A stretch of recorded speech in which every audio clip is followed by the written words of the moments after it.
Our protagonist Derek sat quietly on the edge of the roof and watched the sunset, while his partner Sylvie was already preparing for the mission. The girl called out to Derek and hurried him, warning him that after the portal stabilized, he would have a few minutes left. However, the hero only took a leisurely sip of the drink, not at all worried about the rush. He said that he understood everything, because he had heard similar instructions countless times already. Derek then jumped lightly off the edge of the roof and landed next to Sylvie. Looking at the girl with a smirk, Derek reminded her that this was far from the first time he had to save her team. He stated that the mission was a simple walk.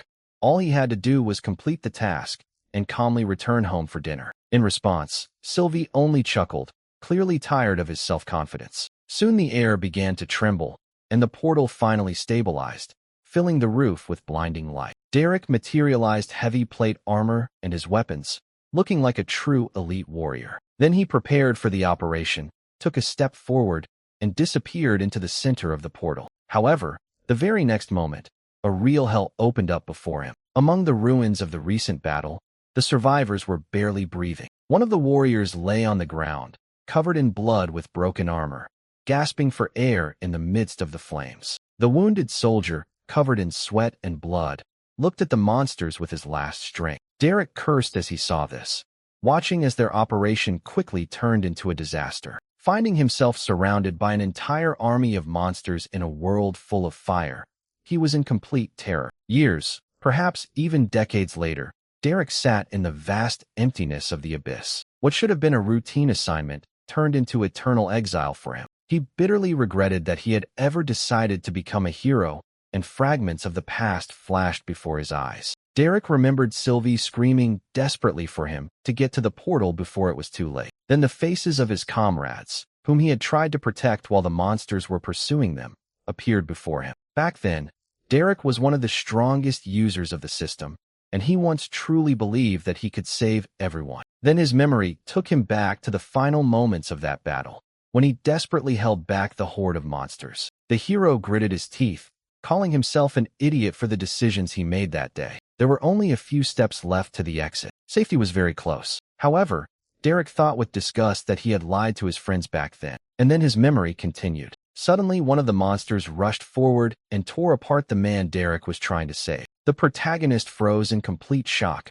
realizing that he had failed. Then he turned around and saw that the portal had almost disappeared, leaving him alone in the middle of the bloody carnage. Derek growled softly, his face contorted in pain as memories of loneliness washed over him again. He remembered his desperate dash toward the shrinking circle of light. Then young Derek surpassed his own limits, and putting all his strength into it, reached for the portal as it rapidly disappeared. His hand was just a few centimeters from the exit, but the next moment the passage closed completely with a loud bang. Realizing that he was trapped forever, Derek felt pure horror. Now he silently looked at his fist, remembering those events as if they had happened just recently. Then the hero looked up into the void, continuing to be tormented by questions about what could have happened if everything had gone differently. His breathing became heavy and ragged, and he felt the terror again. In desperation, Derek punched space with his fists and fell to his knees. He wondered if he had really been too weak, or if there was a betrayal behind all this that he hadn't noticed. However, the warrior soon dismissed these thoughts, gripped his weapon tighter, and tried to convince himself that his mind was playing a cruel joke on him again. Derek convinced himself that Sylvie and the others were definitely looking for him, and would one day open a portal to bring him home. The hero stared into the black abyss, continuing to wait for salvation that never came. He had long since lost count of the months and decades he had spent here, but he was not about to let his skills fade away. Derek swung the glaive over and over again into the void, repeating the same movements until the weapon became an extension of his body. Over time, he pushed his body to its limits and became much stronger than he had ever been by relying on the system. His skin was covered in deep, glowing cracks, reflecting the immense power he had accumulated. Despite everything, he continued to cling to the hope of one day seeing the sun again. But suddenly the silence was cut by a sharp sound signal, followed by a flash of red light across the void. Derek froze in place and looked up.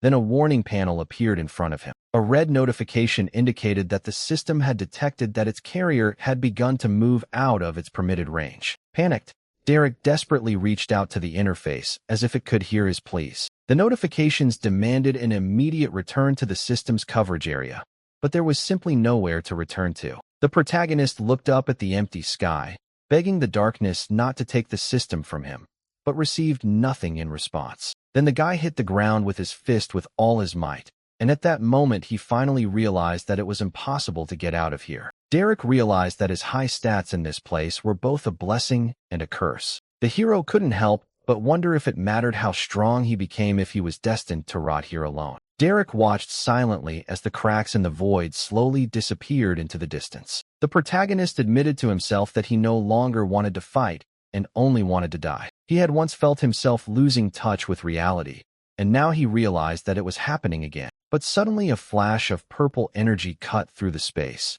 as if the abyss itself was calling him. Derek held his breath, listening to the eerie sound of space tearing apart. He stared at the rift, feeling sweat trickle down his forehead, and wondered if it was just another hallucination. However, soon in the very center of the crack, there appeared a weak spark of real light, which had no place in this world. Realizing that the rift wasn't healing like everything else in the abyss, Derek smiled widely, knowing that he had finally gotten his chance. The hero instantly summoned armor and weapons. He didn't care where the rift led.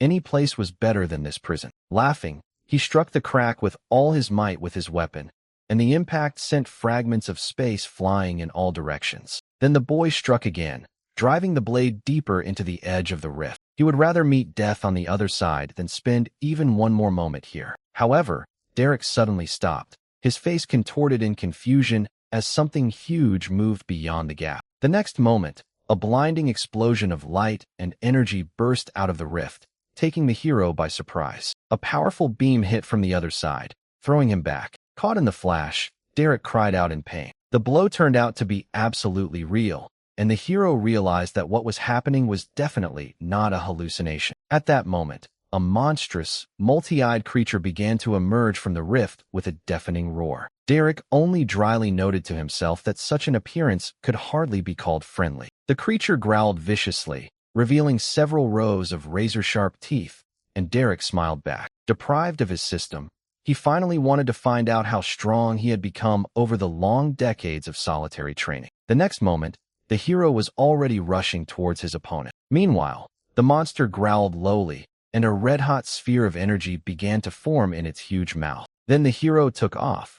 Thanks to his incredible speed, he continuously dodged, maneuvering between the monster's attacks. However, Derek soon realized that he did not have time to dodge the next blow. Gritting his teeth in irritation, he tensed his entire body and prepared to take the attack head-on. The next moment, there was a deafening explosion. Right at that moment, a stream of energy crashed straight into his hand. The explosion created a huge cloud of purple-white light that completely engulfed the hero. Derek was thrown back far, and he involuntarily groaned from the monstrous force of the blow. The monstrous creature loomed over Derek, and he just looked up at it and cursed at the huge, ugly bastard. Clutching his head, the hero groaned that he was more than 50% sure that what was happening was not a hallucination. However, his painful grimace suddenly gave way to genuine bewilderment. Derek looked at his hand and saw his own blood soaking his gauntlet. At that moment, the undeniable feeling of pain finally destroyed all doubts,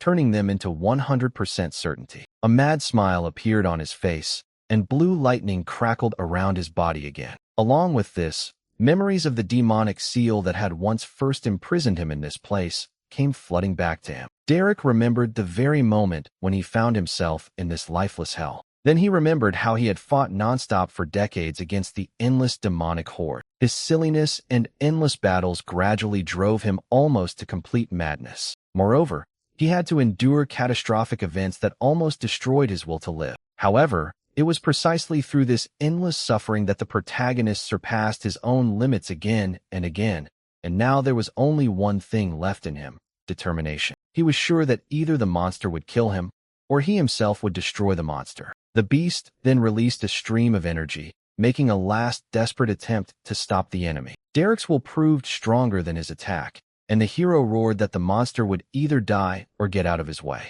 Then he responded with a devastating attack of his own. An explosion of incredible force literally tore apart the very fabric of this hell. As soon as the passage was broken, Derek instantly rushed forward, jumping over the shattered and floating debris of the battlefield. A crazy, victorious smile appeared on his face. He understood that this was the last spurt. Soon, the boy noticed his goal, the last obstacle between him and home. He was finally going to get out of here. Rushing past the stunned demon, Derek destroyed the spatial wall it was guarding. Then a wild, almost insane laugh escaped his lips as he felt real air on his skin again. The hero soared high into the sky above the green, living world and screamed with overwhelming delight that he had finally found freedom. However, shortly before this, on the other side of the passage, the gate gradually faded and disappeared. A young boy with blonde hair desperately tried to hide from danger. Then panic gripped him and the boy started running, instantly regretting that he had gone so far from his village. Soon the ground disappeared from under his feet, and the next moment the boy was already hanging right on the edge of the cliff. He managed to grab hold and hold on, but his heart was pounding wildly from panic and not understanding what to do next. Now the boy was trapped on a crumbling stone spire. At that moment, a blue forest beast with blue fur rushed at the young man, but its body seemed to be half-rotten. The boy pressed himself against the ledge in horror, realizing that there was no longer any escape route. However, he soon lost his footing and collapsed backwards. Meanwhile, the beast jumped onto the ledge and, digging its claws into the stone, did not take its eyes off its prey. The boy desperately called for help as the predator rapidly closed the distance between them. Having fallen down, the boy crawled with difficulty through the shallow water. Catching his breath heavily, he realized that he was still alive. But suddenly a bright flash of light in the sky made him look up, and Thomas froze in complete amazement. A bright, sparkling rift filled with electrical energy opened up right above the river. As the spray began to settle, Derek appeared from the fog in armor, and the boy cried out in fear. Just recently, he had managed to escape from a wolf, but now someone much more terrifying stood before him. The guy froze in place, deciding that a real demon had descended from the sky to finish what the monster had started. At that moment, a familiar signal sounded through the forest, and a red system window appeared in front of Derek. It displayed a message stating that an error had been detected due to intrusion from another system. However, the very next moment, an invisible force suddenly pulled Derek upward, straight towards the purple rift. The hero gritted his teeth, not understanding why he was being dragged away again immediately after returning to the real world. Meanwhile, the boy hid behind a tree and watched in fear as the warrior disappeared into the rift. Suddenly, a monstrous explosion rolled through the entire forest, and a huge column of blinding pink energy crashed onto the riverbank. After some time, Derek was already lying among the stones, but the peace did not last long. An undead forest wolf stood nearby, its body covered in scars and dried blood. The predator stared at the motionless man. The wolf began to slowly approach the main character and growled threateningly, but Derek did not even move. His body was still getting used to reality, and his thoughts again returned to the abyss, where he had spent an eternity. Then his existence was pushed to its limits, and he himself felt like nothing more than broken fragments drifting in the darkness. He couldn't help but wonder if his entire previous life had disappeared without a trace. After many years spent in a lightless void, the very idea of a normal life began to seem alien. Sometimes, Derek even felt like his entire past was just a fiction that kept him from going crazy. Suddenly, the wolf rushed forward and sank its teeth into Derek's hand with a crunch. But the hero didn't even flinch. He just groaned sleepily, asking to be allowed to sleep for another 5 minutes. The predator was clearly confused. He expected to hear a cry of pain, but Derek lay calmly, completely oblivious to the monster. A smile appeared on his face, and then the boy laughed quietly, deciding that the bites tickled more than they hurt. The wolf growled in irritation and tried to bite through the flesh, but to no avail. However, soon Derek's expression changed dramatically, and he ordered the beast to stop. The next moment, the hero instantly stretched out his hand and grabbed the wolf by the throat. The boy watched what was happening from behind cover in horror. To him, Derek did not look like a savior at all. Derek himself looked at the wolf with boredom, completely ignoring the boy hiding nearby. Then, the hero effortlessly lifted the huge, undead wolf by the scruff of the neck, as if it were a harmless puppy. The monster growled, trying to get to his throat, but Derek only grinned, clearly finding the beast's resistance rather amusing. Meanwhile, he finally looked around. The forest looked gloomy and dead, with dried-up trees growing everywhere. Everything around indicated that death had befallen these places a very long time ago. Derek sat down on the log, still holding the wolf, and was finally convinced that what was happening was not a dream. The hero realized that the system had somehow reappeared, which surprised him greatly, since it had disappeared decades ago. Derek immediately opened the stats window and was astonished to see that his level had dropped to 0 again. Hoping he hadn't lost everything, Derek swung his blade, expecting to unleash a massive energy slash. However, absolutely nothing happened. As a result, both Derek and the wolf just stared silently at the completely untouched forest. The hero then began to desperately swing his weapon again and again, shouting the name of the skill loudly in the hope that it would work. But suddenly he was struck by such a severe headache that he grabbed his head. The hero tried to figure out whether his old system had merged with the new one, which was what caused this strange error. Sitting down on a large rock and hugging the wolf,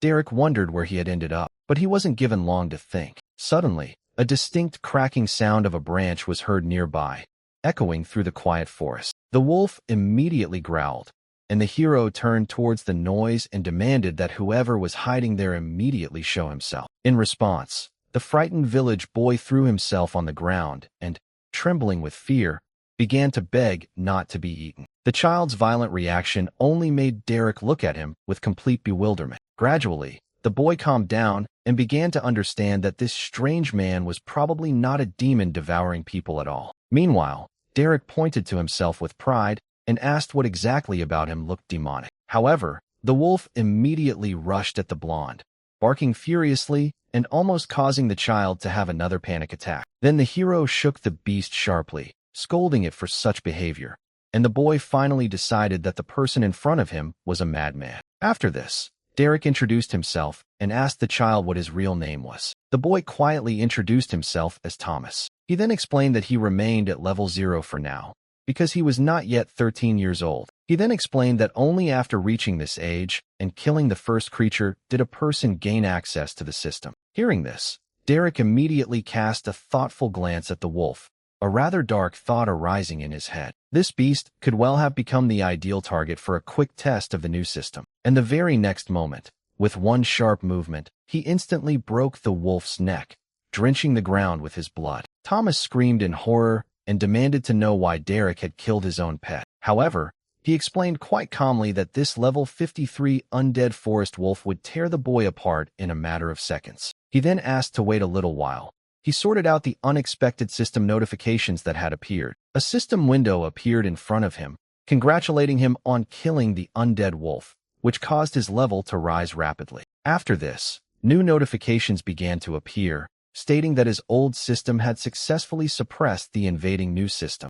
This finally confirmed the hero's guess that the new system was unable to erase his previous power. Realizing that he now had 2 active systems at the same time, he just grinned contentedly. Meanwhile, Thomas continued to stand silently nearby. Suddenly, his stomach growled loudly, causing the boy to instantly blush and try to hide his feeling of hunger. Derek just grinned good-naturedly and asked if he wanted something to eat, and the hungry child immediately and happily agreed. Soon they were sitting near a cozy fire. The main character fried wolf meat. He then handed Thomas a bottle of water to help him wash down his meal. He warned the boy not to drink too quickly, after which he calmly took a few sips from his mug. Thomas froze for a moment, looking at the unusual magical water with admiration and incomprehension. Meanwhile, Derek took another sip and focused on how to access his old meditation skill again. He then decided to spend 1 skill point and purchase basic meditation in the new system. Almost immediately, a notification appeared that a similar dormant skill had been discovered, which was automatically merged with the new one. The next second,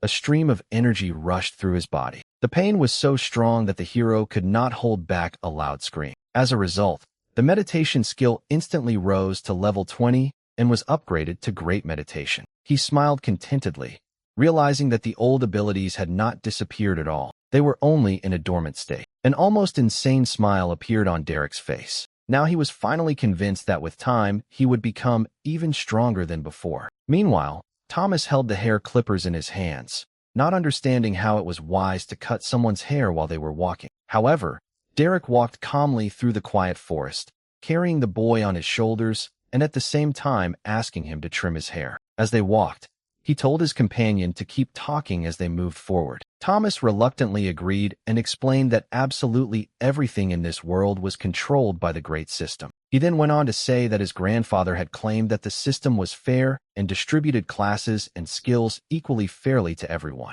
However, the boy himself believed that the old man was simply too afraid to admit the harsh truth. Greedy nobles constantly exploited the system to their advantage, deliberately keeping the common people weak and helpless. Moreover, they found cheap ways to further widen the gap in strength by deliberately capturing high-level monsters. This way, their own children could kill these creatures without much difficulty and quickly gain a huge advantage. As the boy continued to tell his story, his emotions grew stronger and stronger. Thomas suddenly ran the clippers through Derek's hair too harshly. His eyes gradually filled with tears as he remembered the tragic fate of his parents. The hero immediately screamed and demanded that he be careful, that he watch what he was doing, and the boy immediately panicked. However, Derek reassured him, jokingly stating that he would decide his future fate only after he saw the final haircut. Then he looked in the mirror, smiled contentedly, and announced that Thomas was still allowed to live. The next morning the sun began to rise slowly over the dense forest. Derek then carefully woke the sleeping boy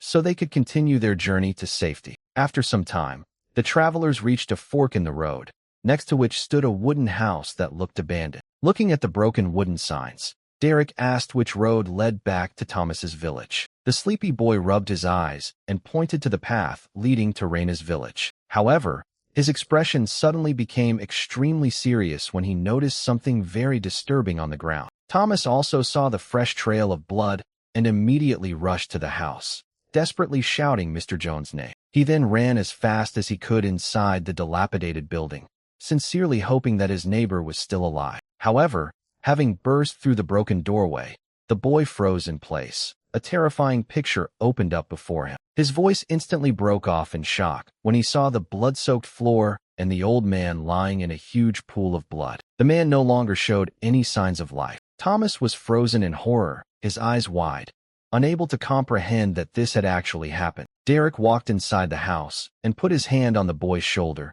trying to calm him down. Then he asked if this man was the powerful hunter the boy had told him about earlier. Thomas cried out in complete disbelief and asked how a level 30 hunter could die so easily. However, Derek only calmly inquired whether level 30 was really considered so high here. The boy flared up in irritation and declared that a hunter of such level should have been practically invincible in this forest. But the protagonist simply leaned imperturbably against the door frame and asked if Thomas was completely sure of his words. He then reminded that the undead wolf he had killed earlier was a whopping level 53 and defeating it hadn't been particularly difficult. At first, Thomas categorically refused to believe such incredible news. He claimed that Derek was simply deceiving him. However, the boy realized how serious the situation was and stated that they needed to warn Elder Reina quickly. The hero wondered if there was even a single settlement left that could still be warned. Meanwhile, deep in the infected forest, a mysterious green sphere hovered silently between the trees. It emitted an ominous glow and continuously pulsed with enormous magical power.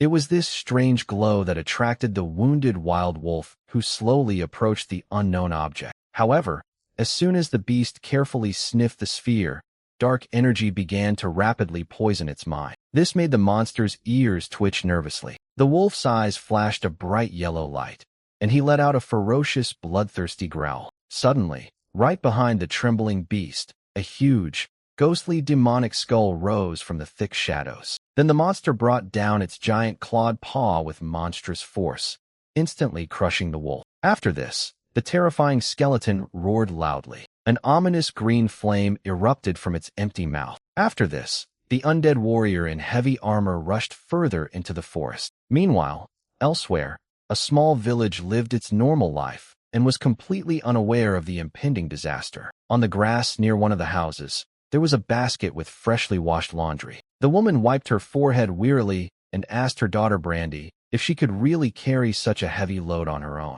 The girl proudly raised the basket and confidently declared that she had finally gained access to the great system. She was confident that she was now strong enough to help her family, and upon hearing this, her mother smiled warmly. On the way back to the village, they discussed their father's hunting and the woman suggested that he would certainly bring home good leather. These words immediately brought joy to Brandy, as she realized that she would finally be able to improve her basic leatherworking skill. The mother then added that her father might even allow her to help skin the animals he had hunted this time. However, the girl's face turned pale. The mere mention of flaying was enough to make her feel horror again. The thought of having to kill animals and butcher them to develop her skills still terrified her. The memories took her back 2 weeks to when her father first took Brandy to access the system's interface. To do this, he prepared a level 10 monster for his daughter, which she had to kill and thus gain her first level. But to the girl's great surprise, her target turned out to be an incredibly cute,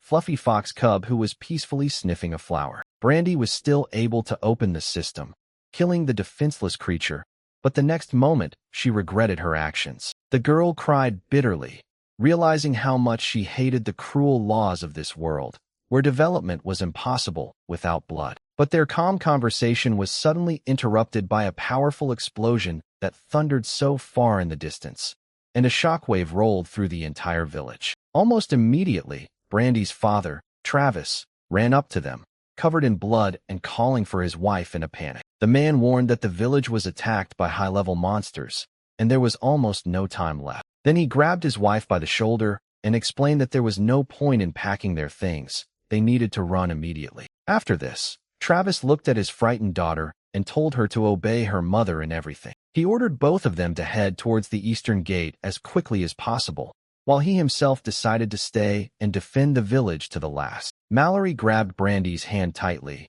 and they took off running, leaving her husband behind. Meanwhile, their home village was already beginning to sink into flames. Reaching the forest path, the mother and daughter looked back and saw in horror how their house was gradually disappearing into flames. Brandy asked if her father would be okay, and Mallory tried to reassure her daughter that Travis was a strong man. Despite her own tears, the woman forced herself to smile, trying not to let the child's spirit fall completely. They soon joined a group of refugees who were accompanied by a warrior in heavy armor. He tried to calm the frightened people and explained that there was only 1 day's journey left to the village of Reina. However, the very next moment, a giant rotten wolf's paw struck the ground with enormous force. The warrior turned around slowly, his confident expression instantly replaced by genuine horror. A huge wolf jumped out of the shadows with a deafening roar. The leader only had time to shout for everyone to run immediately. However, just a second later, the monster literally tore him to pieces. The refugees immediately ran in different directions,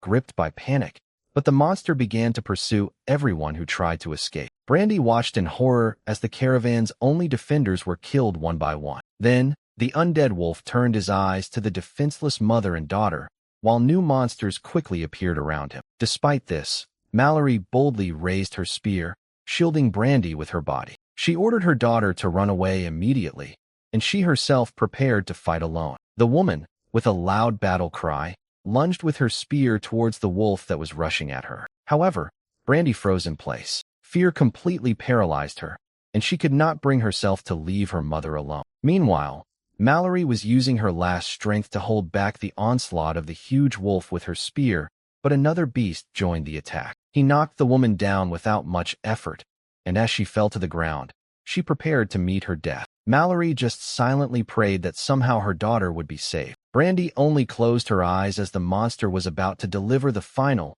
fatal blow to her mother. But suddenly the girl stopped as she encountered a stranger in armor. He asked if they needed a little help. Thomas grumbled discontentedly that the protagonist had taken too long and could have intervened much earlier. Brandy looked up at the mysterious warrior with tear-stained eyes and began desperately begging him for help. Thomas, meanwhile, ran up to his friend and hugged her tightly, sincerely glad that she was still alive. Through tears, the girl again asked Derek to save her mother from the monsters surrounding them. The hero nodded silently.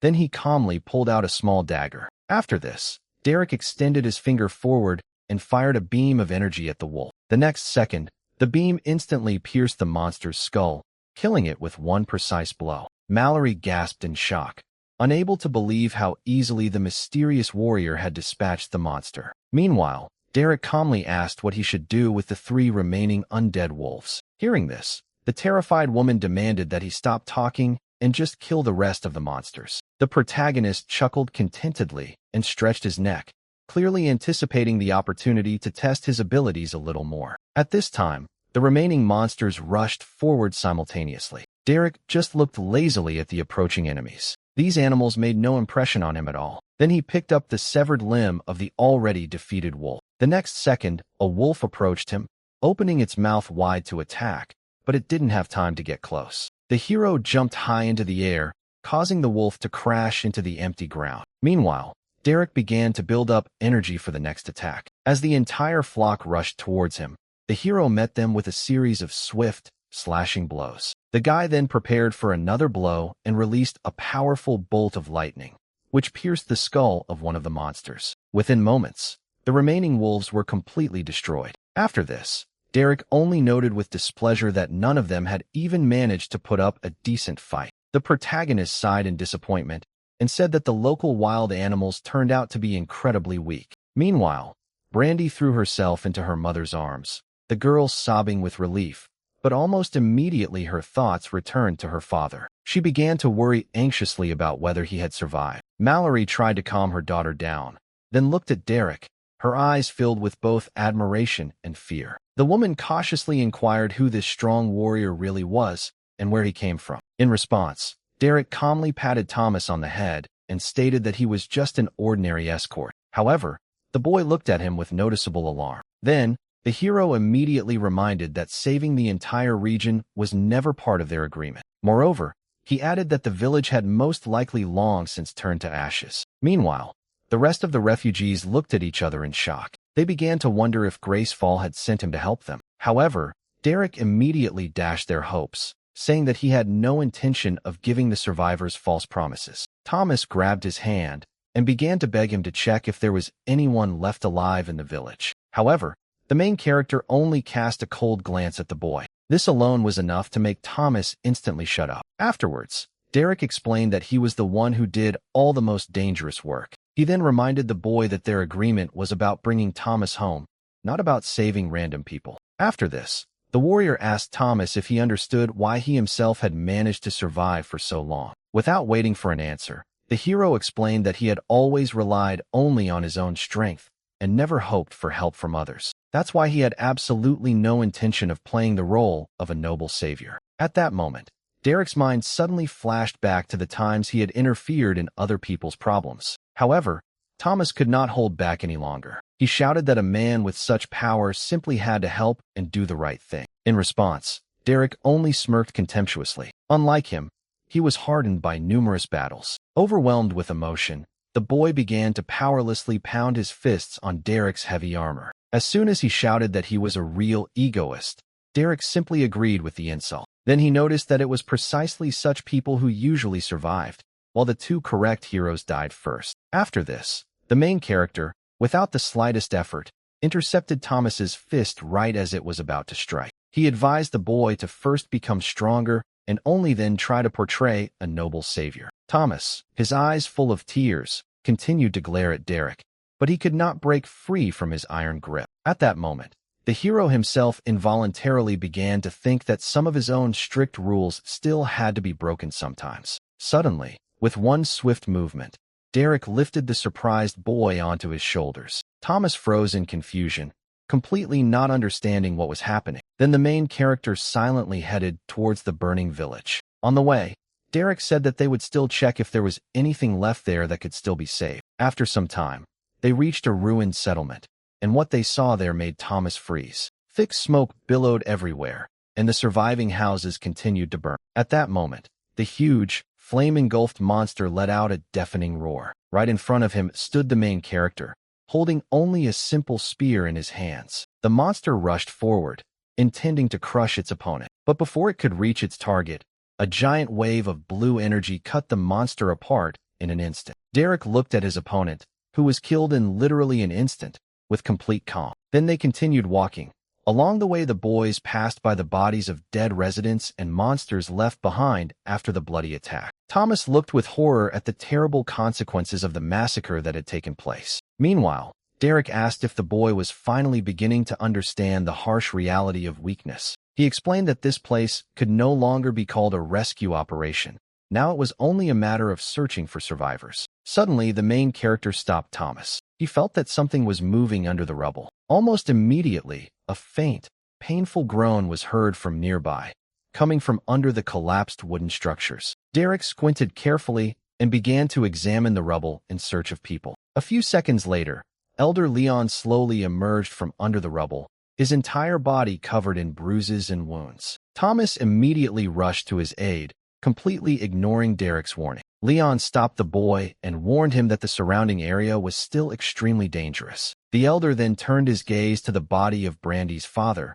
which was pierced with a wooden stake. He noted with deep sadness that Travis had fought with dignity, but that he would not be able to survive such injuries. Seeing this, Derek asked if there was a healer nearby who could save him. Leon sighed heavily and admitted that in their remote village, there was no healer of such a high level. These words made Derek freeze for a moment. The resurrection potion that was in his inventory immediately popped into his memory. The hero thought silently for a few seconds. However, he refused to use the precious potion, not allowing the sudden desire to become a hero to influence his decision. Instead, Derek suggested that Thomas and his family say goodbye to Travis. Mallory rushed towards her husband in complete horror and fell next to his mangled body. Through her tears, Brandy begged him not to leave them alone. Travis struggled to raise his bloody hand and carefully touched his crying daughter. He then said his last words about how much he loved them and asked Brandy to take care of her mother. After this, his hand fell limply and life finally left his body. Mallory and Brandy were left in complete despair, the girl sobbing uncontrollably, bending over the chest of her dead father. She screamed loudly from unbearable pain, not wanting to accept such a cruel reality. Meanwhile, Derek and Leon walked away in silence. They knew they had to leave this place before more monsters came. Thomas walked quietly behind him, tears continuously flowing down his cheeks. He was deeply upset by what had happened. However, Derek only noted that over time, a person inevitably got used to even such tragedies. Leon suddenly grabbed Derek's hand. The elder was furious at his callous attitude towards what was happening. Then he poked the hero in the chest with his finger and demanded to explain who he really was. Leon said doubtfully that he didn't understand why he should trust this mysterious stranger with the boy's life. However, Derek only looked him in the eyes silently, his face remaining completely calm. At this point, Thomas suddenly stood up for Derek. He admitted that he was actually right. The boy then said that he himself had lost his parents and had already come to understand how cruel reality could be. Thomas admitted that he was even a little envious of Brandy because at least she got to say goodbye to her father. Meanwhile, Derek decided it was finally time to check the accumulated system notifications. Opening the interface, he saw messages that he had defeated several high-level monsters at once. In addition, the system announced that class selection had been unlocked, and the hero began to study the proposed options with surprise. The first option was the Shadow Fighter, a rare class that allowed one to control the forces of darkness. Next came the Chaos Spearman, an epic class that possessed destructive power and was capable of sowing true chaos. The system then offered the Eternal Guardian class, also of epic rank, which was distinguished by its outstanding defensive abilities. Derek wondered how it was possible to choose just one path when all the options looked so attractive. However, suddenly his eyes widened in surprise as another hidden option began to slowly appear on the screen. The hero even shuddered slightly when he read the familiar description. The Void Champion class appeared in front of him. Those words instantly brought back painful memories of Derek's past. It was as if the endless hungry abyss in which he had once found himself locked appeared before Derek's eyes. He remembered well what a merciless mistress the Void was. Then the monstrous pressure broke his body again and again, causing unbearable suffering. This force literally crushed, broke, and consumed his entire being. However, at the same time, it was precisely the emptiness that gave him the guarantee that he would never again allow anyone to trap him. After some thought, Derek decided to accept his dark past, and without hesitation, he confirmed his choice of the Void Champion class. At that very moment, a blinding column of light shot up around him, and the air around the hero filled with flashes of frantic energy. Leon and Thomas watched in horror as what was happening. The elder pulled the boy back and warned him that such power looked extremely dangerous. However, Derek himself paid almost no attention to their fear. He continued to study the interface. At that moment, the system reported receiving 2 new void skills at once. Almost immediately, the hero extended his hand, and a rotating sphere of dark energy appeared right from his chest. Then the energy storm stopped, leaving Leon and Thomas staring at Derek in silence with shock on their faces. Derek barely audibly spoke the command to activate the new skill, Void Summoning. The next moment, a giant beam of energy struck from the sky. Seeing this, Leon trembled in horror and prayed to the system, hoping that it would somehow save them from this madness. Meanwhile, Derek's hands began to be entwined with writhing ribbons of purple light. A wide smile slowly appeared on his face as he felt the incredible scale of the power being released. Almost immediately, another giant bolt of lightning struck the ground, causing the entire forest to shake. Thomas and Leon looked up at the sky in horror, waiting for what was about to appear. Meanwhile, Mallory and Brandy also noticed a strange glow in the distance, but they just watched what was happening in confusion. Suddenly, a beam of monstrous force struck directly into the center of the settlement, and a huge cloud of dust instantly rose into the air. Derek immediately became extremely serious, his usual relaxed demeanor vanishing without a trace. A huge clawed paw slowly emerged from the huge portal, and a moment later, a giant void creature appeared next to it. The protagonist felt genuine admiration. Even he was amazed by the incredible size of the monster. Meanwhile, Leon, completely confused, asked Thomas where he had managed to find such a terrible warrior. Mallory held her daughter tightly to her and silently prayed that they would somehow survive this crazy night. Derek himself, on the contrary, laughed, imagining that he could now have his own pet. A few seconds later, the multi-eyed purple monster emerged completely from the crack in the sky. It let out a deafening roar, but the hero was not at all afraid. He decided to name the monster Escher. The boy then noticed that the creature was a little smaller than the last beast he had seen in the void, but it still fit him quite well. Hearing such words, Leon and Thomas began to feel as if this strange warrior had completely lost his mind. Leon suddenly realized that Derek had no intention of running away. He was trying to tame and subdue this monster. However, as soon as Derek ordered Escher to sit down, the monster instantly swung its giant clawed paw. The blow was so fast and powerful that in an instant, it slammed the hero deep into the ground. Thomas screamed in horror and wanted to rush to help, but Leon held the boy back, not allowing him to get close to the monster. But a moment later, Derek slowly emerged from the clouds of dust, his entire body covered in shining blue armor. In a calm voice, he stated that now he would have to destroy this monster. Escher himself didn't even flinch. He wasn't at all frightened by the enemy's sudden transformation. The protagonist looked at the monster and then ordered the remaining survivors to get out of there as quickly as possible. After that, he began to fill his spear with energy, and Thomas and Leon immediately started running. Derek was determined to end this fight as quickly as possible and not let any of the weaker people get hit by accident. He first tried to determine the monster's characteristics using the system,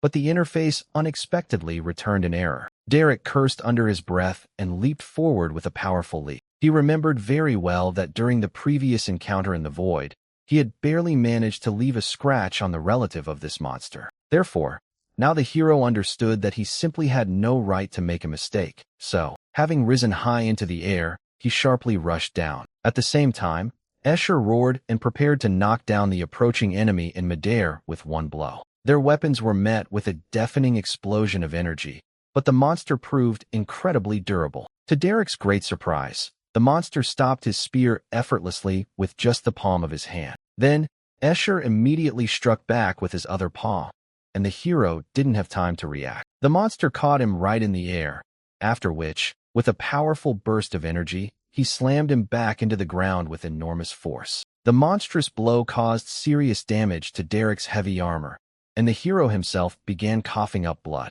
Escher took immediate advantage, rushing forward to deliver another crushing blow. The next burst of dark energy was so powerful that it completely razed the surrounding area to the ground. Derek gasped for air and spat out more blood as his body took one heavy hit after another. For a moment, the hero even considered pretending to be dead. He hoped that in that case, the monster would lose interest in him. However, Escher immediately fired another huge beam of energy at him and continued to mercilessly rain down, blow after blow. At this point, the system warned the hero that his health had dropped below 20%. Realizing the seriousness of the situation, Derek immediately activated his meditation skill. After this difficulty, he rose to his feet, trying to find at least some way to get rid of this monster. When the health indicator reached the critical point of 19%, the hero made a sharp lunge with his spear. However, Escher caught the tip of the sword with his bare-clawed paw without any effort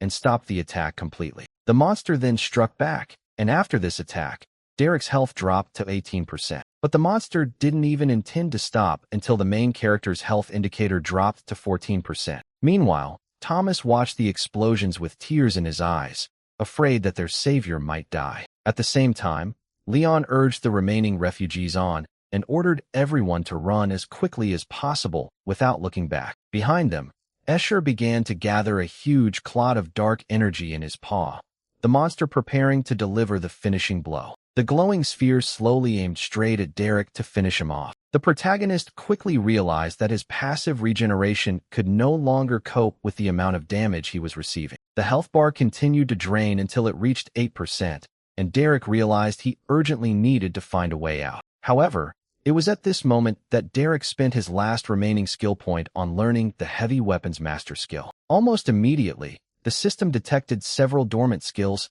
and automatically began to combine them. The next second, Derek's body was overwhelmed by an unimaginable flow of power. The pain was so intense that he could not hold back a scream. Meanwhile, Escher struck the ground again, but the system managed to complete the fusion literally an instant before the new attack. The heavy weapon master skill instantly rose to level 20 and revealed its full true potential. Almost immediately, a powerful shockwave of bright blue energy erupted from the hero's body. Having gained new strength, Derek instantly unleashed a whole series of rapid blows on his opponent. The hero then jumped high into the air and brought his spear down on Escher again with incredible speed. The guy roared loudly, putting absolutely every last bit of his strength into this attack. The spear collided with the monster's giant claws with monstrous force, sending a shower of bright sparks flying in all directions. However, even after the boost, Derek still couldn't break through the monster's defense. He cried out in irritation,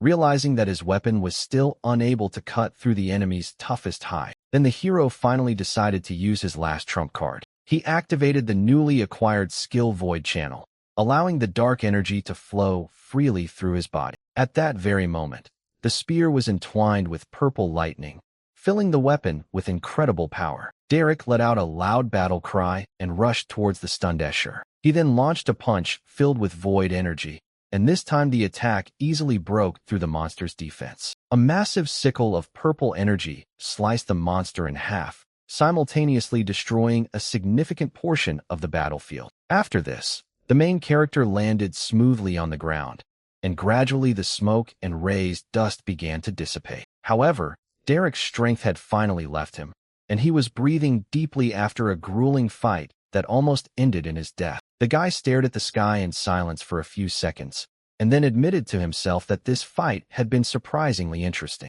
Meanwhile, we find ourselves in a luxurious palace. At that moment, there was a loud knock on the door. The butler entered the room and informed his mistress that she needed to read an important report. It spoke of the discovery of anomalous portal energy belonging to a powerful void beast. The red-haired noblewoman, sitting at her desk, immediately became interested in this news. She immediately ordered her faithful servant to send a hunter to investigate what had happened. Meanwhile, in the forest, a long column of exhausted refugees slowly continued their journey to a new shelter. At some point, one of the women suddenly screamed with joy. She noticed familiar silhouettes in the distance and immediately informed everyone that Elder Leon and the others had finally returned. The residents rushed to meet them, and they began to ask excitedly if everything was okay and where the rest of the people were. However, Leon only lowered his head silently.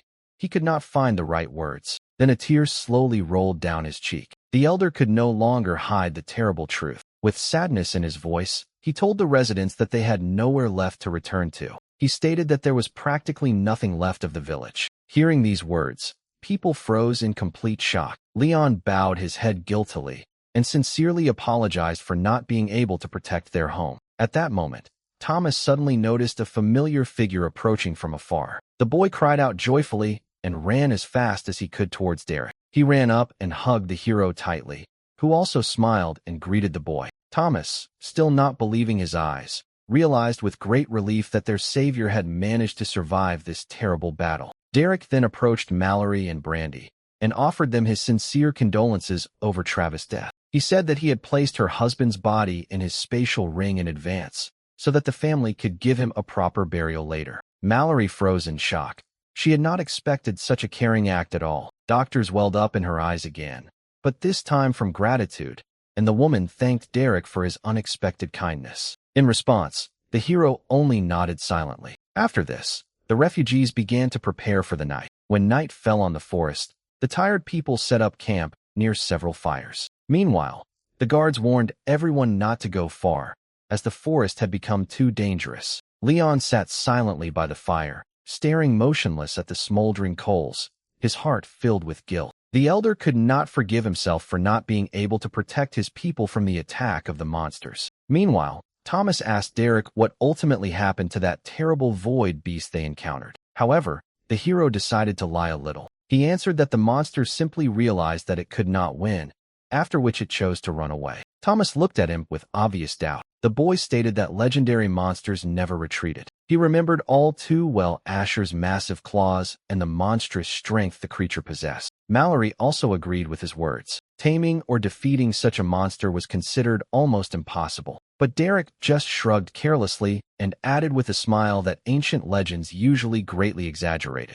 The next morning, Mallory gathered the refugees and urged everyone to get ready to leave as quickly as possible. After this, the group of people again moved along the dirt road towards the safety of the city. As he walked, Derek suddenly felt someone gently tug at his wrist. Derek looked down and saw Brandy holding his hand. The girl shyly asked if she could have some animals. She then confessed that she had accidentally overheard the hero last night talking about the monsters he kept in his bracelet. Considering her request completely harmless, Derek opened his inventory, and a moment later, a rabbit appeared in his hands. The protagonist handed the animal over to Brandy and promised that when they reached their destination, he would give her larger animals as well. The girl hugged the rabbit tightly to her chest, her eyes simultaneously showing joy and deep sadness. At that moment, Brandy couldn't help but remember her deceased father. He always supported her and made her feel safe. With tears in her eyes, the girl admitted that she chose the leather working skill. She dreamed of creating armor for the villagers. Brandy wanted to honor her father's memory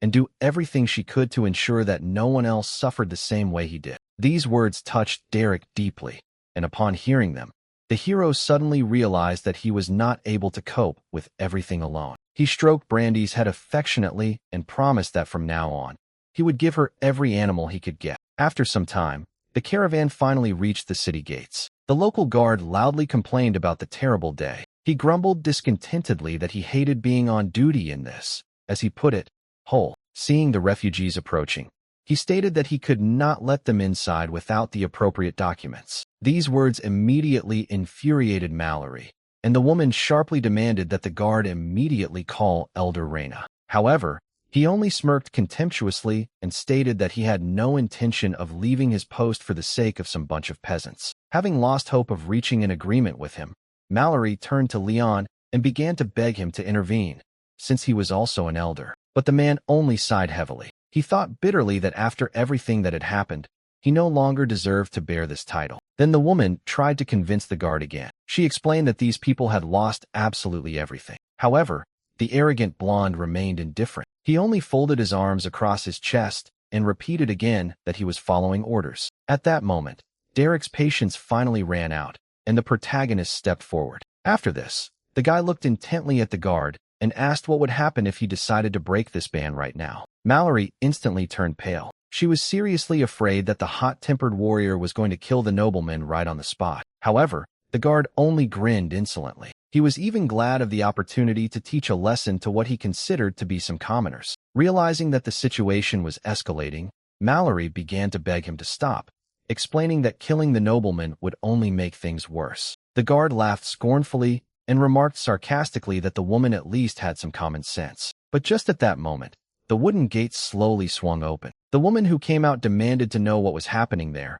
and why there was such a noise near the entrance. Wallace Gracefall, Walter Gracefall's youngest son, appeared before the refugees, with the village elder Reyna at his side. She immediately recognized Mallory and asked worriedly what had happened and why so many people had gathered near the gate. After hearing the story of the tragedy that had happened, Reina expressed her condolences and then immediately invited everyone inside. The elder then ordered Wallace to rein in his subordinates, stating that these refugees were now under her protection. Mallory tearfully thanked Reina for her help, and Reina offered to discuss everything that had happened a little later at her house. After this, the woman leaned over to Mallory and whispered a warning to her that another, far more dangerous beast was now roaming these parts. Meanwhile, Leon walked silently past the others, still grieving over the recent tragedy. At this point, Wallace turned furiously to Reina, accusing her of publicly disregarding the authority of the nobles. However, the elder ordered him to finish his business and leave the city,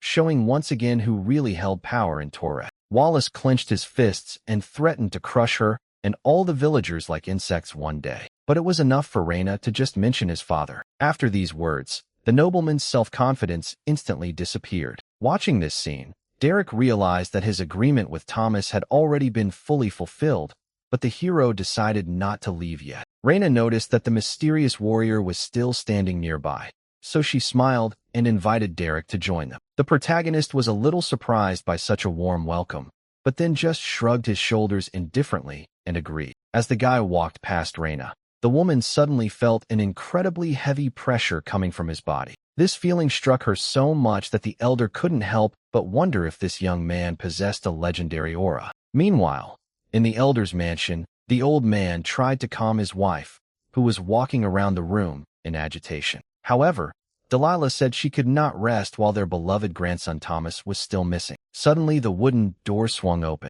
Both old men immediately turned their heads towards the entrance and asked in bewilderment what had happened. But the next moment, Delilah froze in place, her eyes wide with shock. Thomas ran through the doorway as fast as he could. The elderly woman immediately ran up to him and hugged her grandson tightly, tears of happiness streaming down her cheeks. She couldn't believe that Thomas had actually returned alive. With a joyful cry, the boy ran straight to his grandmother Delilah and grandfather Richard. A moment later, the grandfather joined in the hug, while the old woman wiped away her tears. The old man admitted that they missed their grandson incredibly much. Reina, Derek, and Leon watched the meeting in silence, all three glad that the boy had finally been returned home safely. The protagonist smiled slightly. He rarely experienced such feelings, but now he truly felt satisfaction. A few minutes later, Reina invited everyone to take seats at the table to discuss the situation. When everyone was seated, the elder turned to Derek first. She stated that it was thanks to him that the refugees managed to survive.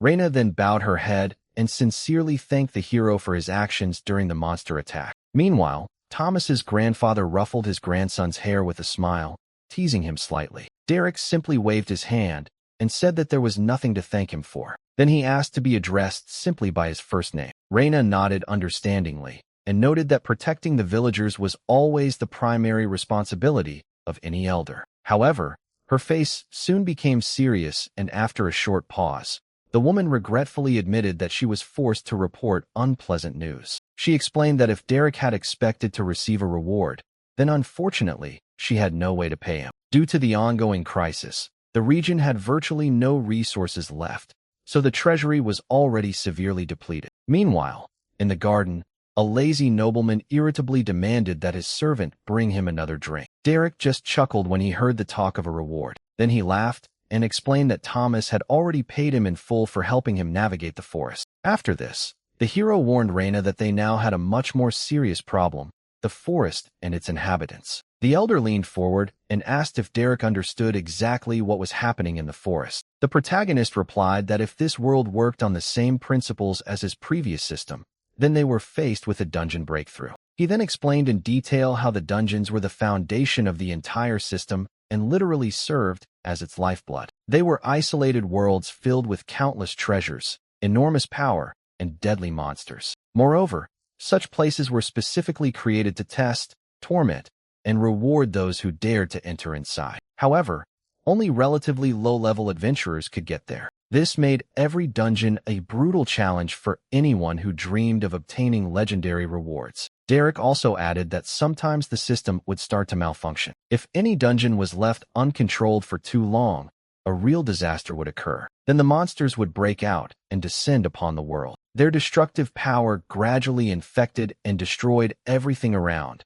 turning peaceful lands into devastated territories. Hearing this, the elder became thoughtful and began to discuss this theory with her companions. The hero suggested that a new dungeon might indeed have appeared nearby. Meanwhile, Richard noticed that somewhere deep in the forest, there could well be a previously unknown dungeon hidden. In his opinion, it was precisely this that perfectly explained the sudden appearance of a large number of high-level monsters. Reina wondered thoughtfully if that version really seemed so plausible. While everyone was carefully studying the map, Richard pointed to the parchment and asked Derek where exactly it came from. However, the hero refused to answer. Instead, he stated that it was much more important now to find a way to solve the problem that had arisen. After these words, the guy headed for the exit and noted that the nobles outside should deal with the crisis. Reina called out to him and asked him to stop. Then the woman honestly said that they had absolutely nothing with which to thank him for his help. However, the elder still admitted that she needed his strength. Overcoming her own pride,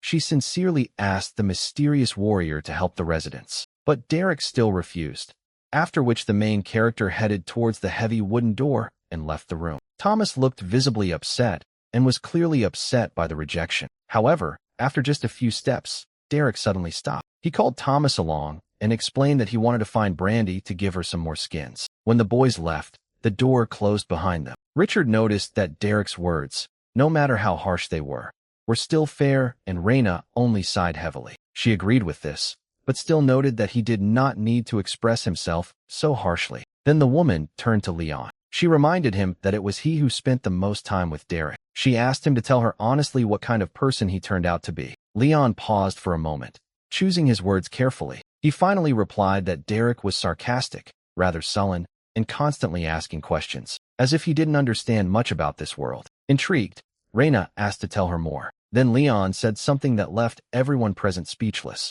He said that Derek literally knew how to summon the abyss. Meanwhile, the hero himself, together with Thomas, walked through the village streets in search of Brandy. Derek noted with displeasure that the village was quite small, but for some reason they still couldn't find the girl. Suddenly, a rough female voice came from a nearby alley, ordering someone to immediately release the item. As they got closer, it turned out that the noblewoman was forcibly snatching the valuable skin of a high-level beast from the crying Brandy. The woman chuckled contentedly as she took the loot from her, completely ignoring the girl's requests to return the gift. She mockingly stated that Wallace was going to teach Reina a good lesson. After this, the noblewoman turned away and began to examine the skin, but before she could take even a few steps, she suddenly crashed right into Derek's chest. The woman looked up in fear and met his glowing blue eyes. The protagonist looked down at her and briefly demanded that his skin be returned immediately. Shortly after, Wallace arrived at the scene of the quarrel and,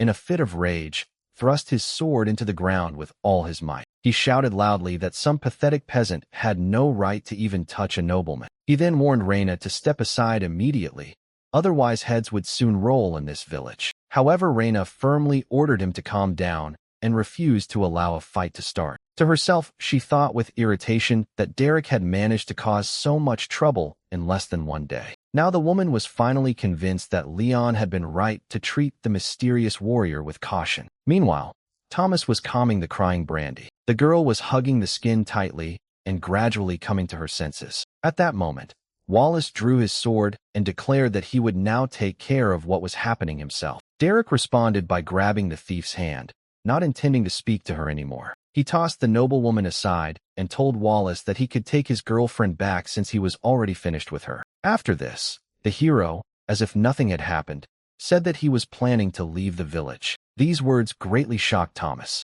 The boy immediately began to ask Derek not to leave. The main character only smiled slightly and asked him not to worry. He promised that he would definitely return. After this, Derek handed Thomas an electric razor and asked him to practice using it for now. Finally, he warned the boy not to open his system under any circumstances until his return. Having said this, Derek turned and walked away, and Wallace shouted after him that he was just lucky. But before he could finish speaking, the main character instantly appeared right in front of him, closing the distance in one movement. Then he gave the nobleman such a look that he literally froze in place. Derek warned him that he would kill Wallace if he dared to touch any of the villagers again. The nobleman's comrades froze in shock. None of them understood who this young man really was. Meanwhile, Reina, Thomas, Brandy, and Leon watched silently as the events unfolded. The pressure emanating from Derek's aura grew stronger, completely freezing everyone nearby. As soon as the hero left, Wallace ordered his archer to secretly follow him and eliminate him. Meanwhile, Derek remembered Thomas's words about a rare achievement and decided to find a monster whose level would exceed his own. He had no idea that Wallace's archer was already following him through the trees. Hiding among the branches, the pursuer pulled the bowstring and grinned. He was sure that this commoner would not even understand what exactly killed him. Meanwhile, Derek opened the system window. He noted that he urgently needed to find a really strong opponent. The guy then opened the stats window and carefully examined his impressive stats as well as his remaining points. After some thought, the hero finally decided to distribute his 40 free attribute points. However, he suddenly stopped, his heightened senses detecting a subtle movement behind him. Derek immediately realized that the persistent pursuer, who had been following him for almost an hour, had finally decided to take action. However, he simply dodged the arrow and distributed the points between wisdom, intelligence, dexterity, strength, and endurance. Almost instantly, the system reported receiving 2 achievements which increased his stats and unlocked new skills. Meanwhile, the archer, hiding among the trees, frowned. He could not understand why the first shot did not reach its target. However, soon the man just shrugged his shoulders, deciding that the peasant simply had not noticed anything. Then he took out a new arrow, drew his bow again, and fired a powerful projectile straight at Derek's head. The arrow hit his arm with great speed, but simply broke upon impact with his skin. Derek turned slowly, an irritated expression on his face, and asked the archer if he was finished yet. These words instantly plunged the killer into true horror, because the direct hit did not leave a single scratch on the body of his target. Realizing that the enemy was completely beyond his strength, the archer immediately turned around and started running. He quickly jumped from tree to tree, trying to increase the distance between himself and Derek. At the same time, the man feverishly thought only about what kind of monster he had to face. After a while, he stopped to catch his breath and looked around, hoping that he had managed to escape the chase. However, the very next moment the archer froze in horror. Derek was sitting right next to him on a nearby branch. Panicked, the archer suddenly rushed in the opposite direction, but the hero continued to pursue him and think out loud, wondering if the thorn's skill would be a good choice. Realizing that he didn't have a chance in close combat, the killer grabbed a branch. Then he jumped lower, trying to increase the distance again. Once he was at what he thought was a safe distance, the archer raised his bow and activated his skill, Sharpshooter's Volley. The next moment, the sky was lit up by a multitude of arrows that rained down like hail directly on Derek. The powerful attack literally blew the huge tree into pieces, sending wood fragments flying in all directions. The exhausted archer was breathing heavily and peering tensely into the smokescreen. He hoped that his strongest attack had finally reached its target, but suddenly Derek's calm voice came from above. The protagonist noted with a slight mockery that the enemy had almost managed to get him. Before the archer could process what he had heard, Derek was instantly at his side and dealt him a swift blow. The beaten and bleeding killer managed with great difficulty to crawl back to the noble's camp. He collapsed near the wooden fortifications, and then the guards rushed to open the gates. Seeing his condition, Wallace rushed to his man in horror and immediately asked if he had managed to kill the target. Gathering his last strength, the archer admitted with difficulty that he couldn't even scratch the warrior. Hearing this, Wallace finally realized how dangerous their enemy was. Without wasting a second, he ordered the remaining guards to quickly gather and return to Tourette immediately. One of the nobles asked if they were really going to flee from some commoner. However, the nobleman explained that they were not running away at all. According to him, they were only going for reinforcements. Meanwhile, far away in the forest, Derek continued his journey, completely alone. During the journey, the protagonist decided to test the capabilities of his recently improved system. He began to use the identification skill nonstop on literally every tree and stone he came across in order to increase its level. However, his calm pumping was suddenly interrupted by a suspicious rustling sound coming from the nearby bushes. A few seconds later, a rabbit with a small horn jumped out. The system reported that this creature was level 54. Seeing such a charming little animal, Derek squatted down and smiled amiably. He looked curiously at the rabbit's large eyes and its shiny horn, completely losing his vigilance. The boy then remarked that he would never harm such a cute creature, even if it was of a very high level. But not a moment had passed before the rabbit, with incredible speed, darted straight into his face. Derek was so surprised that he barely had time to react before the furry animal flashed past his cheek. The protagonist stepped back and sincerely did not understand why he was even trying to fight him. Meanwhile, the horned rabbit jumped back from the tree trunk and immediately prepared for a new attack. A moment later, he lunged forward again, and Derek had to jerk back to avoid another blow. Then the animal landed on the ground and turned around. The rabbit snorted angrily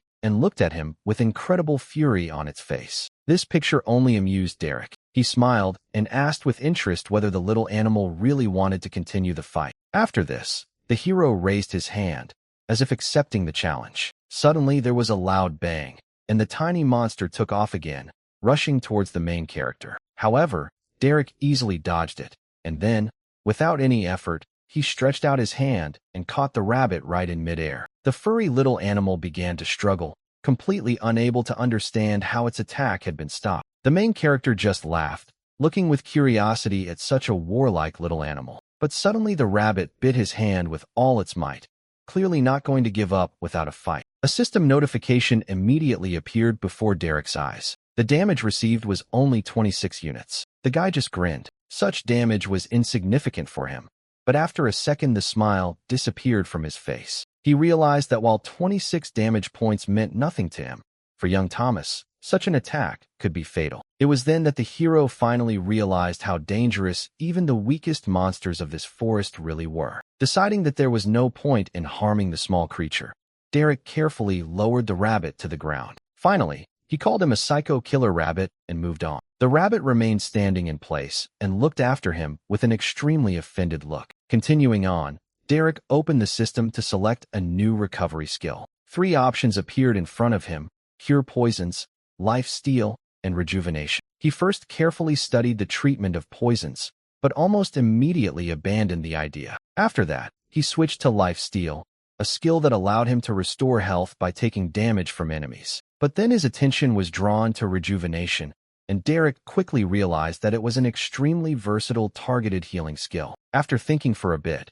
he finally made his choice and activated this particular support spell. The hero decided to study rejuvenation in advance in case he would one day have to treat Thomas or the villagers. However, immediately after that, he sighed heavily and thought that he did not understand at all why he continued to worry about these people. Continuing to walk through the forest, the guy began to doubt his own sanity. He asked himself why he had run away into the forest like some kind of coward. Gritting his teeth in irritation, the hero tried to justify his decision. He convinced himself that his presence would only bring further troubles upon the inhabitants, especially after the appearance of the abyssal monster. So Derek decided that staying away was the safest option for everyone. But suddenly something heavy hit him right in the back with enormous force, and the guy was so surprised that he caught his breath. He turned around abruptly and demanded to see who had hit him. In front of him stood that same horned rabbit. The little animal pouted angrily and continued to look at Derek with displeasure. The protagonist was about to ask if he held a grudge against him, but the rabbit suddenly rushed past him. He quickly leaped straight at the decaying undead wolf that had been sneaking up on Derek. The little animal's eyes showed a genuine thirst for murder. Derek watched in complete horror as the tiny rabbit literally tore the undead wolf to pieces in a matter of moments. At this moment, the protagonist realized that he had been wrong when he thought that rabbits were peaceful herbivores. Derek looked at the blood-stained animal in bewilderment and finally realized that this rabbit was a real psychopath. Meanwhile, the rabbit itself sat among the bloody grass and looked incredibly pleased with its prey. Then the main character just shrugged his shoulders and decided that the animal could go with him if it could keep up. So the two of them went even deeper into the dark forest. Later that night, Derek built a fire and began roasting meat, his new companion resting nearby. Earlier that day, the hero had seen with his own eyes how this rabbit effortlessly dealt with a huge wild boar. Then Derek carefully scratched the animal behind the head. It snorted discontentedly,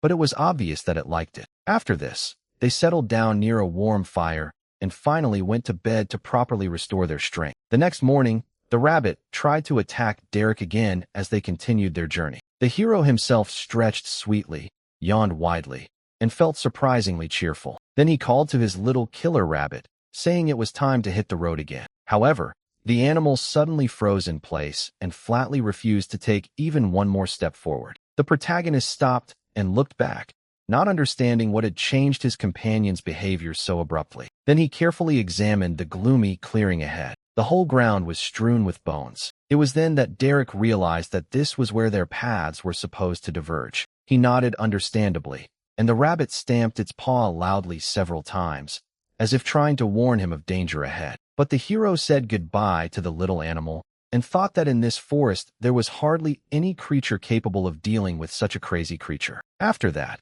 he turned around and entered the ominous territory alone. As he moved deeper into the thick darkness, Derek ordered himself to calm down and focus on his goal. He reminded himself again that he had deliberately chosen the path of solitude so that no one else would suffer because of him. But very soon his thoughts were interrupted by a strange whirlwind of energy that flared up to the side. In the middle of the grove, a glowing green sphere hovered, pulsating with enormous power. Then the main character approached the anomaly and immediately used the detection skill. The system showed that in front of him was a level 100 immortal dungeon that was in a state of critical overflow. Derek immediately realized that this was the perfect place to find the monster he needed to get the achievement. However, then the guy hesitated. He had no idea how exactly the dungeons worked in this world. Memories of the past made him think, and the hero decided that the risk of being trapped was too great compared to the reward. After that, he was already getting ready to return back to the village, muttering discontentedly under his breath that this whole foray had been in vain. But suddenly a powerful explosion of green energy erupted from the portal behind him. Derek turned around slowly, a confident smirk appearing on his face as he finally saw the source of the energy. A terrifying acid ghoul with a skull-like face and a level of 115 emerged from the rift. Moreover, this turned out to be exactly the high-level opponent he had been looking for so long. The protagonist pulled out his spear and said that he had been holding in his anger for too long. At that moment, the monster roared, preparing to tear the intruder apart. Derek filled the weapon with crackling blue energy. Then the monster suddenly lunged at him, trying to crush him with its claws. However, the hero easily dodged the blow. Then he turned quickly and swung his S. The blade easily severed the monster's arm, and a powerful wave of energy swept through the forest. Afterwards, Derek thought mockingly that it seemed that this was all that such a high-level opponent was capable of. But the ghoul wasn't that weak. His severed arm was restored in just a couple of seconds. As soon as she had fully recovered, the ghoul immediately rushed at the hero and grabbed him with his paw. This time the attack caught Derek by surprise, so he had to quickly think about what to do next. The protagonist winced painfully and tried to free himself from the monster's sharp claws. However, a moment later he quickly jumped back, increasing the distance between himself and his opponent. Sliding across the ground, Derek admitted that this ghoul was a little stronger than he had originally thought. After that, his face became noticeably more serious. But just a second later, an excited smile appeared on the hero's face. He charged his spear with lightning again and rushed into battle again, deciding that a real test only made the battle more interesting. As another attack came straight for him, Derek reacted instantly. He gripped the spear tighter and with a wide swing cut through the monster's clawed paw. Despite this, the blow still grazed his shoulder and sent him flying back a few steps. Then the protagonist directed a powerful stream of lightning straight at the weapon, preparing a counterattack. With a loud battle cry, he fired a destructive energy beam straight at the ghoul. The blow pierced the monster's defense, causing it to squeal piercingly in pain. Derek then jumped high into the air and prepared to deliver the finishing blow. At the same time, he chuckled that the level 115 monster turned out to be surprisingly weak. Meanwhile, the acid only hissed slightly on his skin and caused virtually no harm. The hero even wondered if the system of this world could really offer only such opponents. After this, he gripped the spear tighter, lightning ran through the weapon, and the guy prepared his strongest attack. Then he told the monster not to make him laugh with its helplessness. The frightened ghoul could only let out a desperate cry as energy rapidly accumulated around him. The next moment, a blinding column of purple light shot into the sky. He instantly vaporized the monster, and a monstrous shockwave rolled through the forest, breaking the surrounding trees. As the dust began to slowly settle, Derek stood in the middle of the ruined clearing and caught his breath. A multitude of notifications immediately appeared in front of him, confirming the kill of an enemy and announcing several new levels. However, the joy of victory quickly disappeared. The hero looked down at his clothes and realized with annoyance that they were practically destroyed. The green acid corroded his armor, and it became completely unusable. Derek then put the damaged equipment into the system inventory, deciding to find a way to repair it later. Afterwards, he took off his ruined shirt and said that he definitely should have bought more clothes before leaving Earth. The guy then looked at his spare green shirt. He decided never to wear those medieval tunics again. We soon moved to the near future, 2 weeks after Derek left the village of Reina. Meanwhile, Thomas was completely focused on work. During this time, he managed to hone his barber skills and now gave haircuts to local residents. He proudly announced that he had finished giving one of the residents a stylish haircut. The visitor carefully examined his new hairstyle in the mirror and was incredibly pleased with the result. After that, he said that Thomas should have sent other clients to him as well. Brandy watched the proceedings and sighed, noting to herself how easily Thomas had managed to win over all the villagers. However, when the boy offered to cut her hair too, the girl immediately raised the sewing needle threateningly. A terrified Thomas instantly jumped back, raising his hands in surrender. Brandy sighed heavily again and looked down at the leatherworking tools laid out on the table. It turned out that she had already completely used up all the skins that Derek had once given her. The girl used them again and again, practicing her leatherworking skills until the material finally became unusable. Thomas admitted that he, too, was very much hoping for their friend's quick return, especially since his 13th birthday had already passed. The boy then remembered how his grandfather tried to catch a level 7 frog for him so that he could get his first win. However, Thomas refused because Derek had previously advised him not to rush and wait for a much more worthy goal. After this, the guy looked thoughtfully into the distance and decided that the main character would definitely return with something truly incredible. Meanwhile, the action moved to the ruins of the completely destroyed village of Leon. A mysterious traveler in a cloak walked slowly among the silent ruins. He smoothly ran his hand through the air and immediately felt a residual trace of magical energy. The stranger instantly recognized the dark, distorting aura that remained in the wake of the void beast. He realized that someone had managed to defeat this creature, but soon he felt the presence of another unknown force. Then, with a slight movement of his hand, he began to track the new energy direction. The cloaked archer squinted and soon realized that the trail led straight to the neighboring village. Meanwhile, in the forest, Derek continued his journey. He was still grumbling about the destroyed armor and complaining that clearing the dungeon was going to be a real headache. But suddenly the guy stopped abruptly and looked ahead in complete amazement. Right in the middle of the path sat a horned rabbit he knew well. The little animal angrily stamped its paw on the ground, and its whole appearance showed strong displeasure. Derek wondered if the rabbit had followed him because it had become attached to him, or if it simply wanted to start another fight. However, the animal did not explain anything.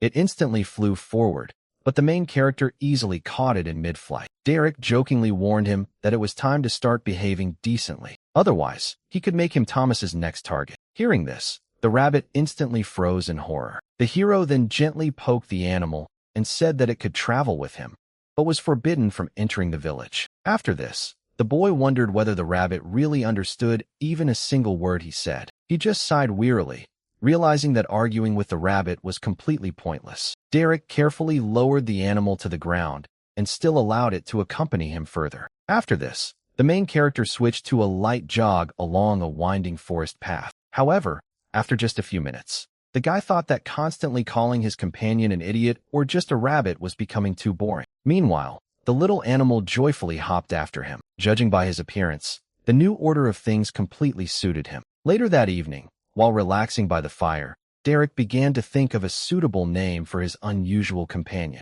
At first, options like Snowball or Bella came to his mind, but he realized that good names did not suit the bloodthirsty creature. At that very moment, the hero watched in horror as the rabbit devoured a level 59 undead forest bear with great pleasure. Derek then started to consider other options, like Dingbat or Beelze the rabbit, but those names also seemed too strange to him. And suddenly, a great idea struck him. The boy smiled broadly, dropped to one knee in front of the little animal, and solemnly announced that he had finally found the perfect name. The rabbit beamed with joy when Derek officially named her Sylvie. After that, they set off again, continuing to search for new monsters. A week later, Derek and Sylvie finally reached the edge of the dense forest. The main character stopped near the bridge, holding a small captured animal in one hand. Then the guy explained to Sylvia that she would no longer be able to accompany him since there would be a massacre. Sylvie looked at him sadly.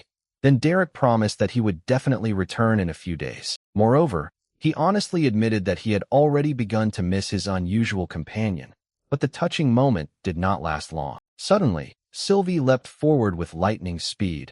The hero managed to dodge only at the last moment, and the rabbit flew into a tree. Derek said irritably that the little psychopath should have stayed in the woods. The hero muttered something under his breath and lifted the level 50 forest chipmunk he was holding in his hand. He then approached the village gate and waved to the guard, who immediately called out loudly to the stranger from above and demanded that he identify himself. However, Derek just smiled and said that there was no need to open the gate. After that, he sat down slightly. The hero, with one incredibly powerful leap, flew effortlessly over the high wall of the village. The shocked guard slipped and began to fall from the observation platform, but the main character instantly grabbed his hand. Derek then noted with a smile that the new haircut suited the man very well and advised him to be careful. The completely bewildered guard only thanked him haltingly, and the guy himself jumped to the ground. After this, Derek called out loudly to Thomas and joyfully announced that he had finally returned to the village. Thomas and Brandy immediately ran towards him as fast as they could. Brandy eagerly asked if Derek had brought the high-level monster he had promised. The protagonist nodded silently, and a slightly awkward smile appeared on his face. Thomas pushed Brandy aside slightly and stated that his biggest dream was to become as strong as Derek. However, the hero quickly put an end to their endless chatter. He pinched both of their noses and warmly joked that they both absolutely loved talking. Derek pulled out some knives and some good skins and explained that all of this was supposed to help Thomas open his own class. He then asked Thomas if he had had time to properly think about their previous conversation, and the boy nodded vigorously in response. At that moment, Derek's backpack rustled because there was some kind of unusual gift inside. The hero hinted that he had prepared a special surprise for Thomas and promised to meet him the next morning at the main gate. At these words, both children literally jumped with happiness and screamed joyfully right in the middle of the road. However, Derek immediately added one condition. He asked if someone could show him the nearest local tavern. Approaching the building, the hero opened the door and decided to finally allow himself a well-deserved rest after a long journey. He took a deep breath of the familiar smell of cheap ale and roasting meat. Then he went inside, hoping that on this planet they actually knew how to brew really good beer. But Derek had barely taken a few steps forward, expecting to spend a quiet evening over a drink, when he stopped. The protagonist unexpectedly bumped shoulders with a mysterious stranger in a cloak. He immediately apologized for the accidental collision, but the mysterious traveler said it was no problem. But then he suddenly felt an incredibly powerful wave of dark abyssal energy coming straight from Derek. The stranger's eye glowed with a bright golden light and began scanning the magic with incredible concentration. This made Derek wonder if there was another nobleman hiding under the guise of an ordinary traveler. When the wanderer said that he had been following this for some time, the guy only tried to correct his grammar. However, the archer completely ignored the joke and, narrowing his eyes, asked if Derek was a void beast. The hero immediately responded in the negative, trying to understand how his cover had been blown so quickly. Realizing that such a situation could cause problems for the village, Derek decided to play dumb. However, the traveler continued to press him with questions about his origin and current level. Then he suddenly accused the guy of lying and pointed a glowing finger straight at his chest. Derek reacted with lightning speed. He intercepted the stranger's wrist right in the air and completely stopped the attack. After this, the protagonist asked him what he was going to do if Derek really was a void beast. In response, the wanderer activated his powerful identification skill. A bright golden light passed over Derek's body as the system tried to analyze hidden characteristics. However, the skill completely failed, and, in the end, both were left standing opposite each other in awkward silence. Derek was the first to break the silence, pointing towards the bar and asking if he could finally get his beer. The bartender greeted him warmly and said that Derek's reputation had already spread throughout the village. The stunned archer realized that in front of him must be the very same powerful warrior who had defeated the void beast. The bartender introduced himself as Bart, and the hero ordered a glass of his finest ale. Meanwhile, he watched the hunter go, relieved to realize that a huge fight in the tavern had been avoided after all. Bart slid a mug of beer across the bar and asked for 2 copper coins for it. But Derek was completely broke, so the hero simply placed a high-level badger skin on the stand. The bartender was absolutely delighted by this and immediately offered Derek a free room in his tavern. But before the guy could agree, a familiar voice came from behind the counter. Derek recognized Mallory. The woman invited him to stay with her as gratitude for helping her daughter. In addition, she promised to cook a hot and tasty stew for the hero. They walked together through the busy streets of the village, Derek enjoying a cold beer while they talked. At the same time, the guy brushed off Mallory's questions about the mysterious hunter who had previously encountered him in the tavern. The woman then warned Derek to be careful and explained that the traveler was actually working for the crown. The protagonist slowly sipped from his mug and wondered if Mallory was referring to the kingdom's rulers. However, the woman explained that the crown was the name of a huge, influential organization within the kingdom of Sidaria. Despite their name, they are not officially connected to either the king or the government. It operated as an upscale restaurant and wielded incredible political influence throughout the region. However, only the richest nobles and the most powerful people were allowed to eat there. Mallory smiled and asked if Derek knew what the establishment's most sought-after delicacy was. She then revealed the shocking truth. The restaurant had been serving cooked void beasts to its wealthy patrons. Derek instantly spat out his beer in shock. Mallory explained that consuming a void beast permanently granted massive stat bonuses to whoever ate it. Derek chuckled nervously and guessed that some of the void beasts must have been weak. However, the woman quickly refuted this thought, reminding him that even a single low-level beast could easily destroy an entire village. A memory of the terrible destruction these monsters had caused flashed before Derek's eyes. Mallory looked at the boy carefully and assumed that such a powerful warrior as he had known all this for a long time. Derek sweated nervously under her gaze, trying his best to remain calm. Meanwhile, the sun began to set, so they continued walking towards the Mallory family's house. Soon night fell, and all the guests were already assembled. Derek ate the delicious stew with great pleasure.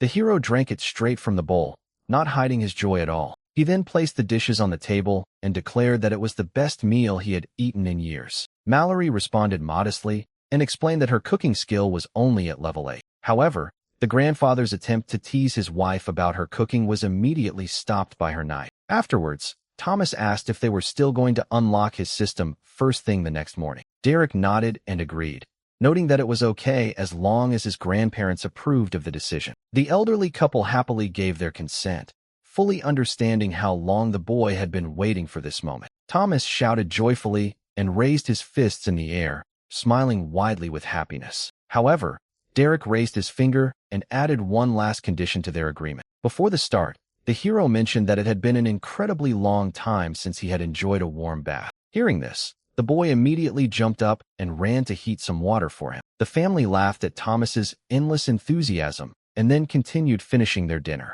Derek looked out the window at the calm night sky and suddenly felt a rare sense of comfort. Suddenly Brandy touched his arm, getting his attention.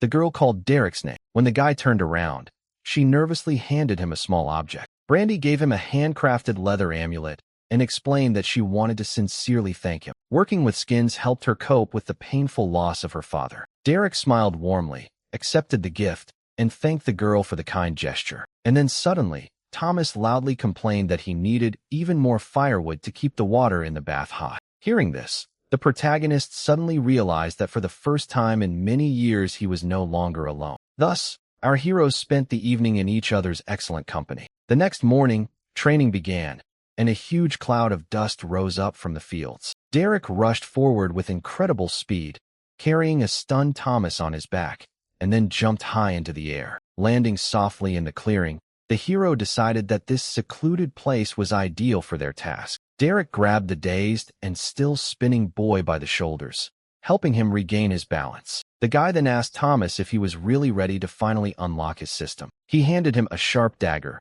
warning the boy to be extremely careful with it. Derek put his hand into his mind and prepared to take out the target he had caught earlier. He told the boy that he had to kill whatever was inside. Thomas nodded bravely and gripped the weapon with both hands, preparing to strike. The next moment, a burst of blue magical energy erupted around, and Thomas's system was officially unlocked. Derek looked at the bloody boy and asked him with a smile how he felt after leveling up. Thomas was completely stunned, he realized that he had just received an achievement for defeating a level 50 monster. Derek then explained that the weapon was created by the same master who made his glaive. The hero then raised his finger and informed the excited boy that he wanted to ask him one very important question. Derek admitted that Thomas wanted to leave the village, become stronger, and see the world, reflecting on the fact that he himself had been alone inside the void for too long. The hero admitted that the loneliness was beginning to become tiresome. After this, the boy asked Thomas if he wanted to go on a trip with him,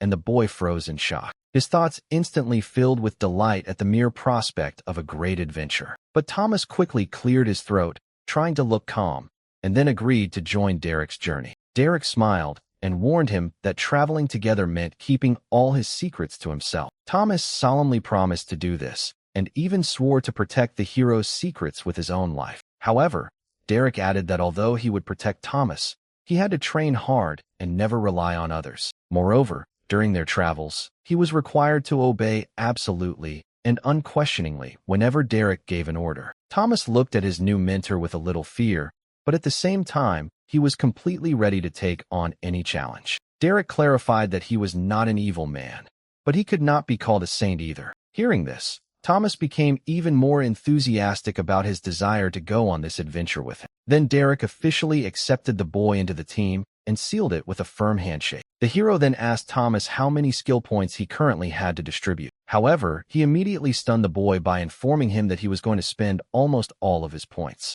Derek told Thomas to immediately invest points in meditation and identification. Noticing the boy's frustration, he explained that these basic skills were actually incredibly powerful. At the same time, he promised that Thomas would be able to spend his very last point on something much more interesting. After this, the main character asked which class the boy wanted to choose. He advised investing in light weapon skills, as it suited his desire to be fast. Thomas touched the glowing screen of his system and locked in his skill selection. Derek then told him to invest all his remaining stat points into vitality and stamina. Thomas didn't understand what exactly the mentor meant by the need to keep up with him, but Derek simply turned and left. The next moment, he suddenly rushed forward with great speed, leaving Thomas behind. At the same time, the hero announced that they were having a race, and the boy was already losing by a huge margin. Returning home, Thomas collapsed from complete exhaustion, while Derek met with the elders. The hero sighed heavily and placed his hand on the wooden table, maintaining a serious expression on his face. He then warned the assembled group that the silver adventurers they had requested would surely die. Reina looked up and asked if the silver team was truly unable to handle the threat. However, Derek stated that the dungeon he found was actually level 120. This news completely stunned everyone in the room. Leon then explained that they needed a golden team of adventurers instead. Richard immediately agreed to draw up a completely new request for the guild. Derek asked for a map of the area, and Grandpa told Thomas to go get it. He then laid out the map on the table and showed the location of all the known local dungeons. The map indicated specific level limits and monster types in each danger zone. Therefore, Derek was able to pinpoint the location where he believed the dungeon with high-level undead was located. Before this, the guy asked permission to make a mark directly on the map. Having received permission, he marked the area on level 120.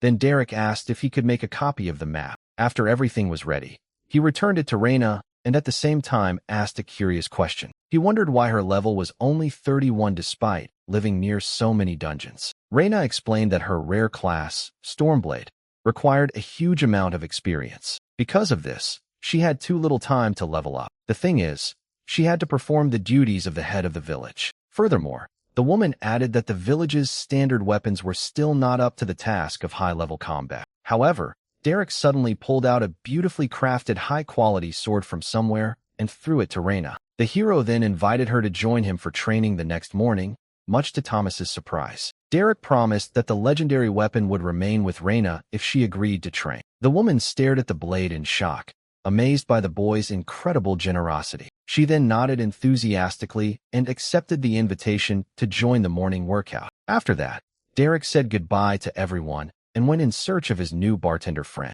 Meanwhile, at the noble castle, Wallace begged his father to send him elite reinforcements. However, instead, the nobleman harshly reprimanded his son for wanting to intimidate a simple border village. The man reminded that the village had already requested a silver-ranked team. so he demanded that Wallace go back there and sort out the situation without creating any new embarrassment. When his son tried to object, the nobleman stepped forward and gave him an incredibly frightening look. He ordered Wallace to get out of his sight immediately and would not listen to any further objections. The humiliated young nobleman left the room in a rage. Wallace glared at his father and said he would destroy the adventurers himself. The next morning, Reina asked if Derek was really ready for training. Meanwhile, he stood in the middle of the field with his torso bare and ordered her to hit him properly. The hero assured the woman that he would be fine even without armor. The guy jokingly added that he would rather ruin his shorts than lose his shirt again. Then Reina reluctantly channeled powerful wind magic into the new blade, deciding to hold back a little so as not to accidentally kill Derek. After that, the woman struck and a huge wave of sharp wind energy rushed straight towards the hero. However, Derek just stood there and let the attack hit him straight. There was no doubt on his face about what he was doing. Thomas watched from the sidelines, wondering if his mad mentor had gone mad. A powerful blade of wind struck Derek in the chest, but the energy simply scattered to the sides. Reina stared in complete shock at the boy's incredible strength, while Thomas screamed in delight. However, Derek just waved it off and told Reina that next time she shouldn't have held back. Hearing this, the woman narrowed her eyes and prepared to release all her power. Reina lunged forward and unleashed a continuous barrage of magical wind blasts at Derek. This continued until 10 minutes later, when she ran out of mana. Derek calmly advised her to meditate. He then called Thomas over, informing him that it was now his turn. The inspired guy immediately ran up, waiting for the start of his first real training session. However, the protagonist suddenly told him to choose any weapon and try to kill him. Thomas was truly horrified by these words and could not believe what he heard. Derek just sighed heavily and reminded the boy that he had recently withstood 30 air blades without a single scratch. He then explained that Thomas just needed to gather his courage and attack with all his might. After this, the hero jumped back, assumed a defensive stance, and invited the student to make the first move. With a loud scream, Thomas rushed forward with a dagger and began waving the weapon around chaotically. However, Derek dodged the blow without the slightest effort. As a result, the boy missed, and they stood awkwardly opposite each other. Silence hung over the clearing, broken only by a light wind. A moment later, Derek dryly noted that the guy had somehow managed to miss the stationary target. He then said that there was no point in apologizing and that Thomas should instead focus on becoming a much better person. Hearing this, the boy tried to attack again, but missed the second time too. The protagonist tiredly covered his face with his hand and suggested changing weapons for training. Ignoring Thomas's protests, he handed him the spear and told him to practice his normal lunges properly first. Thus began their hard training, which continued for several days in a row. Reina attacked Derek with combat magic, thanks to which the girl increased the level of her spells. At the same time, the hero himself developed resistance to magic. Meanwhile, Thomas continued to struggle with the daggers, dropping his weapons again and again, causing his mentor to sigh hopelessly. However, it soon became clear that the boy had a real talent for wielding a sword and spear. Derek spent his free time hunting forest monsters, and then bringing them to Thomas so he could finish them off and gain experience. Every evening they returned to the village, where they enjoyed dinner together in a friendly atmosphere. During one of these meals, Thomas's grandfather quietly asked Derek to be a little gentler with his grandson. Thomas himself, meanwhile, proudly told Brandy how much stronger he had become recently. Then the elderly man explained that the boy's late father also fought with daggers. As time went by, the day came when Thomas finally reached level 10 in the forest. Then Derek warned him in advance that he should not choose the best class, but the one that was truly strong and promising. The boy smiled confidently and told his mentor that he knew perfectly well what choice he was about to make. After that, he opened the system screen and began choosing a class. Derek watched the proceedings carefully, hoping that the system had offered the boy several rare development options. The hero noted to himself that the boy had really worked hard and deserved it. Thomas then confirmed his choice. At that very moment, a powerful stream of green energy flared up around him, signifying a successful class change. Having completed the transformation, the boy deftly threw the dagger up and caught it with a satisfied smile. Thomas was confident that he had chosen the perfect option, but at that moment, Derek's gaze became extremely serious and the hero suddenly felt a strong sense of anxiety. Thomas happily announced that he had chosen the regular rogue class, just like the one his father had once possessed. Hearing this, Derek just tiredly slapped his hand across his face, wondering why the boy ignored all the rare classes. Thomas admitted that he had seen some rare variants, but still settled on the bandit because he thought his father was really cool. He looked at the dagger with a gentle smile, remembering its fighting style and heritage. However, Derek reminded that Thomas's father had already died and the boy himself had no idea how to handle daggers. The hero then stated that he had already begun to doubt whether it was worth taking a small child with him on the trip at all. Upon hearing this, Thomas immediately fell to his knees and began to beg for a chance. He wanted to become strong enough to protect other people. Derek asked how he could trust a man who was unable to follow even the simplest instructions. Then the tearful boy began to ask even more persistently to be given at least one last chance to prove his reliability. In desperation, Thomas swore an oath to the great system to keep all of Derek's secrets. Immediately after this, a notice appeared before them, confirming that the oath had become his contract until death. Derek was genuinely amazed when he saw this, as he immediately recognized the skill of a hard contract, familiar to him from his previous life. After this, the hero asked why Thomas decided to take such a desperate action just for the opportunity to travel with him. He then warned the boy that this was his very last chance and told him to pack his things. In the morning, they were going to the dungeon. Meanwhile, a luxurious carriage was moving quickly along the road to the border village, with Wallace and his troop inside. As the crew drove forward, they drank and complained irritably about their new assignment. One of the girls grumbled discontentedly that she had to return to this dirty border hole again. Another member of the squad complained that he had only recently managed to get rid of the village smell in his hair. The fair-haired girl contemptuously declared that this time she had expected a much more dignified meeting. Wallace himself sat silently in the corner the whole time, but his irritation became increasingly noticeable. Finally, he could stand it no longer and sharply ordered his companions to immediately shut up. The nobleman then demanded that they stop their constant complaints and assured them that this whole story would end in a few days. Meanwhile, in the forest, Derek and Thomas approached the green portal to the dungeon. The hero decided that he was going to run this level 25 dungeon twice, while his own level remained low enough. According to his calculations, such an experience should significantly accelerate the student's development. Thomas looked around in bewilderment and asked why they had stopped there. In response, Derek only smiled smugly and said that this was exactly the dungeon they were about to clear out. The boy immediately panicked because he didn't understand how the two of them could even enter a dungeon of that level. Then the hero reminded him of the secrets he had sworn to keep and declared that the time had come to reveal the first of them. After this, Derek walked up to the portal and placed his palm on its glowing surface. A system window immediately opened in front of them, displaying the hero's actual level, only 18. Seeing this, Thomas literally lost the power of speech.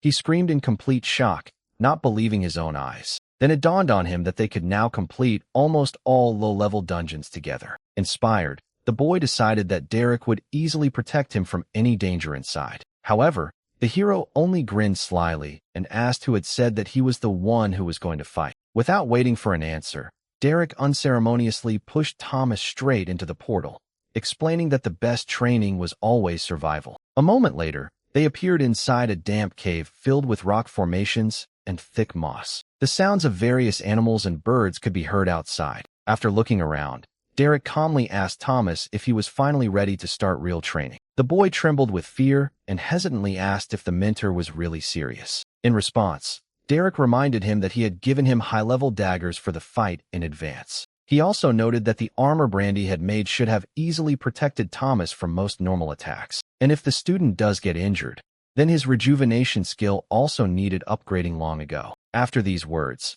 Thomas only swallowed convulsively, finally realizing that there was nowhere left to retreat. Realizing that Thomas was now on his own, Derek declared that it was a win-win for everyone. Then they went deeper into the dangerous jungle of the dungeon. Suddenly, a huge flying insect ambushed Thomas. The boy jumped to his feet and started running, calling for Derek's help, but another giant beetle immediately rushed after him. At that moment, a huge centipede wrapped itself around his body and began to squeeze so hard that the boy found it difficult to breathe. Almost at the same time, the giant ant sank its teeth into his hand, and Thomas, unable to bear it, screamed again, begging Derek to help. Only then did the protagonist decide to intervene.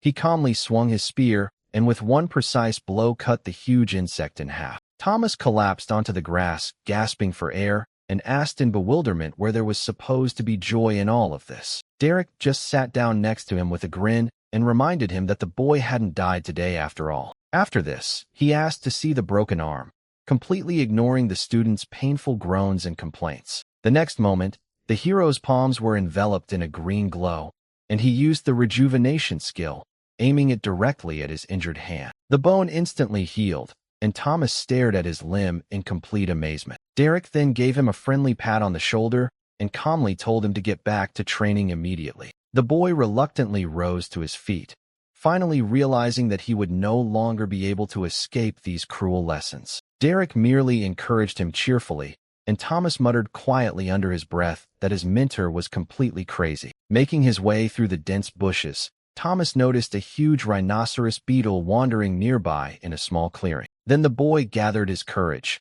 gripped his daggers tighter, and decided that this was his best chance to prove himself. Then he suddenly took off and tried to catch the monster by surprise. However, the giant beetle sensed his presence literally at the last moment and sharply turned its head. Thomas swung his weapon, but missed completely, the blade only cutting through empty air. Seeing such an attack, Derek tiredly covered his face with his hand, completely disappointed in his student's technique. The beetle immediately counterattacked, striking Thomas with a huge horn and sending the boy flying far to the side. The boy rolled on the ground with a painful groan, raising a thick cloud of dust around him. The monster squealed loudly and prepared to crush the helpless enemy with its paws. But at that moment, Derek shouted loudly for Thomas to dodge. Hearing the warning, the boy rolled to the side in time. Derek encouraged his student, and Thomas quickly jumped to his feet and prepared to fight again. However, the giant beetle rushed forward again.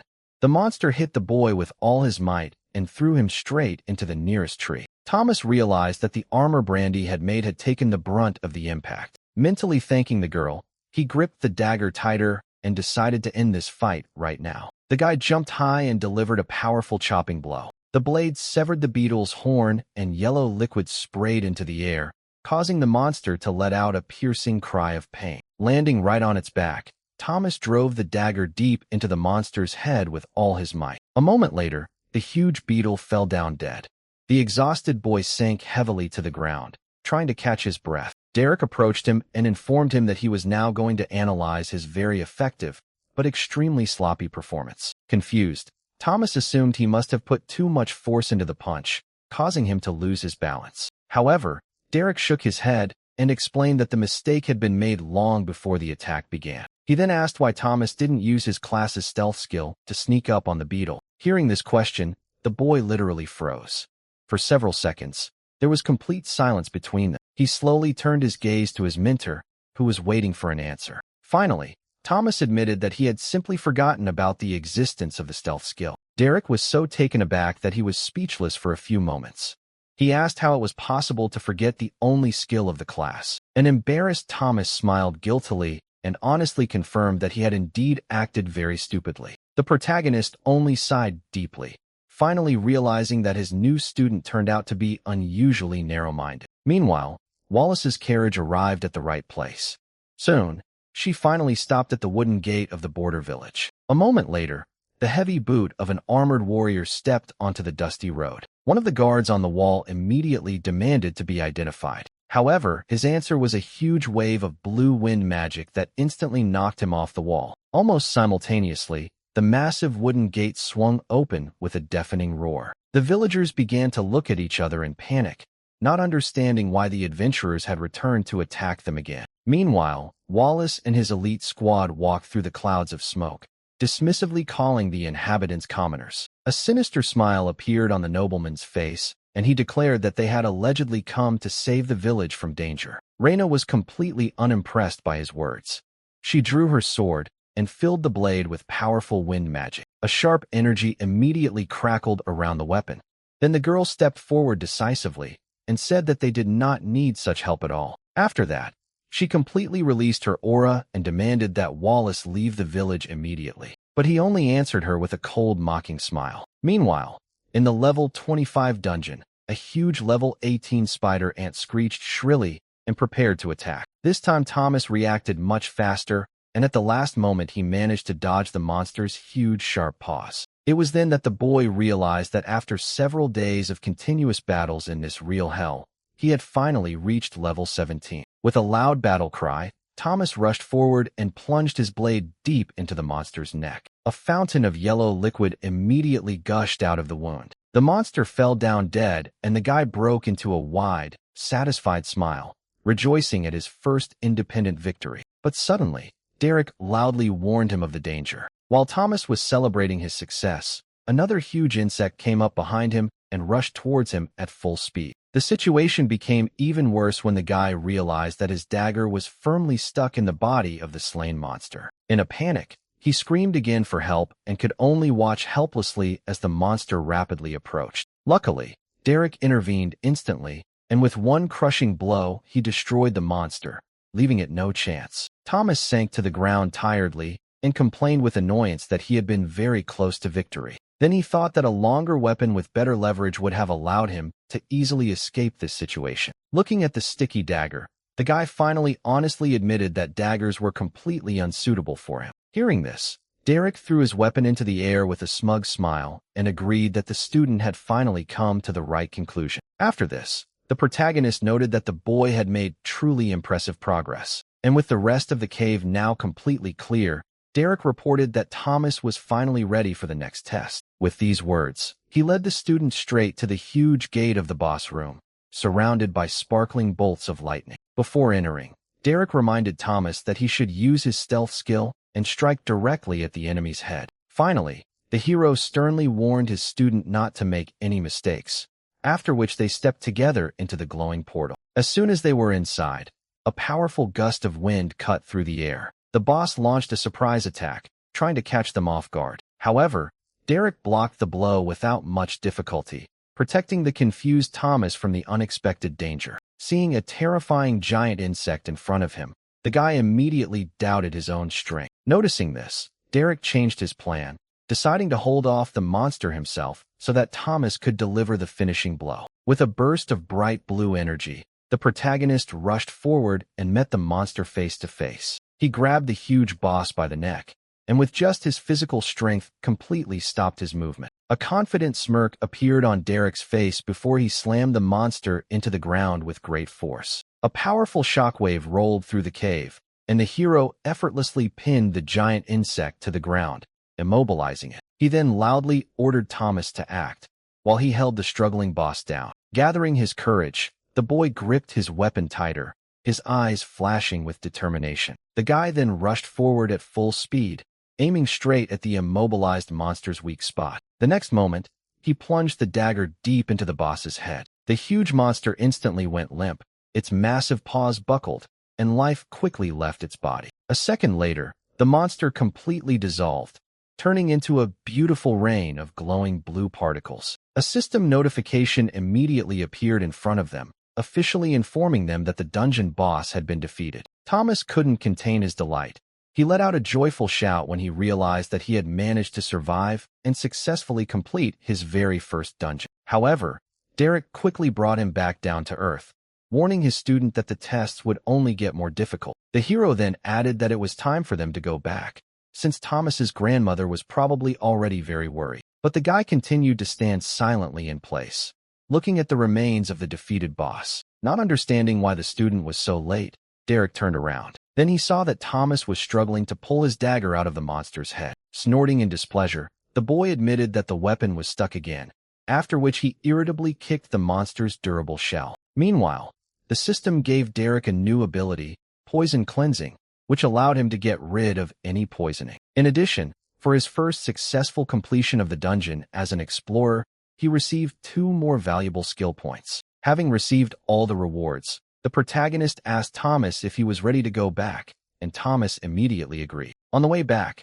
Thomas admitted that he finally understood why daggers had been such a poor choice for him. Derek then promised that once the student reached level 25, he would definitely give him a truly powerful spear. Suddenly, the hero stopped abruptly, his relaxed face instantly becoming extremely serious. He noticed that the village gates were completely unguarded, and several expensive carriages were parked near the entrance. Sensing that something terrible had happened, Derek narrowed his eyes, his eyes flashing an ominous blue light. He immediately rushed through the gate and saw a destroyed village. Derek, in a panic, began calling loudly for Raina and Mallory. He soon found Brandy unconscious on the ground, the system showing that the woman was barely alive. Lying nearby was Mallory, in critical condition, with a timer indicating she had only 13 minutes to live. Thomas ran up, looked at the destruction in horror, and asked what had happened here. Without wasting a second, Derek quickly stabilized both women and assured the boy that they would definitely survive. The hero then placed his hand on Thomas's head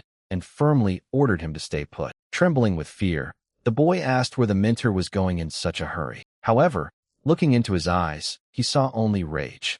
Derek was going to find the culprits of what happened. Meanwhile, Raina lay bleeding and breathing heavily on the ground, with a sharp sword pressed to her throat. Wallace stood over her arrogantly and declared that the inhabitants had only themselves to blame for all their suffering. He then announced that, in the name of his noble house, he was condemning Raina to death by beheading. The executioner had already raised his sword for the fatal blow, but suddenly, a dark shadow loomed over the square. The next second, a powerful purple energy whip wrapped around the nobleman's blade and stopped the blow in midair. Derek's cold voice echoed across the square.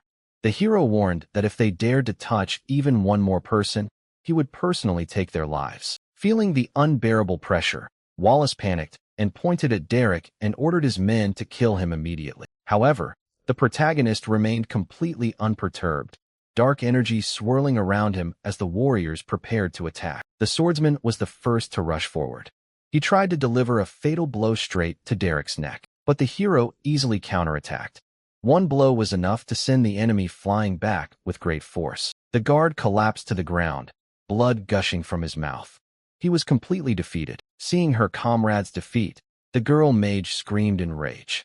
She began to rapidly accumulate a huge amount of fire magic in her palms, and her eyes flashed with a bright orange light. She then declared that she was going to burn Derek to ashes for daring to speak out against them. The next moment, the mage released a colossal stream of flame that completely covered the street. A monstrous explosion swept through the village, raising a huge cloud of smoke and debris. Having finished the attack, the girl breathed heavily, being completely confident that she had destroyed the target completely. A tear even rolled down her cheek.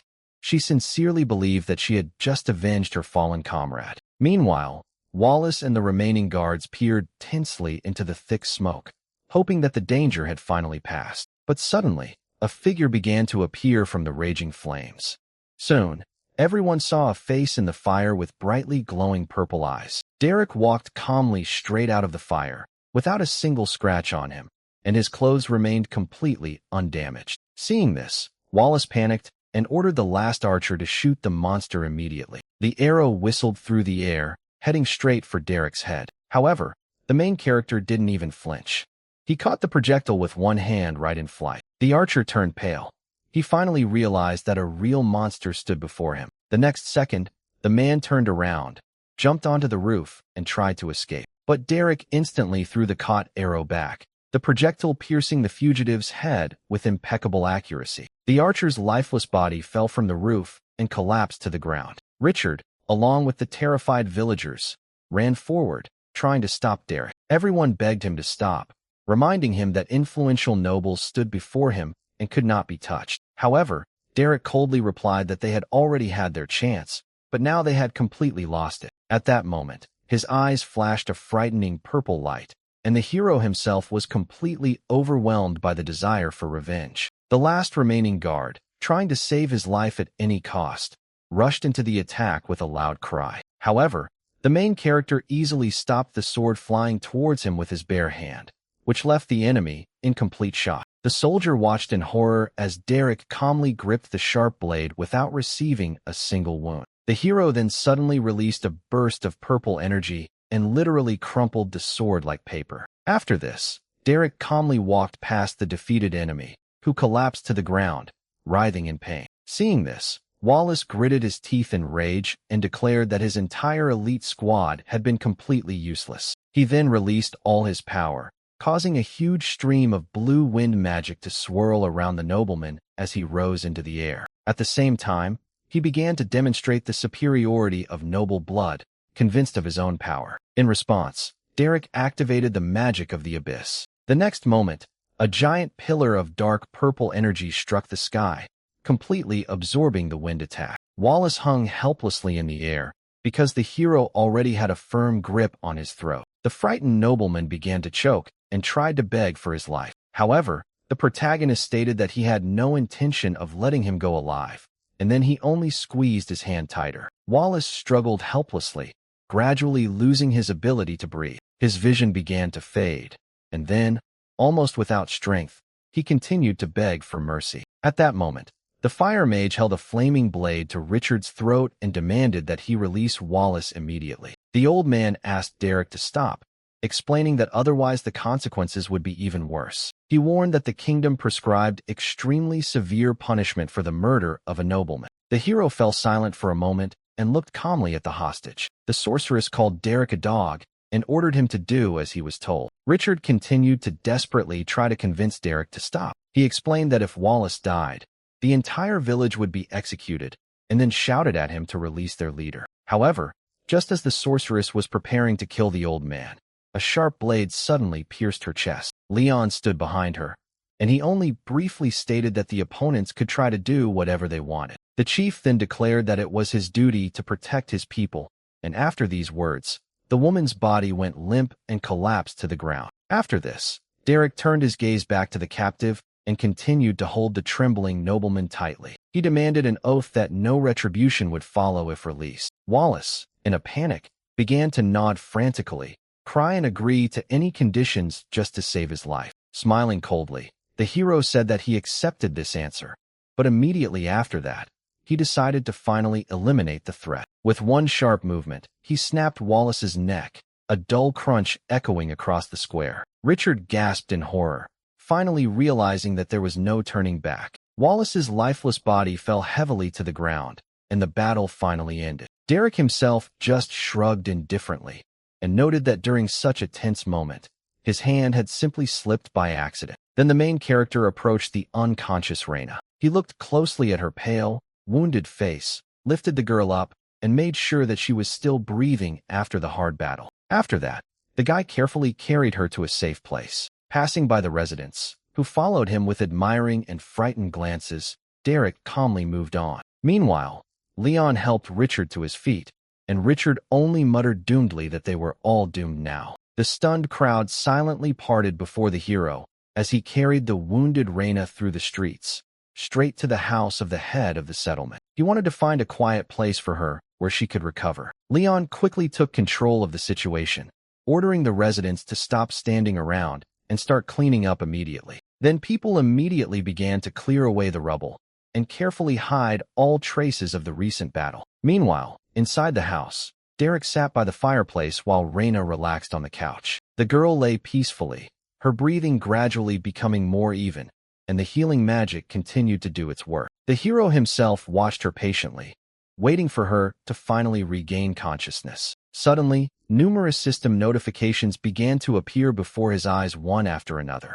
They reported that he received a huge amount of experience and leveled up for defeating high-level opponents. Derek only noted ironically to himself that he was probably the first person to be upset by the level increase. Soon, Reina slowly opened her eyes and, barely coming to her senses, quietly said Derek's name. Then the girl, with a painful expression on her face, tried to get up, and the first thing she wanted to know was whether the village was safe. The hero calmly assured her that everything was over, and there was nothing more to worry about, after which he advised her to simply rest. Reina sighed with relief and sank back onto the pillows, thanking him profusely for saving her. However, Derek jokingly stated that he had done nothing at all, and that the nobles had allegedly died unexpectedly on their own. The girl immediately grabbed his hand in panic and reminded him that the deceased were very influential noblemen. She warned that if the kingdom ever found out the truth, the entire village would be hanged. However, the main character answered quite calmly that no one would ever know about it. He then explained that he had already come up with a plan that would work on one condition: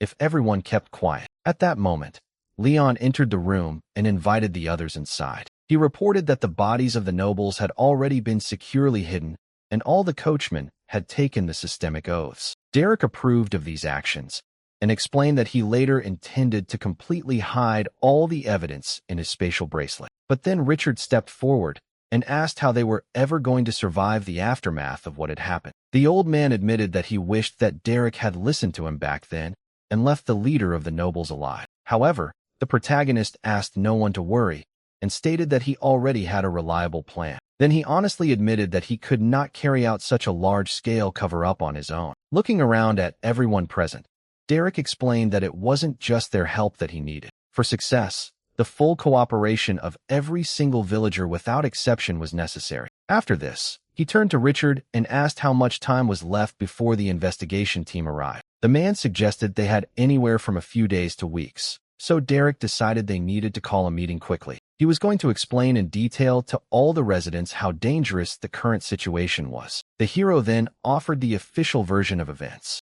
According to her, the nobles simply bought the map and immediately left the village, almost without stopping, after which they went straight to the dungeon. After this, Derek apologized to Richard for losing his card, but the old man took it calmly. The hero then turned his gaze to the others and demanded that everyone take a systemic oath to keep what had happened a secret. These words surprised Leon, and he wondered why it was necessary to swear before the system itself. Derek explained that it was the same binding system oath that Thomas had previously taken to keep his secret. However, Leon refused, saying that, despite all his respect for Derek, he did not want to bind himself with such an oath. Richard also supported him, admitting that in his life he had already seen what terrible consequences oaths could lead to. Then Reina looked up and asked if such an oath could really protect the entire village. The protagonist firmly promised that he would protect them as best as he could. Hearing this, Mallory agreed and said that she did not need any oath at all to trust him. Meanwhile,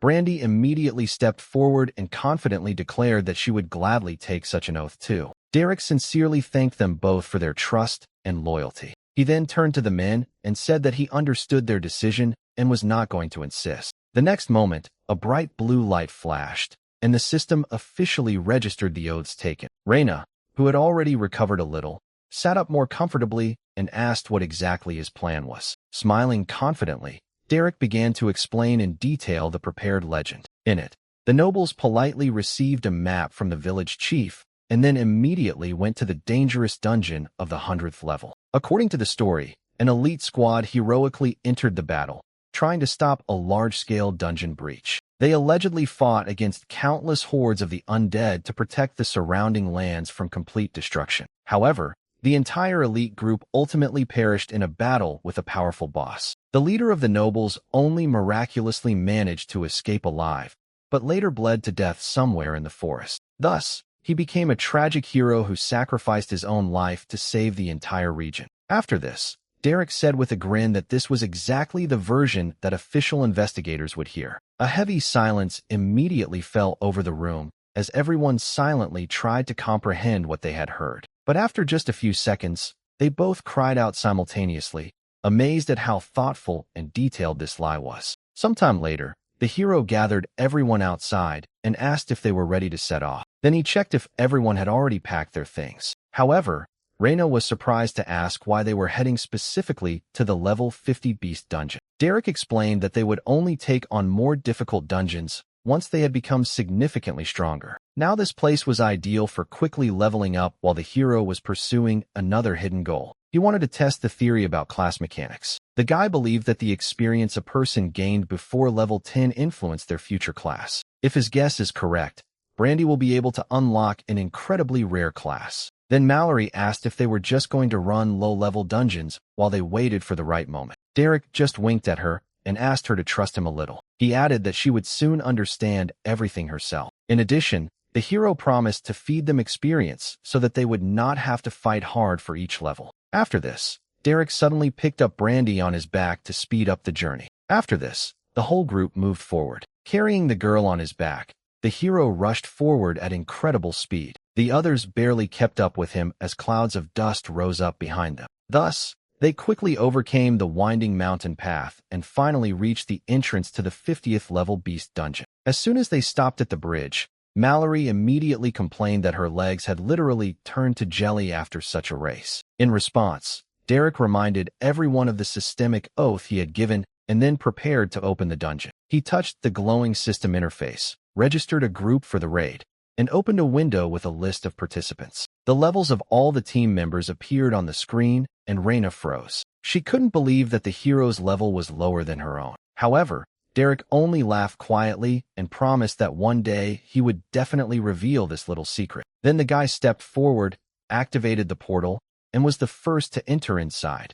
The next moment, the entire group was teleported into the dungeon. They found themselves near a small stone safe haven. Derek peered out cautiously, carefully examining the surroundings. He then returned back and began to explain to his team the most effective leveling strategy. He said that he would go out alone, beat the local monsters almost to death, and then bring them back. After this, Thomas and Brandy will be able to finish off weakened opponents without much difficulty and gain full experience. The protagonist then warned Brandy to prepare for a class change and advised Thomas to give up the daggers. As for Reina, Derek decided that she was already strong enough to fight with him outside. True, he immediately warned the girl that at the slightest danger, she would have to immediately retreat to a safe place. Meanwhile, Brandy eagerly asked what role she personally was assigned in this plan. However, Derek replied that she would have to do practically nothing. He simply instructed the girl to perfect her craft using a huge pile of monster skins. After this, the hero turned to Mallory and asked if her spear was really the best weapon she had.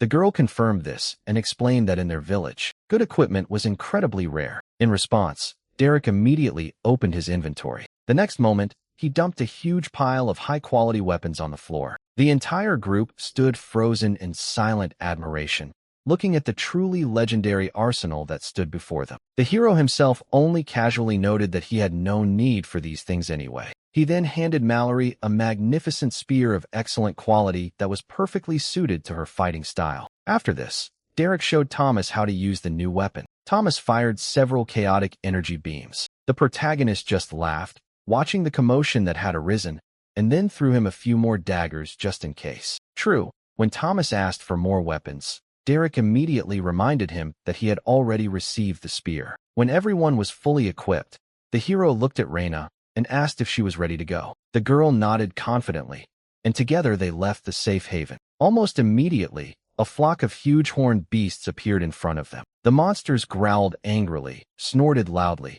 and prepared to tear the uninvited guests apart. However, Derek only grinned contentedly, genuinely happy that he would finally be able to have some real fun. The next moment, the entire horde took off, causing a real tremor in the earth. The monsters rushed forward with incredible speed, but Derek and Reina easily dodged them and immediately launched a counterattack. The protagonist slammed one of the huge beasts into the ground with a powerful blow, instantly knocking it unconscious. He then dragged the stunned monster back to the shelter. There, the beast appeared right in front of Thomas, who dealt it the finishing blow with his new weapon. Inside the shelter, Mallory also immediately tested her new spear and successfully finished off another monster. Meanwhile, outside, Reina unleashed a powerful slash that sent another beast flying with force. Watching this, Derek sat down right on the defeated monster and praised the girl for her impressive fighting skills. Finally, the last of the captured animals was finished off with a decisive blow. Thanks to this, both Thomas and Mallory reached level 25 at record speed. Derek clapped his hands contentedly and advised them both to carefully study the available options for class development. He then asked Thomas to open the system window and see what development paths were now available to him. The guy gasped in surprise. Among the options offered was the rare Soul Spearman class. The system reported that this class allowed the creation of energy extensions of the spear and the infliction of powerful piercing damage with them. Thomas suddenly looked down and thought that he really wished his father could see this day. Thomas suddenly reminded him that his father's spirit would always be there and was probably already proud of him. Mallory then revealed that she herself had received an unusual growth class called Ohm's Fury. This class focused on strength and endurance, allowing for incredibly powerful strikes with a staff. Hearing this, Derek smiled warmly. He realized that all of his companions were developing even better than he had originally expected. Then he involuntarily began to think about how sometimes even a little help from the outside could completely change someone's destiny. Curious about his own progress, Derek decided to test his own achievements. The system notification informed that the hero had already reached level 25. Derek realized that he had received it after the battle with the nobles. A bright purple light flashed around Derek. As a result, his Abyssal Champion class successfully moved to the next level. At the same time, the system rewarded him with a large number of characteristics and opened up 2 skills at once. The first was the Void Shift, which allowed one to transcend time and move freely through space. The second was Void Perception, a passive skill that connected the user to the abyss and greatly expanded their perception. The description of both abilities impressed Derek greatly with their versatility, so he immediately studied them without the slightest hesitation. However, the very next moment his eyes widened in surprise, and a strange wave of sensations swept through his entire body. The hero slowly raised his hand and suddenly realized that he could now literally feel the entire space around him. Derek clenched his fist tightly and couldn't hide his satisfied smile. His new abilities were even more useful than he expected. However, the guy did not use Void Shift right now. It would be safer to test this skill when he was alone. At that moment, Reina approached him and said that she was completely ready for the second round of hunting. Thomas also immediately became inspired and supported this idea. Then Derek and Reina went outside the safe zone again in search of new enemies. Soon they came across another pack of monsters, and the battle began almost instantly. The protagonist quickly rushed into the thick of the enemy, and Reina finished off those who were still on their feet. Then Derek pushed off from the huge tree and jumped high into the air. Then he brought his spear down with crushing force on one of the beasts, literally smashing it into the ground. After this, the girl quickly dealt with the remaining monsters, but the battle noticeably tired Reina. It was then that Derek's expression changed dramatically. The hero felt the approach of a powerful enemy. The ground beneath my feet began to tremble noticeably, and a huge horned beast slowly emerged from the depths of the dungeon. The monster snorted heavily, burning people with its bright red eyes. The system almost immediately identified the monster as Iron Hoof, a level 65 boss. After assessing the situation, Derek ordered Reina to return to the hut immediately, and the girl did not argue. When they were alone, Derek only chuckled slightly. He noted that the boss was only 30 levels above him, and therefore decided not to use all his power at once. Instead, the boy wanted to test the new abilities of the Abyss in a real fight. The monster roared furiously and brought the giant axe down with all its might. The impact literally exploded the ground, sending up a huge cloud of dust and rocks into the air. However, Derek dodged the attack without the slightest difficulty, and then instantly activated Void Shift. The next second he found himself in a strange, starry space where absolute silence reigned. Everything around froze completely. It seemed as if time itself had ceased to exist. The hero looked around with interest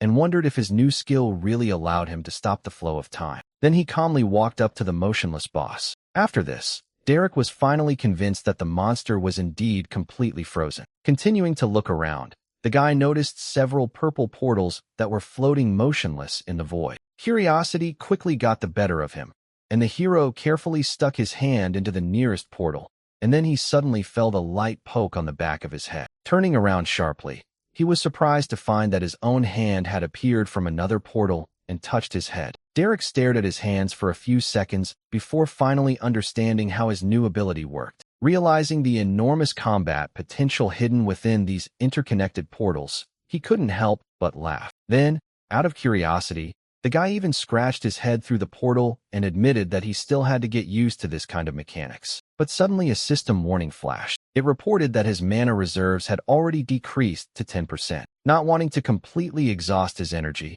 the protagonist immediately turned off the Void Shift and returned to the real world. He appeared literally at the very moment when the boss's huge axe fell to the ground behind him with a deafening roar. The monster turned his head in confusion, completely unable to understand where his prey had disappeared to. Derek just chuckled, pointed his finger at his eye, and mockingly told his opponent that he had missed again. Even more enraged, the beast immediately rushed forward and again delivered a powerful blow from above. However, the hero easily ducked, slipping under the huge blade. He calmly stopped the next blow with his spear, and the collision of the weapon sent a powerful shockwave in all directions. After this, Derek calmly told his opponent that he should calm down a little. Then, right in the middle of the fight, he activated the meditation skill, closing his eyes. The guy concentrated on restoring his mana. At the same time, it was as if he deliberately allowed the monster to attack with all its might, testing the limits of its capabilities. Once his energy reserves had recovered a bit,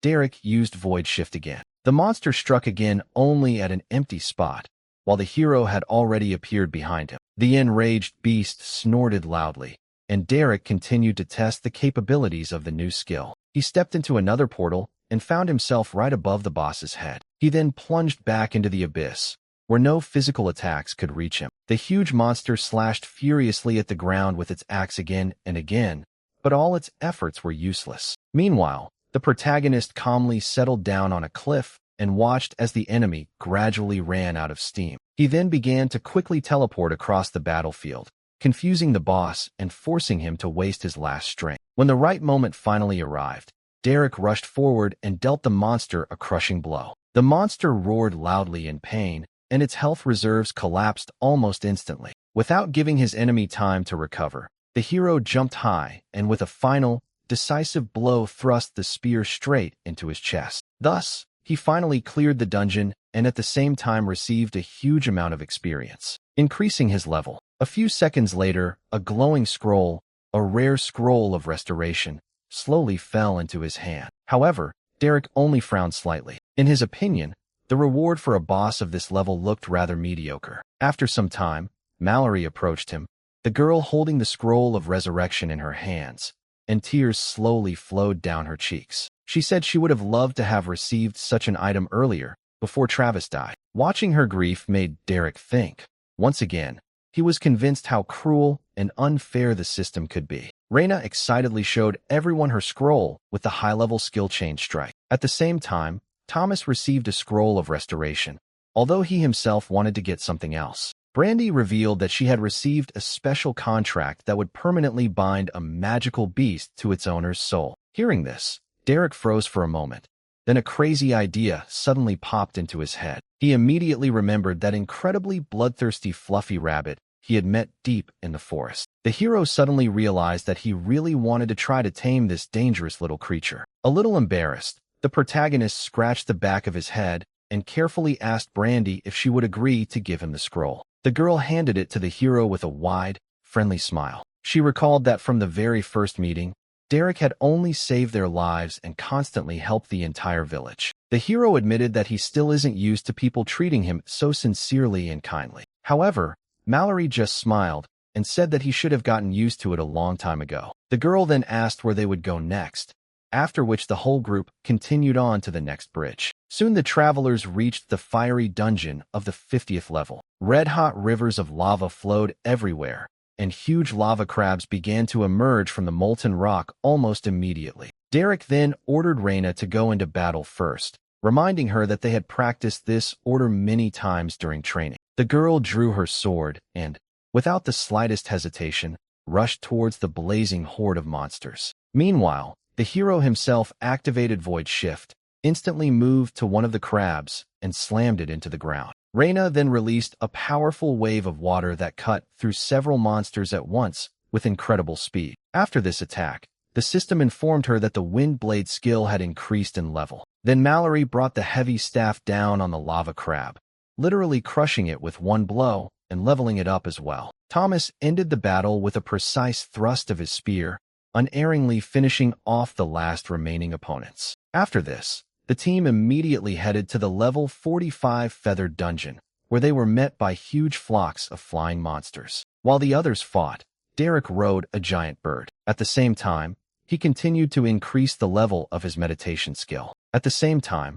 Thomas was practicing the techniques of the new Soul Spear class. Brandy diligently collected valuable feathers for her future craft. The group then moved to a level 55 underwater dungeon. They were swimming among the jellyfish when suddenly a huge sea monster emerged from the depths and swallowed Derek whole. Reina screamed in horror as she saw the boy disappear under the water. However, the monster had no idea how dangerous the prey he had just swallowed was. Within a few seconds, a powerful energy flared up inside his body. Then, the monster's belly literally burst open from the inside, and the protagonist burst out, increasing the level of the Void Channel skill. After that, the journey continued into a level 50 flower dungeon covered in purple plants. Looking around, Reina noticed that it was suspiciously quiet around and wondered where the local monsters were hiding. However, the answer appeared almost instantly. A giant plant monster silently grew right behind the group. 3 days after clearing the beast dungeon, the team was already climbing a steep mountain path. One day, Mallory noticed that she felt invigorated and there was no trace left of the previous fatigue and muscle pain. Derek explained that this effect was achieved thanks to high performance and correct meditation techniques. During the climb, the hero finally decided to open his status window to distribute the accumulated characteristic points. A second later, he burst out laughing in surprise when he saw that he had accumulated a whopping 618 undistributed points. After some thought, the guy decided to increase his strength and agility, hoping to unlock even more free skills. For a moment, he even imagined himself as an incredibly muscular and at the same time, very agile warrior. Having finished distributing the characteristics, Derek flexed his arm contentedly, feeling how much stronger his body had become. Almost immediately, the system offered him several new attacking skills to choose from. Derek came to the conclusion that the sweeping strike had a high probability of being able to combine with his existing abilities, and that's why the hero chose sweeping strike and multi-strike, completing the formation of his new combat arsenal. Almost immediately, another notification appeared, informing that a hidden skill had been discovered that was ready to be merged. Despite the intense pain that accompanied the process, Derek calmly endured the merging of his abilities. Reina, noticing the strange blue glow around him, turned around in surprise. At that moment, the protagonist raised his spear and energy began to rapidly spread throughout the shaft. Smiling contentedly, he asked the others to move back a little and make more space. He was about to test the limits of his new skill, and in a moment, blue lightning completely enveloped the weapon. Then Derek let out a loud cry and put all his strength into the blow. The next second, a giant crescent-shaped energy slash shot forward. It cut through the ground with monstrous force, causing an explosion that split the surrounding landscape. It created a colossal shockwave that rolled across the entire valley. The rest of the group literally froze in place, watching in shock at the aftermath of this attack. A huge, smoking canyon formed in front of them, as if someone had cut the earth in half with one blow. Derek himself only smiled with satisfaction and declared that they were now ready to go to the dungeon of the undead. Meanwhile, in the luxurious dining room, Walter Gracefall was dining alone at a large table. As he chewed his food slowly, he looked increasingly worried. Then he finally asked the servant if there was any news about his missing son. He reported that the last message pointed to the area of the mountain shelter. Hearing this, the nobleman angrily stabbed his fork into his food, finally convinced that something serious had happened. He then called over his elite knight Bronson, who silently awaited orders. The heavily armored warrior stepped forward. Then the owner ordered him to immediately go in search of the missing heir. Meanwhile, Derek and his companions had already approached the entrance to the level 100 undead dungeon. Feeling the energy emanating from here, the hero noted that now it felt much more dangerous than last time. After that, he announced that he was going to go through this dungeon alone, and everyone else should stay in a safe place. Gathered near the glowing portal, the group members confirmed their readiness for the raid. The system started a countdown, and within a few seconds they found themselves inside a huge, gloomy stone temple. Derek once again warned his comrades to stay inside the shelter and not open the stone doors. After this, the main character went outside alone. He ended up in a huge cemetery hidden by thick fog. Looking around at the eerie ruins around him, the guy quietly remarked that the cemetery was the most suitable place for such a dungeon. However, he didn't have time to finish his thought. Suddenly, a huge bony hand burst out of the ground. Then Derek just calmly rolled his shoulders, muttering discontentedly that he always hated fighting skeletons. A massive horde of level 100 skeleton warriors rose from their graves, already clutching weapons in their bony hands. At the same time, a flock of level 98 vampire bats descended from the dark sky with a piercing screech. Derek just sighed heavily, knowing that this high-level dungeon should have given him a huge level boost. At that moment, one of the skeleton warriors rushed forward and struck with a rusty blade. The hero easily stepped back and dodged, but the monster immediately followed him with a quick swing of its sword, the blade barely missing Derek's chest. So the guy was a little surprised when a random glancing blow still managed to leave a scratch on his skin. The skeleton brought the sword down with all his might, and the protagonist realized that the level 100 monsters were not harmless opponents at all. So the guy finally decided to take the battle a little more seriously. A crackling blue lightning coiled around his arm. The hero prepared to release the skill and performed a huge, sweeping blow. The wave of attack instantly shattered several skeleton warriors, turning them into dust. The next skeleton lunged at Derek. However, the guy grabbed the monster by the neck and directed purple void energy into its body. The next moment, the enemy exploded in a bright flash of light, and almost immediately after that, a notification about a level increase appeared in front of the hero. Derek twirled his spear easily and smoothly, preparing to deal with the remaining undead. He then gathered swirling blue energy in his palm and directed it at the flying mice. A volley of precise energy beams shot into the air, one after another, knocking the vampires right out of the sky. One bat tried to dive at the hero, but Derek merely swung his weapon and threw it away. But suddenly, he felt a strange vibration coming from right under his feet. The next second, numerous skeletons with sharp swords suddenly burst out of the ground. At that moment, the hero froze, as the opponents pointed a weapon right at her. Derek then took a step back, causing confusion among the skeletons. The guy thought that this dungeon wasn't so bad. The protagonist even decided that he could easily deal with such a number of enemies, despite the serious overcrowding of the dungeon. However, Derek suddenly stopped and a loud crunch was heard behind him. Much to the boy's annoyance, the shattered skeletons began to reassemble their broken bones. Derek watched silently as the entire cemetery was gradually restored. But then the hero froze and noticed one peculiarity. One particular skeleton was not moving at all. Derek realized that the monster he had destroyed with the Void Channel skill was indeed still dead. A satisfied smile appeared on the guy's face. Then he covered his entire body with a dense aura of purple energy. The hero then jumped high into the air, leaving behind a bright, glowing trail. Derek raised his spear, the dark power of the void capable of destroying souls, sparking along his weapon. The hero then brought the spear down with all his might, and a huge purple column of energy erupted from the ground and completely engulfed the cemetery. Level up notifications started appearing before Derek's eyes, one after another. The guy stood among the remains and was convinced that this time the enemies really did die. Derek then stretched his neck and smiled as he prepared for the second round. Just at that moment,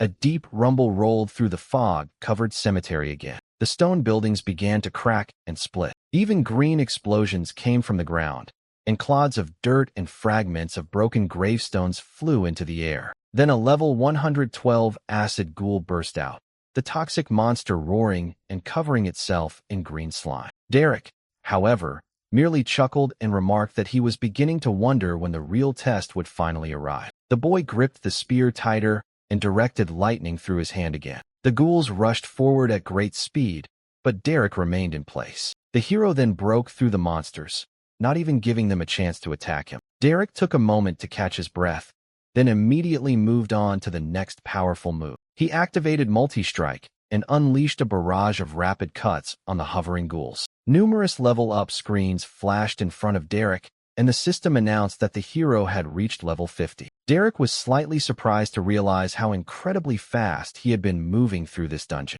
However, suddenly, a pair of creepy clawed hands silently emerged from the shadows behind him. A huge ghoul snuck up on the hero while he was distracted by the system windows. Derek merely noted that he was gradually beginning to like the system, completely ignoring the approaching danger. At that moment, the skeleton struck from above, but Derek managed to dodge in time, and in an instant found himself right behind his opponent. He wondered irritably why nothing in this place could stay dead. Suddenly, the huge bell of the clock tower rang loudly, its sound echoing throughout the cemetery. Derek looked up and finally realized where this endless resurrection was coming from. A floating skeleton with glowing red eyes began to descend from the top of the tower. The system identified him as a lich. The boss roared and commanded the undead to rise, and the ghouls shrieked and charged. Derek sighed in irritation as one of the skeletons reformed right in front of him. The hero delivered a powerful blow filled with purple energy and turned the monster's chest into dust. The boy then kicked another skull aside and thought irritably about how annoying it was to kill the same enemies twice. After this, the hero looked up at the hovering boss and demanded that this battle finally end. Derek then noticed that his friends were probably tired of waiting for him outside. At that moment, the flaming lich commanded him to die and began to descend, surrounded by fire. Ghouls and skeletons rushed forward straight at the main character. However, Derek rushed forward, a trail of purple energy following him as the hero dodged the attacks. The boy delivered quick and smooth blows with his spear, cutting down several enemies one after another. Derek then activated multi-strike and leaped forward, cutting down the monsters with his spear. After this, the hero's eyes glowed with a deep purple light. Derek prepared to use the void channel. The Lich watched in horror as the boy directed his power directly at him. Then he clapped his hands and concentrated a huge ball of energy in his bony hands. Energy wrapped around the monster's limbs and began to connect them back together. The Lich resurrected his fighters once again, completely restoring their destroyed bodies. However, Derek only said irritably that he had no intention of allowing the boss to drag out the battle again. The hero rushed forward and decided that they would definitely not start this endless cycle of resurrections again. Then the guy delivered a decisive blow. Derek's spear cut through the Lich's body. A powerful explosion of purple light illuminated everything around, and in an instant split the huge clock tower in half. The crackling blue energy slowly dissipated on Derek's hand, and the dust that had risen gradually began to settle. The protagonist stood calmly under the light of the full moon and silently watched as the remains of the tower collapsed with a roar. Within a few seconds, the giant structure finally collapsed. Derek then slowly walked up to the remains of the Lich and noticed a small glowing object on the ground, similar to a lantern. It shone brightly with a golden light, and the hero immediately realized that in front of him was the Lich's phylactery. Without a second's hesitation, the boy stepped on it with his foot and crushed the artifact into many tiny fragments. At the same time, he mockingly noted that hiding one's phylactery was the most basic mistake of any Lich. Remembering that he still had to figure out how to improve his class, Derek decided to put that issue off for now. After this, he called out to his companions and informed them that they could now go outside in peace. The heavy doors creaked open and the entire group emerged into the ruined cemetery. Brandy almost immediately let out a joyful cry when she spotted the vampire bat, which she immediately decided to take as material for her craft. In response, Derek said with a satisfied smile that the first part of his plan had been successfully completed. Almost immediately, the system announced that the dungeon had been fully completed, and what's more, all rewards were doubled. Reina gasped in shock as 2 legendary rings of storage appeared in the air in front of her. The rest of the group also froze, hardly believing their eyes and not taking their eyes off the incredible prey. Derek calmly picked up one of the rings and asked Reina if it was really that good.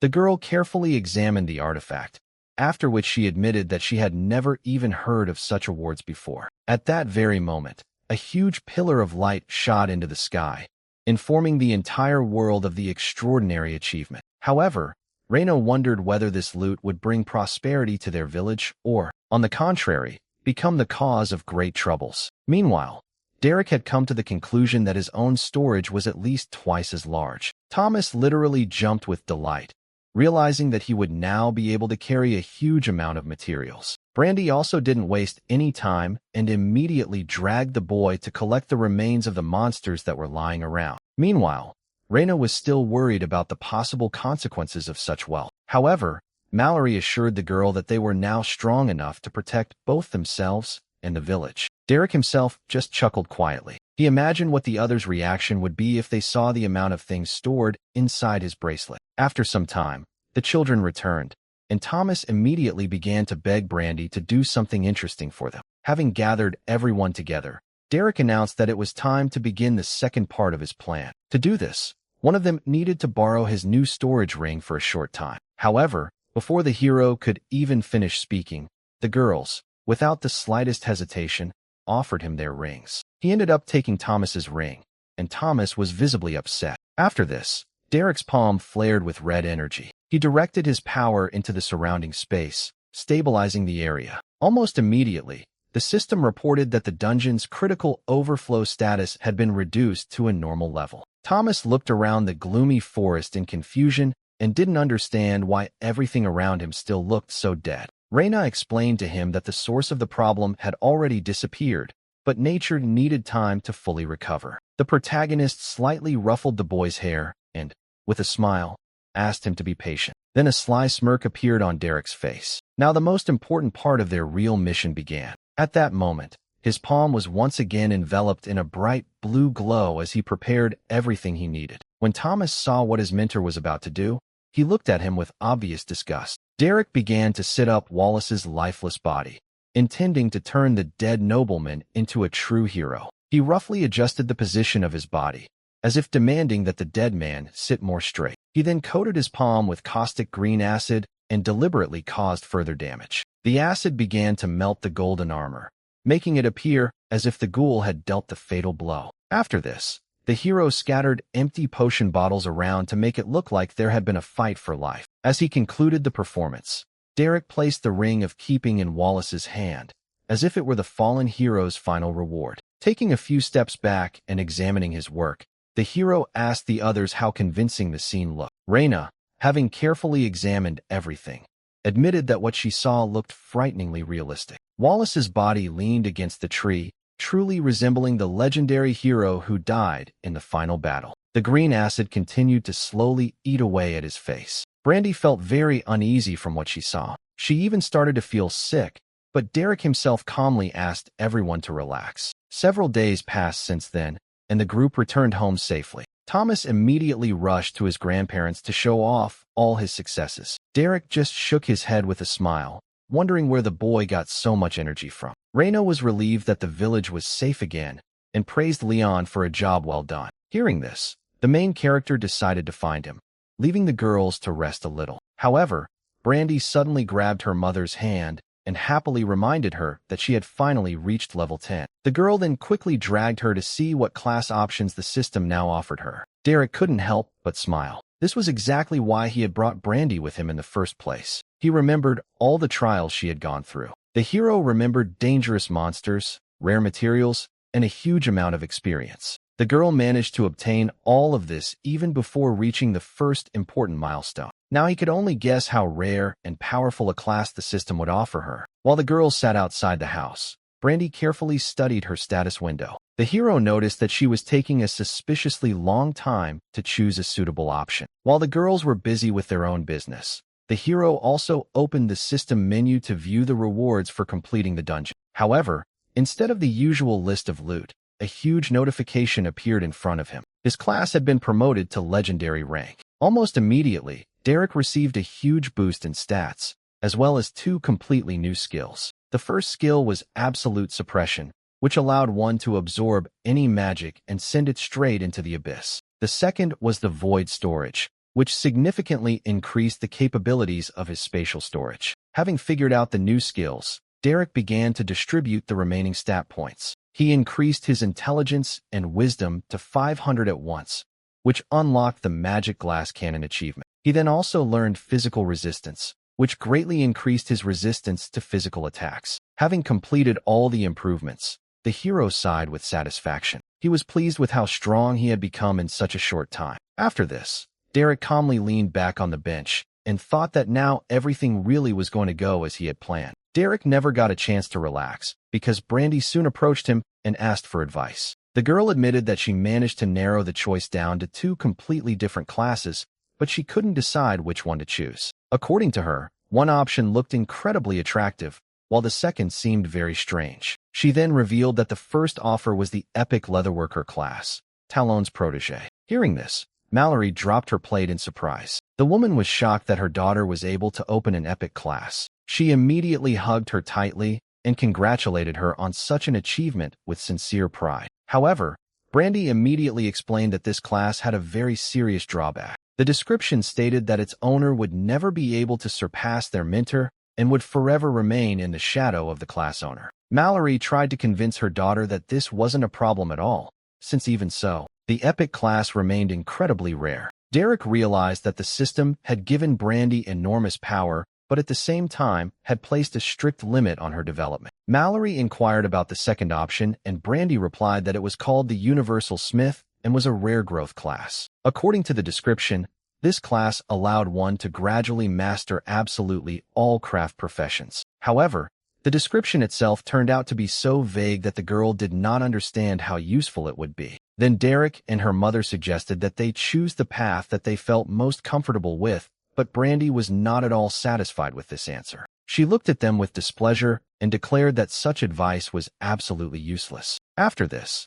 the girl took a deep breath, closed her eyes, and decided to make the final choice herself. Derek and Mallory watched her silently, waiting to see what decision she would make. But as soon as Brandy touched the system window, a powerful stream of energy suddenly flared up around her. The next second, the girl lost consciousness and collapsed to the ground, causing Mallory to panic and rush to her daughter. Luckily, after a few moments, Brandy slowly opened her eyes and rubbed her head in confusion. Derek and Mallory immediately sat down next to her and hurried to find out if everything was okay and how she was feeling. The girl only smiled weakly and assured them that she had successfully acquired new skills. Then the main character asked how many abilities exactly she had received. He assumed the system had given him 3 or 4 new skills, but Brandy replied that she had received 42 skills at once. Meanwhile, not far from the village, an elderly farmer slowly led his huge bull along a dusty road. The man looked visibly nervous as he passed a heavily armed knight patrolling the area. The knight himself only nodded briefly in greeting and headed towards the forest, intending to begin his own investigation. On the way, the warrior quietly said Wallace's name and wondered what kind of trouble he had managed to get into this time. The knight then continued on his way towards the setting sun, intending to find out the fate of his subordinate. About an hour later, Derek reflected on what had happened and was finally convinced that his guess had been completely confirmed. He concluded that Brandy's experience in high-level dungeons had given her a huge development bonus. Derek imagined the girl creating legendary armor, incredible weapons, and powerful magical runes. Then he thought that she would be able to brew the most powerful potions, prepare food with huge stat boosts. Realizing the full extent of her potential, the protagonist involuntarily shuddered, but then Derek suddenly grinned. What pleased him most was the thought that now the girl would finally be able to brew really good beer. With that thought in mind, he took a big sip from his mug. He then placed it face down on the counter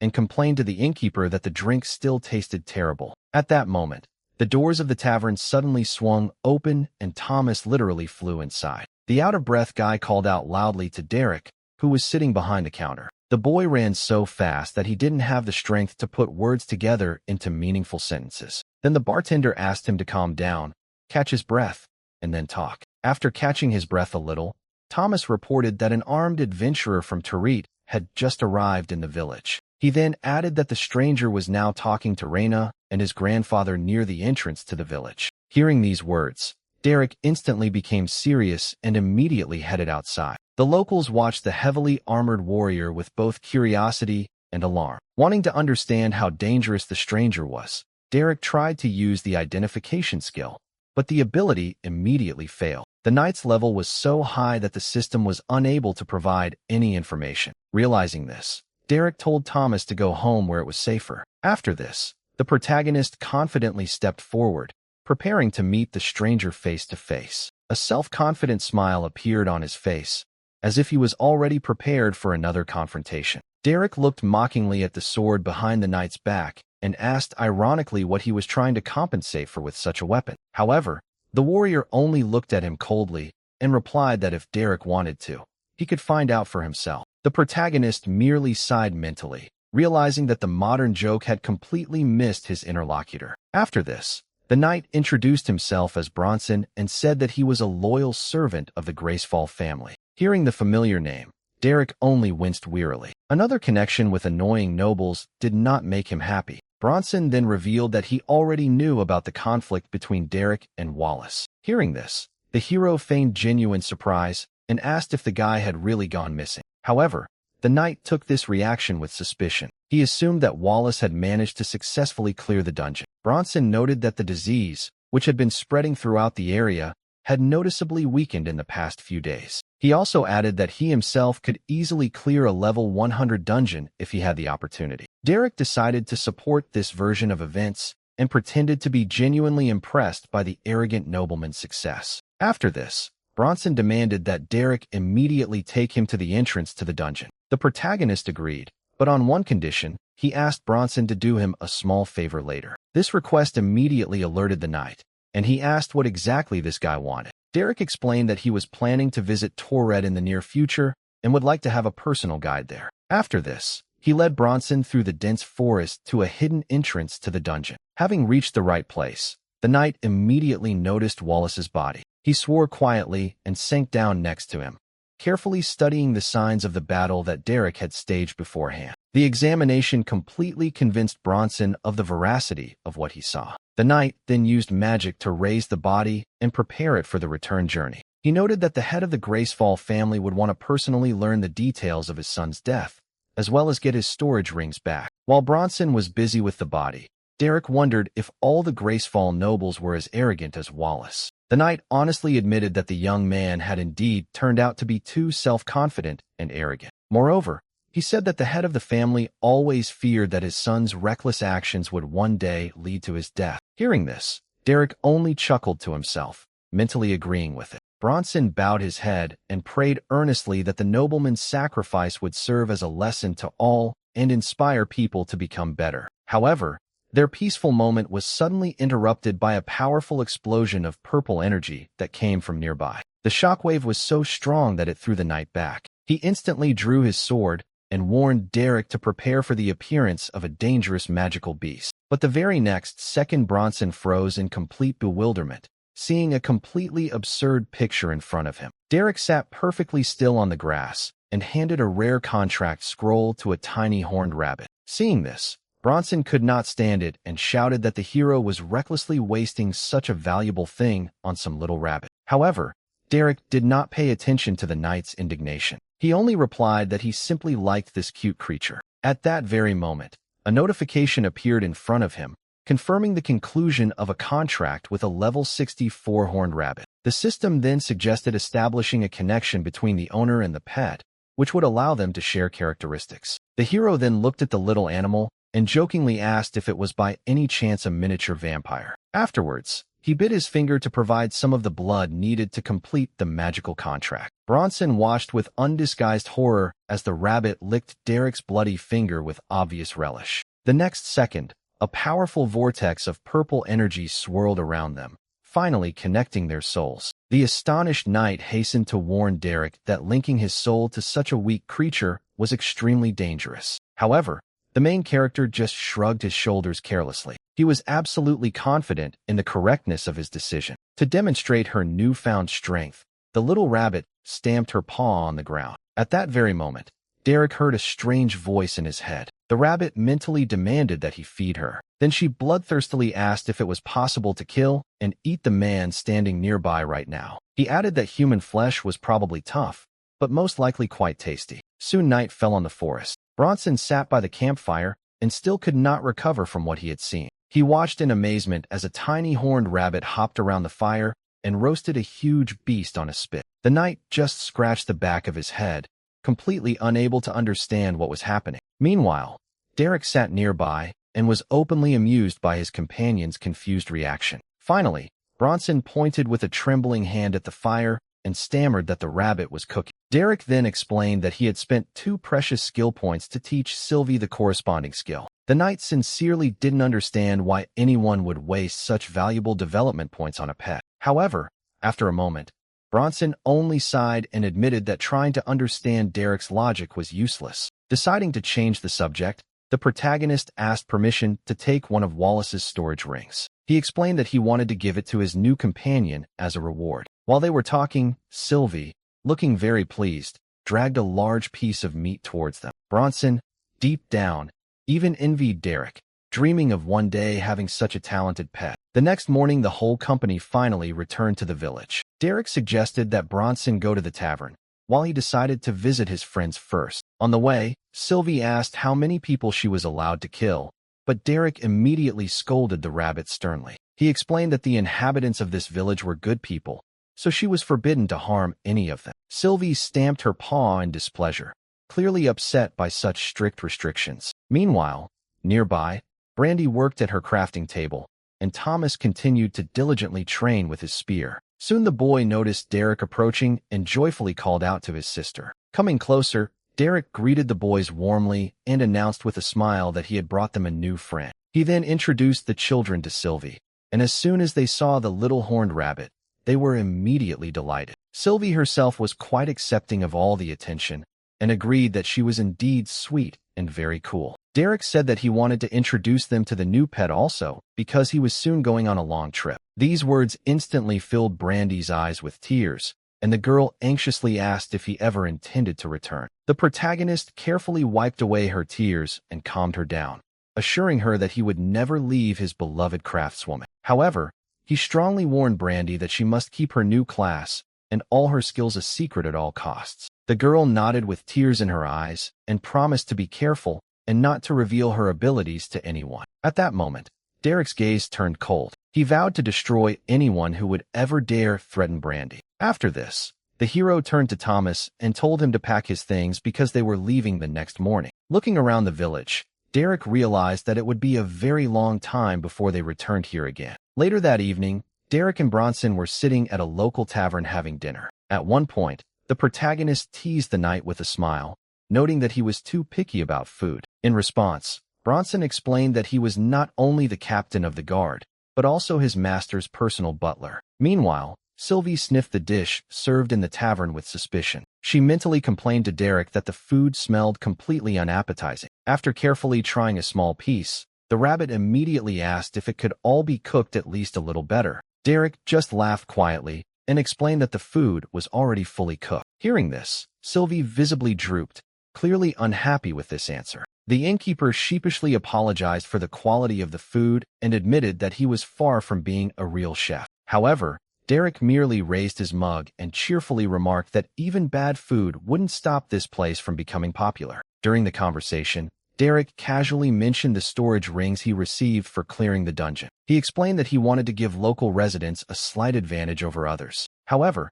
the knight's surprise quickly turned to alarm. Derek suddenly released his aura, reminding Bronson that he had a duty to keep the villagers safe. The knight froze at this display of force, unable to utter a word. After this, the hero took another sip of the drink as if nothing had happened. The next morning, the warm sun rose over the village. Its golden rays filled the streets with light as the entire company prepared for the long journey. Local residents gradually gathered to see off their favorite adventurers. Thomas's grandmother fussed around her grandson, worrying whether he had taken everything with him and reminded him to take care of himself on the road. After this, the whole family hugged the embarrassed boy tightly, which only made Thomas blush deeply. Thomas, barely holding back tears, admitted that he would miss his grandparents terribly. Meanwhile, Leon firmly shook the hero's hand, sincerely wishing him luck on the long journey ahead. At that moment, Brandy ran up to them, holding in her hands a gift that she had specially prepared for them. The girl proudly handed Sylvie a small cloak, sewn with her own hands, so that the rabbit would be warm and comfortable on the road. A pleased Sylvie immediately put on her new outfit and, after spinning around, admitted that she now looked even more charming. Brandy then handed Derek a whole stack of new black shirts and modern cuts, knowing how much he liked them. The protagonist was sincerely touched by such attention, noting that his favorite craftswoman had once again outdone herself. The surprises didn't end there. Mallory brought a large basket filled to the brim with fresh bread, cheese, sausages, and apples. However, as soon as Sylvie noticed such an abundance of food, her eyes literally lit up with hunger. Before anyone could say anything, the little horned rabbit jumped forward and flew straight into the basket. Derek immediately rushed to stop her, but it was too late. The greedy little animal managed to stuff the buns into its mouth and continued to gobble up the food at an incredible speed. Soon she became bloated from overeating and collapsed on the ground, not reacting in any way to the hero's displeased remarks. Meanwhile, Reina approached them and asked them not to forget about the village during their journey. She then hugged Derek tightly, sincerely thanking him for saving all the residents. After that, she hinted that one day she and the others might also join his squad. The protagonist happily replied that he would always be glad to see them by his side and that there would be a place for them in his group. When the goodbyes were finally over, Derek and Thomas ran out the gate briskly. Bronson was already waiting for them there, ready to accompany them to their next destination. On the way, Thomas looked at the surrounding city with genuine delight. After some time, the huge and majestic fortress city of Tourette finally appeared before the travelers. Upon entering the city district, travelers immediately found themselves among bustling streets filled with the smells of fresh street food. The aromas immediately made Sylvie drool, and she immediately asked to buy her some delicious meat on a skewer. Derek just grinned, and without further ado, bought the little glutton exactly the treat she wanted. The rabbit immediately pounced on the long-awaited treat. While everyone was snacking, Bronson warned his companions that in the lower district, they should carefully choose what food to buy. Hearing this, the protagonist inquired why the locals were so wary of the nobility. The knight sighed heavily and explained that most of the nobles never visited the lower city, and those few who did appear here were most often spoiled and extremely cruel people. Hearing this, Derek agreed with his words. Bronson then led them to the gates of the middle-class district, warning the hero in advance not to cause trouble. The guards immediately recognized the knight, greeted him respectfully, and allowed the entire company to enter without hindrance. Beyond the gates, the area looked more like a cozy village. However, Derek immediately noticed how deeply this world was divided by social class. He understood perfectly well that without Bronson's high position, they simply would not have been allowed in here. Meanwhile,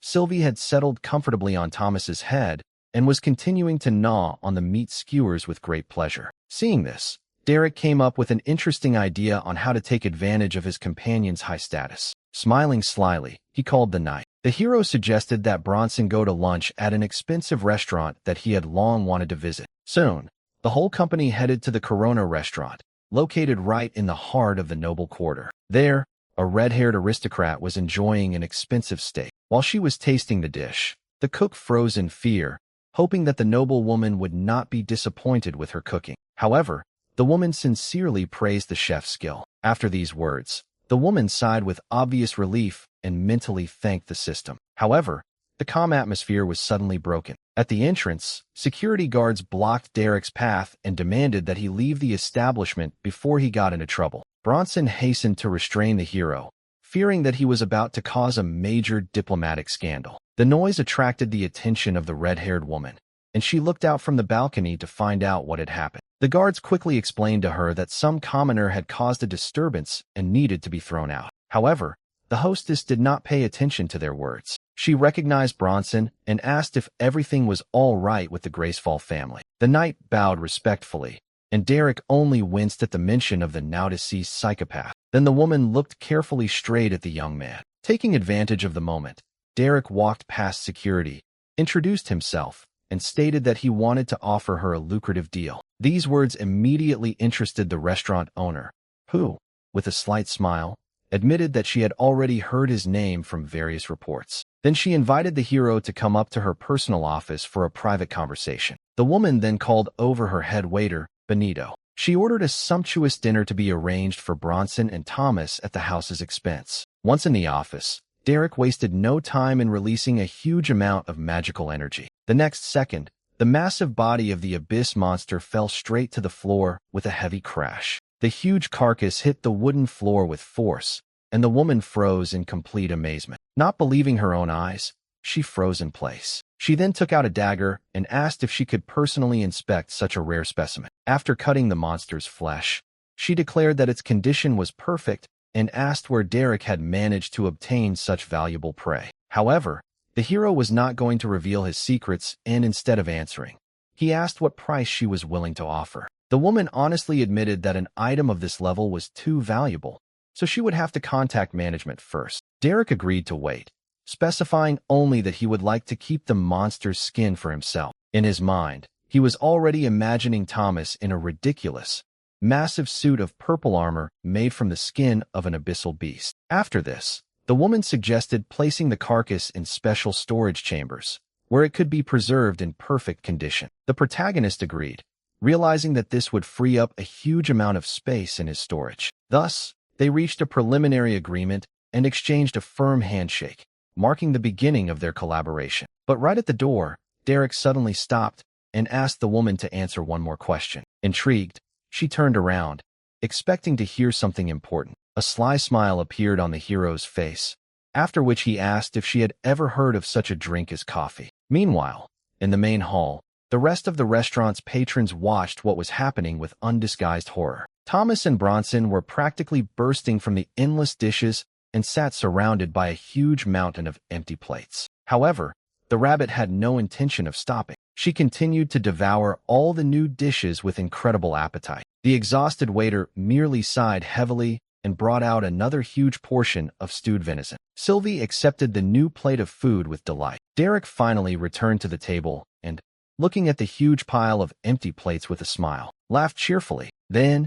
As if nothing had happened, he informed his companions that he had just concluded a very large deal with the crown. However, the hero only invited everyone to follow him. Derek confidently stated that it was time to meet the main man. The action soon moved to the luxurious estate of the Gracefall family, over which the sunset was already setting. Walter Gracefall sat silently at his desk. A few moments later, Bronson entered the room. Placing his hand on his chest, the faithful knight respectfully announced his return. The stern nobleman looked up and immediately demanded a full and detailed report. Bronson confirmed that young Master Wallace had indeed died in the dungeon. Hearing this, the father sighed deeply and quietly admitted that he had feared exactly this outcome. Then he looked up and asked if there was any malicious intent behind what had happened. There was a heavy pause between them for a moment. The knight prepared to continue his carefully prepared but completely fictitious story. However, Walter abruptly interrupted him and demanded that he immediately tell the whole truth.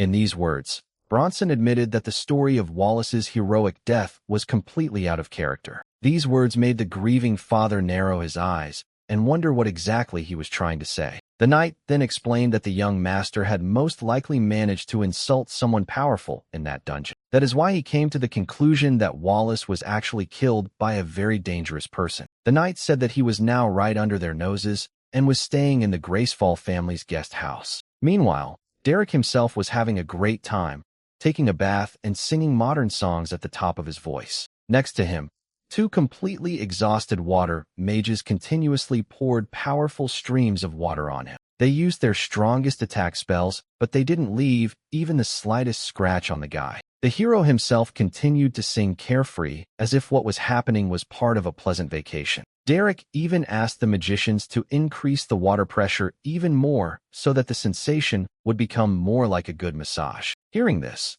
the frightened magicians realized why the captain had warned them in advance not to anger this man under any circumstances. Having finished his water procedures, the main character wrapped himself in a towel and, continuing to hum under his breath, walked down the corridor. He soon stopped, noticing Thomas waiting for him with a clean set of clothes. As it turned out, the boy and Sylvie also managed to take a relaxing bath. Derek looked at the little horned rabbit with a slight grin and noted that she now looked unusually clean. Thomas proudly said that he had finally managed to persuade the stubborn little animal to swim with him. Sylvie herself felt incredibly charming and declared that she was now ready to eat another huge mountain of food. Her logic was so flawless that Derek didn't even argue and just laughed quietly. Thomas then informed him that the owner of the estate had formally invited him to a private dinner that evening. After this, the whole company returned to their rooms to prepare for the upcoming meeting. When evening came, Bronson knocked on Derek's door to escort him to the dining room. However,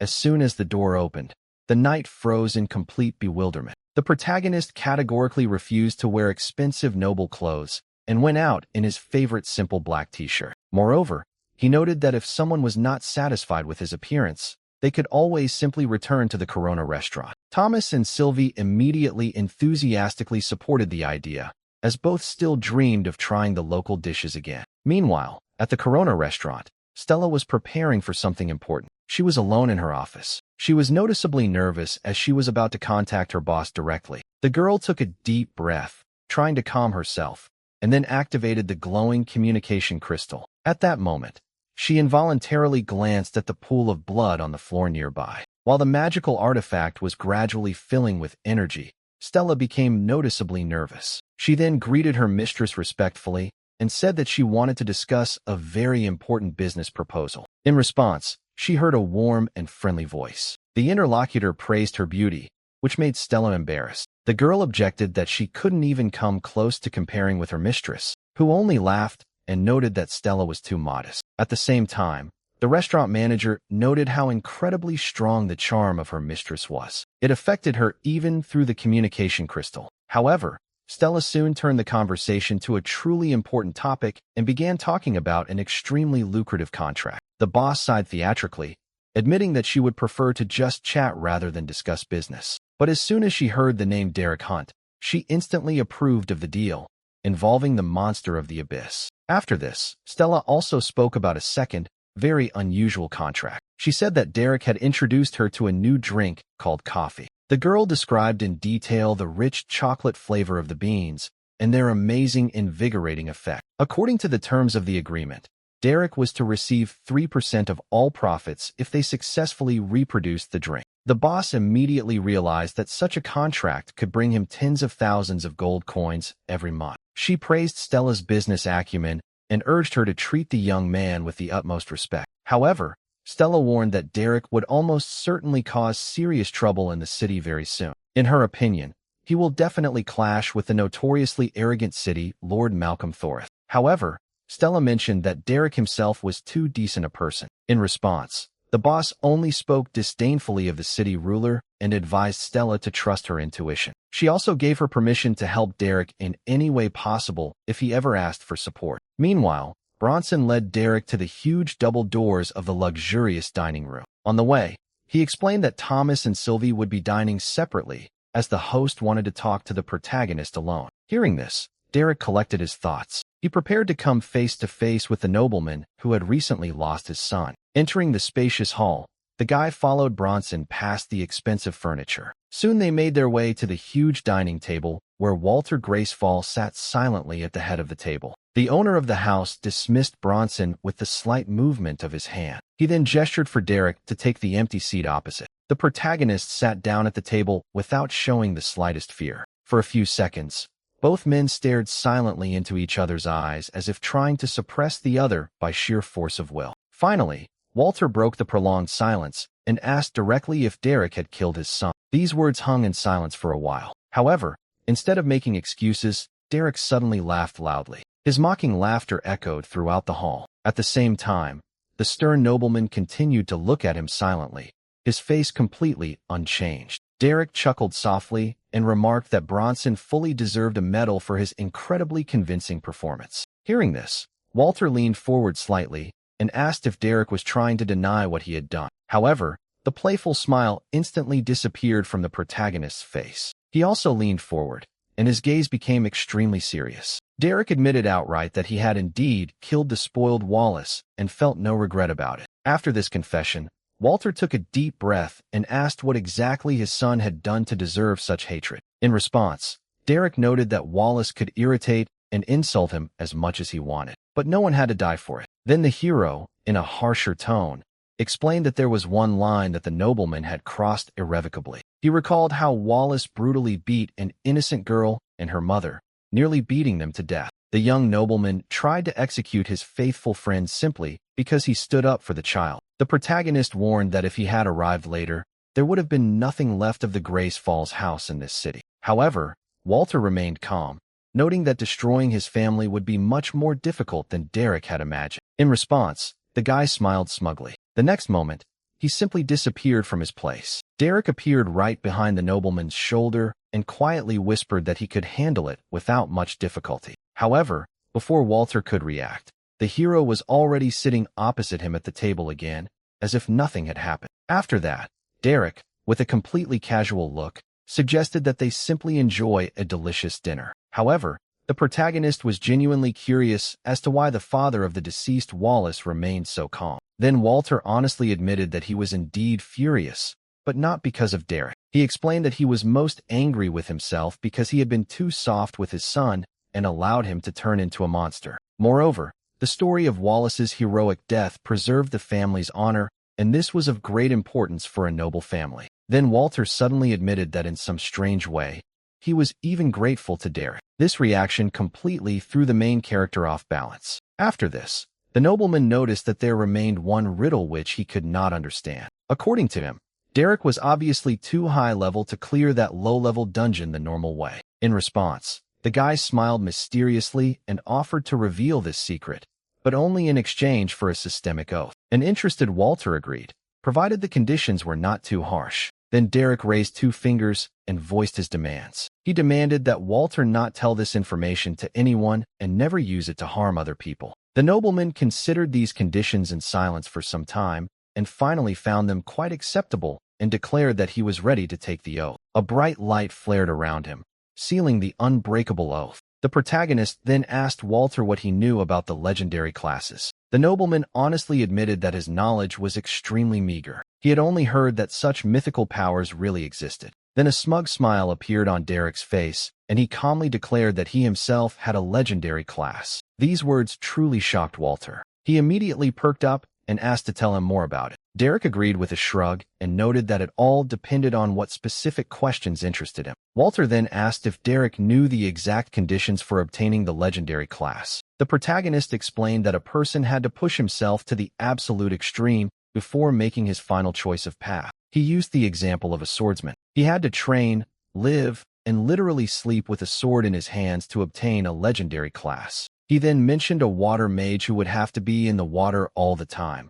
dedicating himself entirely to the element. According to Derek, it was this extreme dedication to one's path that was the real key to awakening the legendary class. After this, Walter asked if Derek had tested his theory on anyone else. Then the main character admitted that he was just looking for a safe place for his student. Hearing this, the nobleman assumed that they were talking about the same boy who was now sitting at the next table. Derek just laughed. He understood that Thomas simply wouldn't have enough patience for such an extreme path of development. Walter then warned that this city was far from the best place for a quiet life. He explained that the local city lord, Malcolm Tourette, was 100 times worse than his own son. Malcolm was a spoiled upstart who rose to power solely through his father's connections. Walter also warned that Malcolm would try to capture anyone Derek wanted to keep under his protection. That is why he advised the hero to pay attention to Savannah. It is a rich trading city with strict laws and a truly caring ruler. Derek noted that he would definitely check this place out once he finished his current business. However,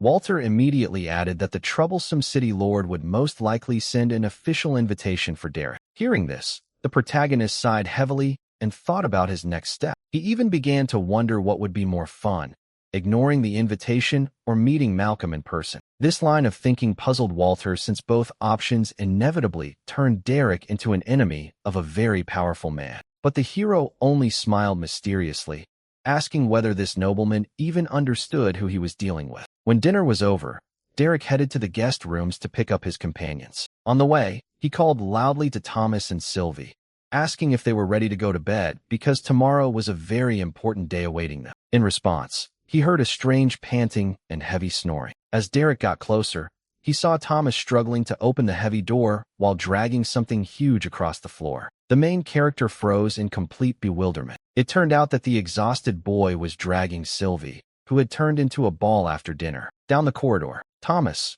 breathing heavily, proudly announced that they were completely ready. Sylvie herself looked absolutely happy after the amount of food she had eaten and did not regret anything. The next morning, Bronson came to the estate gates to see the travelers off. He offered to keep the guest house open for them so they could return at any time. However, Derek politely declined, explaining that he wanted to stay in a regular hotel to get a feel for the city. He also whispered that hot baths and free food would spoil his companions too quickly. After saying goodbye to the night, Derek, Thomas, and Sylvie finally headed into the city. Thomas walked briskly next to the main character, and the contented rabbit rode in his arms. The company strolled leisurely along the beautiful stone streets of the bustling city. During the walk, Thomas asked if Walter was really a good man, not at all like his late son. Derek confirmed that Wallace's father was indeed a much more worthy man. Then the boy asked in an even quieter voice if Walter knew the truth about his son's death. The protagonist leaned towards him with a grin,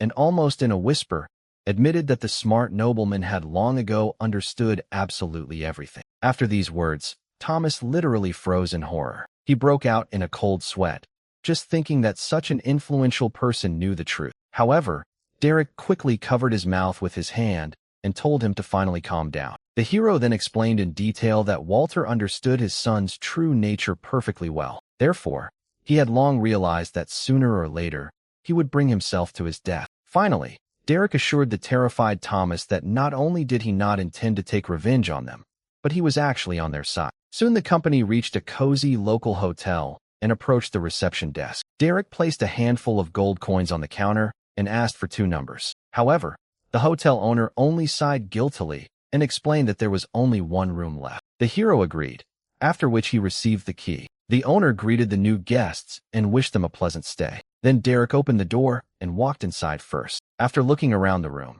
he didn't see anything suspicious at first. However, the hero quickly noticed that there was only 1 bed there. It was quite unexpected for everyone. Then Derek turned to Thomas and informed him that since there was only 1 bed, he would have to sleep on the floor, because rules are rules. After this, he took out a heavy bag of gold, explaining that he needed to settle several matters. The guy then threw Thomas the key to the room and some money, suggesting that he take a walk around the city and have a good time. Already on his way out into the corridor, Derek stopped at the door and remembered another important matter. He turned to Sylvie and gave her one last order, to keep this boy safe. The horned rabbit took it very seriously, deciding that she had to protect Thomas at any cost. After that, he took the key to the room and gave her one last order, to keep this boy safe. Derek went for a walk around the city alone, wondering along the way whether everything would be okay without him. However, almost immediately he noted that Sylvie was so strong that, if she wanted, she could wipe the entire city off the face of the earth. But then a frightening picture of the rabbit destroying everything around her suddenly appeared in the hero's head. These thoughts made the protagonist nervous. Rubbing his temples, he asked fate that his unpredictable companion would not cause another disaster. However, after a few moments the guy stopped, noticing a huge building ahead. Looking up, he saw the massive entrance to the local adventurers guild, adorned with a giant skull. Entering inside, Derek found himself in a noisy hall that looked more like a tavern, with adventurers sitting and drinking everywhere. In one corner, a huge brute was strangling some man because of an absurd misunderstanding in a conversation. The two aspiring adventurers ignored the chaos and discussed their next silver-ranked quest. The protagonist calmly walked past the fighting people and headed straight to the main counter. Moving the way, those around him whispered in surprise, discussing his overly simple and unremarkable clothes. One scarred warrior looked at Derek with displeasure and advised him to just move on. However, he did not react in any way and continued on his way. Having reached the reception desk, the guy met a friendly guild employee. The girl politely asked to see his membership badge, but Derek said he wanted to register immediately as a platinum rank adventurer. As soon as these words were spoken, the entire tavern literally exploded with loud laughter. Almost everyone present began to openly ridicule such a self-confident statement. A few seconds later, a gold-ranked adventurer stepped forward and explained that platinum tokens were issued in the capital. Then Derek thoughtfully scratched his chin and also replied that in that case, a gold rank would have suited him just fine. These words caused even louder laughter from those around him, and some openly considered him crazy. The man in armor quickly became serious and explained that such tokens could not be simply obtained by wishing for them.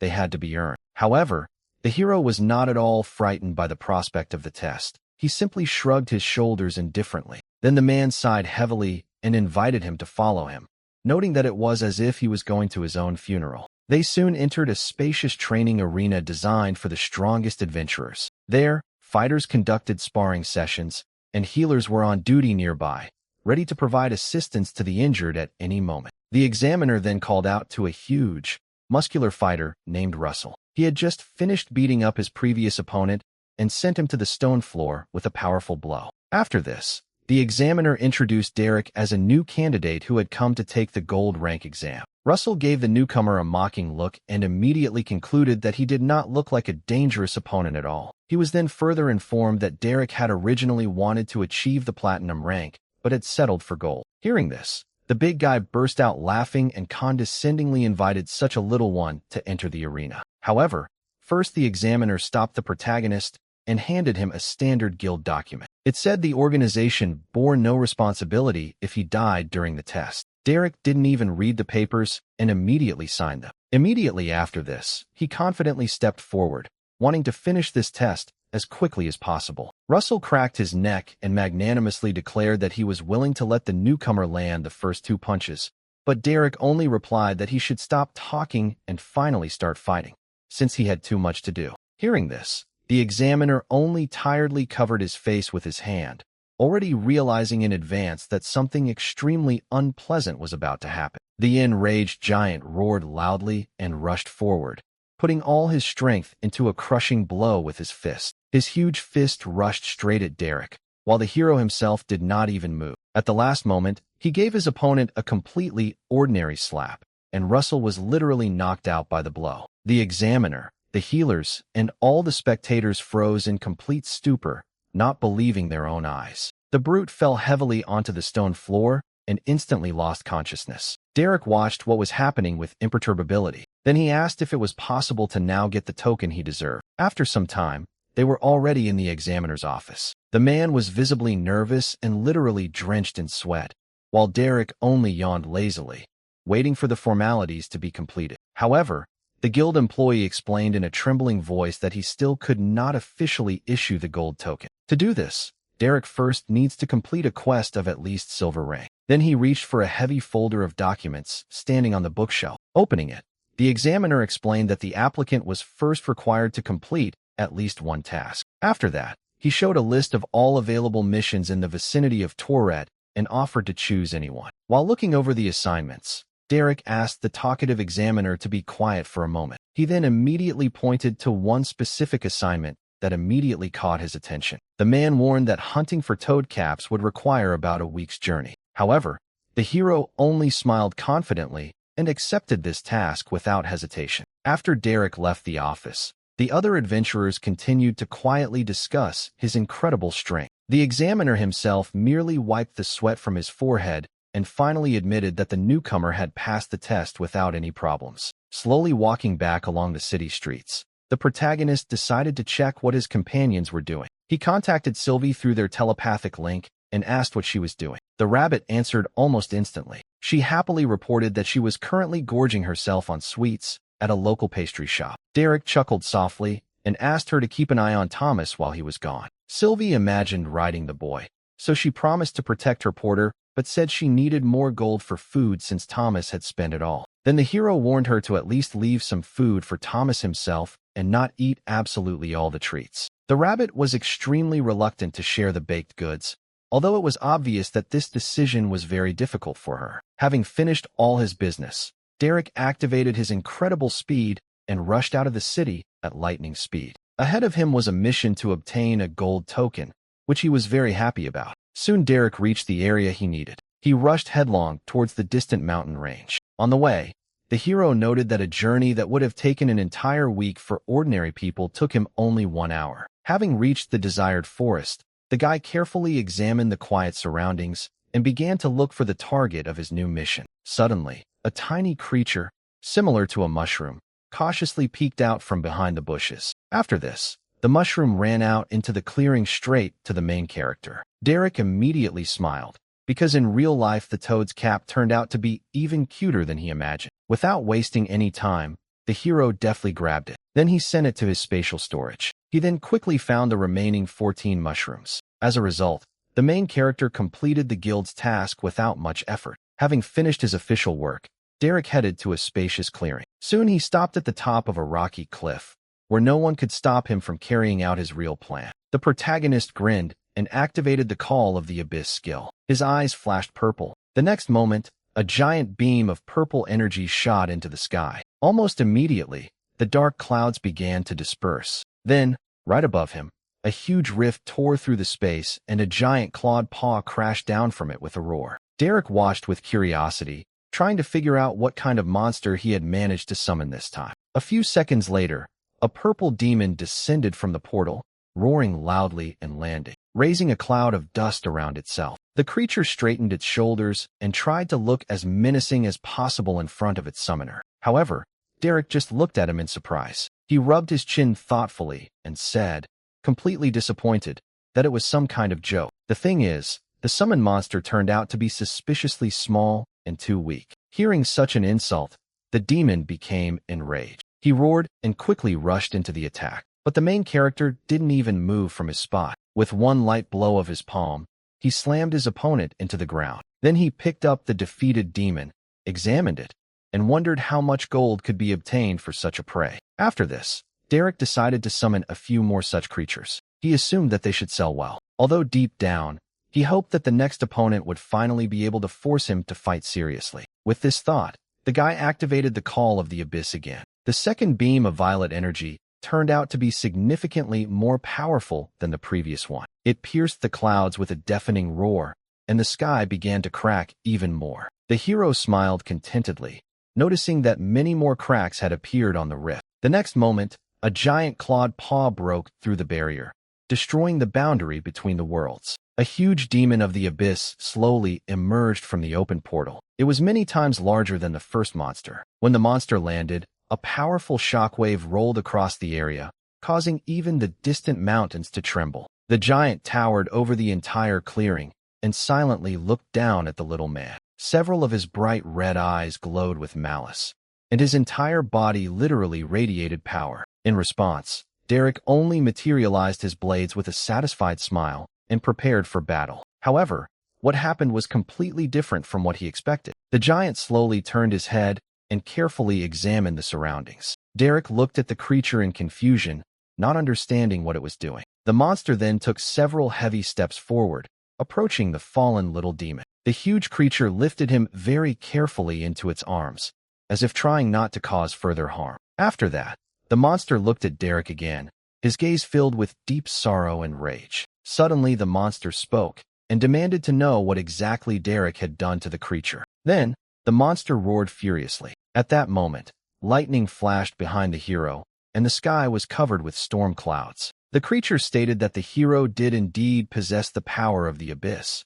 but was completely unable to control it. These words surprised Derek so much that he was simply speechless for a few seconds. He rubbed his neck automatically and apologized, honestly admitting that he simply wasn't prepared for the monster to be able to talk. However, the giant only hissed irritably and repeated that the boy had used the power of the abyss completely incorrectly. In response, Derek created a small sphere of the void, confidently stating that he believed he had a pretty good handle on the power. These words finally drove the monster crazy. The monster roared and warned that the protagonist had no idea what dangerous forces he was playing with. He then looked down at the dead demon and stated that he intended to correct this mistake. But instead of fear, Derek just smiled contentedly and asked if the classic training arc was just beginning. Then the hero imagined how he and the monster were doing some everyday things like polishing a car. Now he was convinced that it was just a routine training session. After this, the boy bowed theatrically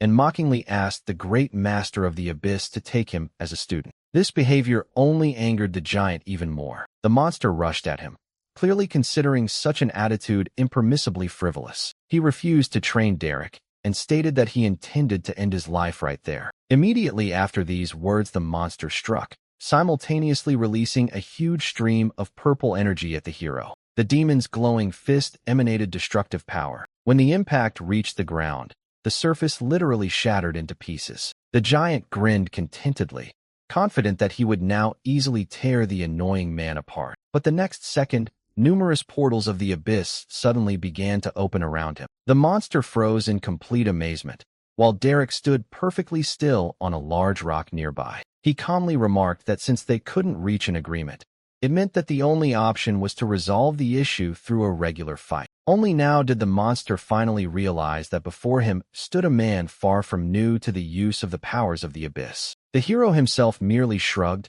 and explained that he had spent a very long time inside the abyss. The enraged monster roared again and released a veritable barrage of deadly energy beams. One of them literally flew a few centimeters from Derek's face. The hero moved quickly across the battlefield while explosions thundered around him. He deftly dodged the deadly attacks and never lost his concentration for a moment. However, at some point the giant still managed to hit him, and the powerful blow threw Derek far back. The monster immediately raised both fists, intending to crush the enemy completely. When he struck, there was a terrible explosion. As the dust began to settle, the protagonist lay at the bottom of a huge crater, coughing quietly and spitting out a little blood. Not wanting to leave the enemy a single chance, the monster instantly prepared another energy charge. At that moment, Derek was completely focused. A huge stream of purple energy covered him entirely, hiding him in a blinding flash. Immediately after this, the giant once again struck the ground with his fist with great force. But after a few seconds, Derek got to his feet, wiped the blood from his face, and suddenly smiled widely. Then the guy noticed that he now understood what his opponents felt when they fought against him. The monster looked at him with disbelief, completely unable to understand why the man was laughing before his own death. However, the hero explained that he was not laughing at his own death. His eyes flashed purple again. Derek said with a cold smile that he was laughing at the fate of his opponent. The next moment, he jumped high into the air, dodging another crushing blow. At the same time, sharp blades formed on his fingers. With one swift movement, the guy cut through the giant's defense. Derek then began to prepare the finishing attack, and huge abyssal portals opened high above the monster's head. Powerful beams of energy shot down from them, pinning the monster to the ground. The hero himself, meanwhile, concentrated all his strength into one blow. A moment later, he released a colossal stream of purple energy straight at the immobilized enemy. The two monstrous forces collided, and the resulting explosion was so powerful that it caused a powerful shockwave. The huge demon was slammed into the ground with incredible force, leaving it lying in a deep crater. Derek walked up to the fallen giant and watched silently as he struggled to move. The weakened monster quietly asked to just finish him off and end it all, but the hero unexpectedly suggested they talk first. He admitted that he was genuinely surprised to learn that the creatures of the abyss actually possessed intelligence. But the monster only warned him that Derek remained an enemy who had never learned to control his own power. The protagonist frowned. He had absolutely no idea what kind of control this monster was talking about. The beast refused to explain anything, and only repeated again that Derek should have simply finished what he started. The protagonist agreed, realizing that letting such an opponent go was too dangerous. He summoned his blades and said goodbye to the creature. The next moment he finished the fight with one precise blow. When the battle was over, Derek sighed wearily and decided it was time to return to the city. By the time he finished the mission, it was already morning. As he made his way through the quiet forest, he used the mental link to check on his companions. At this point, Sylvie was sitting on Tommy's head and calling him a complete idiot. The rabbit watched as this trusting guy walked next to the girl, who was clearly pursuing some hidden goals. The hero then warned Sylvia to keep an eye on the stranger and not let her steal their valuable storage ring. At the same time, he specifically asked to act with caution and under no circumstances harm the girl. As night fell, Derek finally reached the Adventurers Guild. The examiner raised his head from the table in surprise and asked if the guy had forgotten something since he returned so quickly. In response, the protagonist silently threw the bag with the loot on the table, thereby proving that he had already completed the task. The man was speechless when he realized that a journey that was supposed to take almost a week had been completed in just a few hours. He then gave Derek a reward of 2 gold coins, a sum that seemed rather modest to the hero. However, immediately after this, the examiner presented him with a golden badge, officially confirming his entry into the guild. The boy linked the icon to his mana and noted to himself that such a procedure looked quite impressive. Meanwhile, the local tavern was almost empty and the workers were finishing cleaning up before closing. After this, Derek returned to the hotel to check on his companions before tomorrow's meeting. During dinner, he asked Thomas about his new girlfriend, whom Sylvia had mentioned earlier. The young man immediately blushed and said with a smile that the girl's name was Alicia and that she turned out to be very kind. In addition, he said that she showed him the city and even promised to help him get the Bronze Adventurer badge tomorrow. However, the hero advised him to be careful, as Sylvia considered Alicia suspicious. Thomas immediately began to defend his new acquaintance, and Derek only sighed, realizing how trusting he was. Finally, he asked the boy once again to remain vigilant, after which he went to bed, leaving the bill for dinner to Thomas. The next morning, birds chirped merrily near the majestic building of the Corona restaurant, announcing the beginning of a new day. Derek walked into Stella's office, said hello, and asked if she was too early. The girl replied with a smile that he had arrived just in time and invited him to sit down. Then Stella asked the guest to close his eyes for a moment. The hero complied with the request, curiously awaiting the continuation. At that moment, a very familiar and pleasant aroma reached him. The girl placed a cup of hot coffee in front of him and explained that their specialist had been working on a new recipe all night. Derek took a small sip, enjoying the rich aroma and taste of the freshly brewed drink. He then admitted that the coffee turned out quite good, although Derek noted that there was still room for improvement. He suggested using less water, or they could brew the drink twice to achieve a richer flavor. In addition, the guy explained that roasting the beans longer made the flavor much brighter. He also reminded that each person could add milk, cream, or sugar according to their taste. Stella was genuinely impressed by his knowledge. She immediately began writing down all the recommendations for her cooks. However, Derek corrected her with a grin, explaining that such specialists were more correctly called baristas. He added that, in his homeworld, coffee brewers had a separate name. The girl smiled and finally suggested moving on to the main reason for their meeting. She carefully slid the document across the table and announced that her employer had prepared a special offer for him. As soon as Derek saw the sum of 25,000 gold coins, he almost spat out his coffee in surprise. The hero asked incredulously whether the number had really been indicated correctly. However, Stella assured him that the price was absolutely real. Meanwhile, on the city bridge, Thomas and Alicia sat peacefully next to each other, enjoying the warm morning. The guy thanked the girl for treating him to breakfast and ice cream during their walk. Then Alicia asked if she could call him Thomas. These words made the young man even more embarrassed, while Sylvie continued to watch what was happening attentively. Alicia carefully touched his hand. Thomas was confused, but the girl was in fact only discreetly guiding her fingers to the gold ring. Sylvie looked at the incredibly naive guy with irritation. Then she suddenly bit him on the head. Thomas screamed in pain,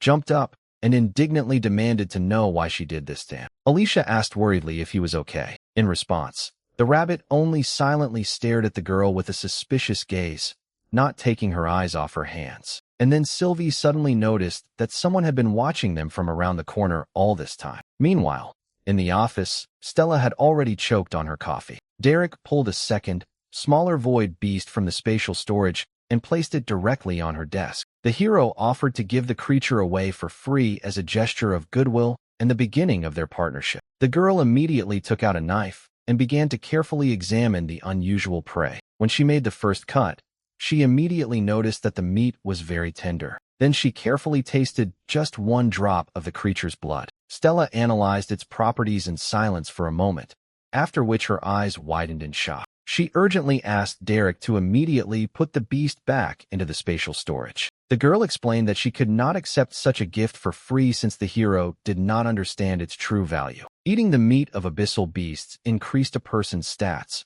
although this usually required eating a whole serving. Derek listened to the explanation, trying to understand what exactly made this little animal different from the others. Then Stella admitted that just one drop of his blood had already significantly increased her vitality. She eventually concluded that this rare abyssal beast cub was worth a fortune. Meanwhile, far away, white birds circled around a beautiful garden gazebo, bathed in bright sunlight. One of the birds landed on a tray next to a glowing communication crystal. At that moment, the woman sitting next to me was drinking tea, holding a cup in her hand. She soon noticed that the crystal was glowing and realized that Stella was trying to contact her again. The crystal flared brightly, and the hostess only expressed hope that this time the conversation really did touch on something important. Having answered the call, she immediately ordered to be connected with the mysterious newcomer. Stella handed Derek a glowing ball and warned him in advance that her mistress's voice had a very strong coercive effect. However,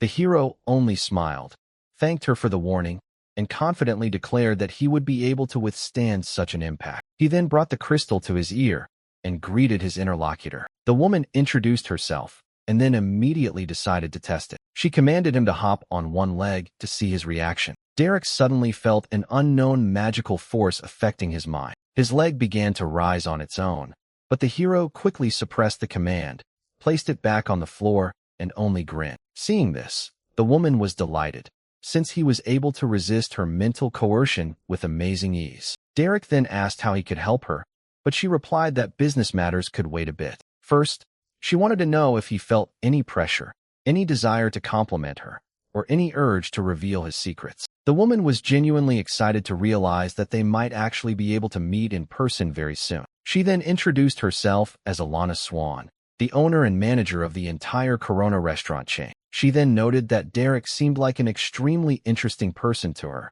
and the main character thanked her for such a high rating. Then he asked me to tell Stella to stop jumping on one leg. Hearing this, Alana immediately removed her influence. Stella immediately stopped following the imposed command, after which she sank heavily into the chair and exhaled tiredly. Meanwhile, Derek suggested that they finally move on to the questions for which they had met today. Alana laughed quietly and agreed, explaining that Stella had already managed to tell her about the whole situation in detail. After this, the woman immediately offered 50,000 gold coins for the little beast of the abyss. Derek just smiled mysteriously, walked around the table, and announced that he had something else that could surprise them. Then he literally stunned both women with the admission that he already owned a third beast of the abyss. From these words, Stella finally lost her strength and leaned back limply in her chair while the hero continued the conversation. He said that the third beast was significantly larger than the previous ones, and, what's even more surprising, could talk. These words immediately interested Alana greatly,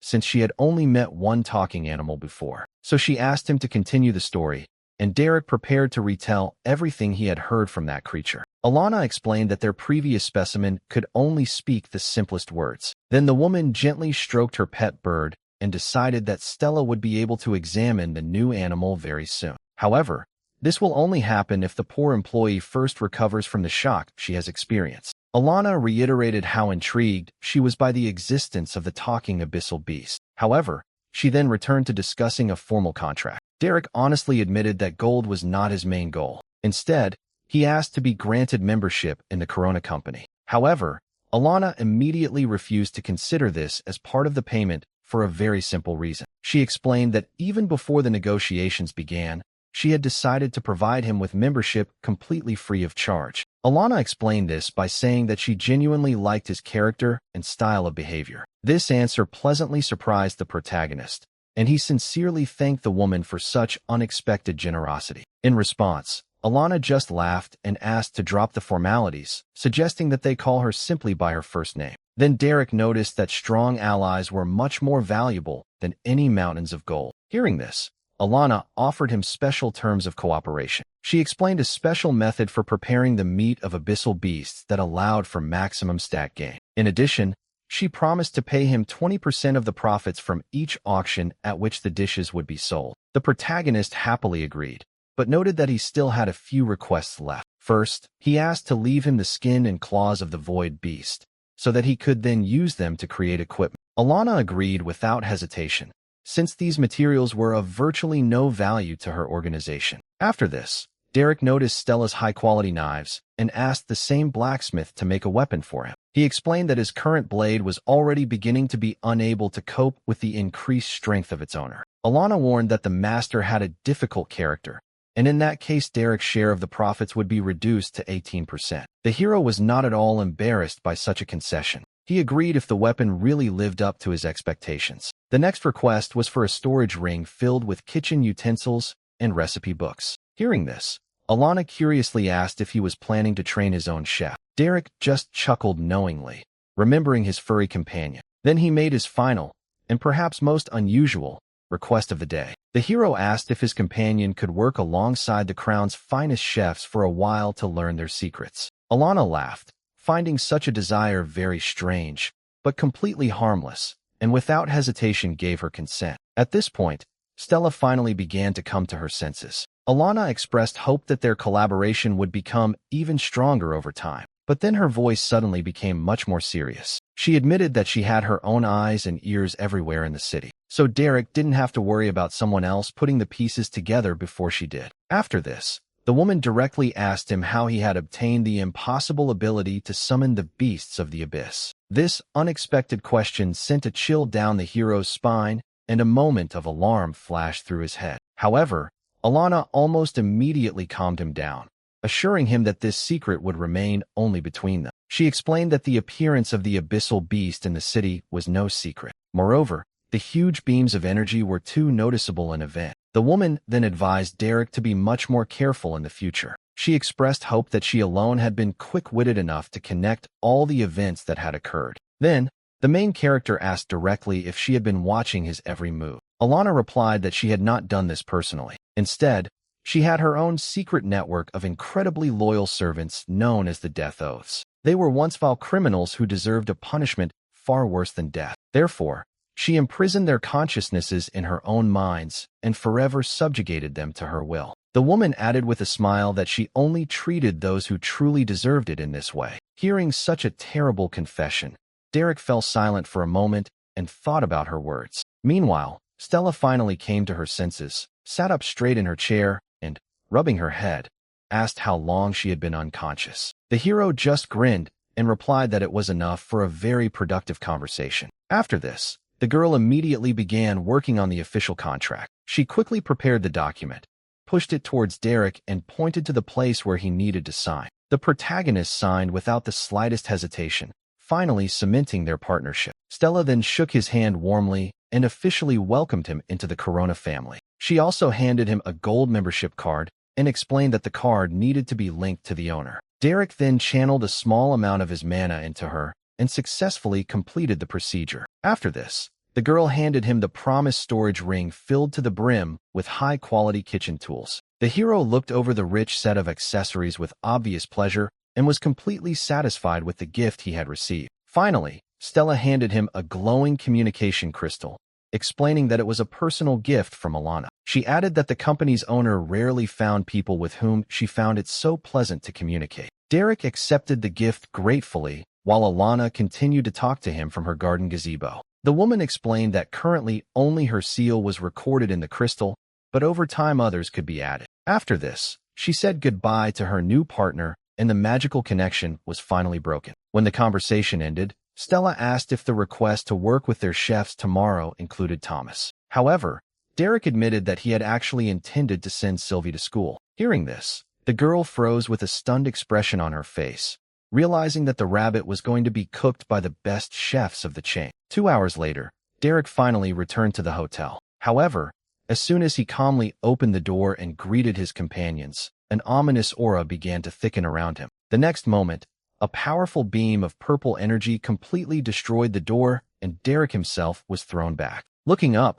the protagonist saw an enraged Sylvie, who immediately released another energy beam. She was outraged that he went to the restaurant without her. The boy then rushed to grab the angry rabbit before she could cause any more destruction. Meanwhile, a loud noise instantly attracted the attention of the angry innkeeper. He ran out into the corridor and started shouting that some hooligans were destroying his property. However, Derek calmly threw him a heavy bag of gold coins. After this, all the man's anger disappeared in an instant, and he walked away, smiling contentedly. Almost immediately, Thomas appeared from his room and asked what had happened to Sylvie. However, upon hearing that Derek had gone to the Corona restaurant without her, he reacted almost as dramatically as the rabbit. Then the hero explained that he went there solely to register them as members and get even more food. Upon hearing this, Thomas and Sylvie instantly froze with their eyes wide and shining. Derek then added with a smile that he had prepared a special gift for Sylvie. At the same time, he teased her, hinting that he could give it to someone else since she tried to fry him with her beam. After these words, the rabbit immediately rushed to apologize. Then Derek asked her to hold out her paw and put a small gold ring on it, which fit perfectly. Looking inside the spatial ring, Sylvie discovered a whole set of professional kitchen utensils. However, the main character warned that this was only the first gift. As soon as she heard this, the pleased rabbit immediately summoned a veritable whirlwind of hovering kitchen knives. It made both Derek and Thomas break out in a cold sweat at the realization of what they had just unleashed. The next morning the sun rose over the city's majestic towers. Meanwhile, in the kitchen of the Corona restaurant, the chef lined up all the staff in one line. Then he began walking in front of the cooks, sternly explaining that the kitchen had to work like a perfectly tuned machine. He warned that any mistake could completely stop the restaurant's operations. Hearing this, the cooks unanimously confirmed that they understood everything, after which the stern chef nodded approvingly. He then announced that today would be a special day. After this, the man turned around and with a serious expression introduced their unusual guest to the staff. It turned out to be Sylvie, who was sitting proudly on a chair in a chef's hat and happily waving her paw at everyone. Soon the cooks began quickly chopping the ingredients. They heated up pans and poured wine over them, turning the kitchen into a real working chaos filled with aromas. The staff were constantly shouting orders and throwing ingredients back and forth. They worked so harmoniously that Sylvie watched, literally mesmerized as they did so. The rabbit decided that she absolutely had to find out all their culinary secrets. She began her first lesson by staring very seriously at an ordinary onion. In her imagination, she instantly became the most dangerous opponent on the battlefield. Then Sylvie used telekinesis to lift the knife into the air and declared the bow to be a vile creature. She asked how he dared to invade her sacred culinary kingdom. In her fantasy,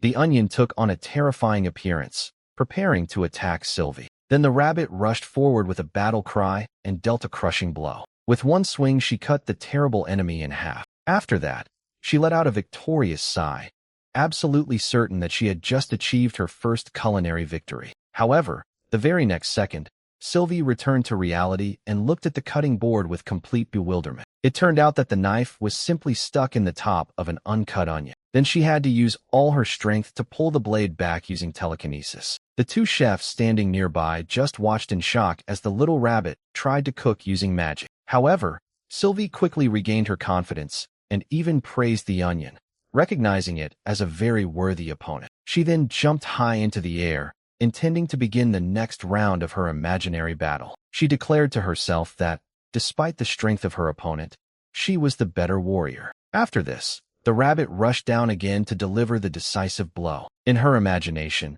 the ground beneath her feet split from the incredible force of the attack. Unfortunately, in reality, the power of her telekinesis simply sent the onion high into the air. Seeing this, Sylvie instantly panicked. She remembered the chef's warning that Derek's beloved 5-second rule was a complete lie. Therefore, if an onion touches a dirty floor, the entire dish will be ruined. Determined to save her future masterpiece at any cost, the rabbit prepared for Plan B.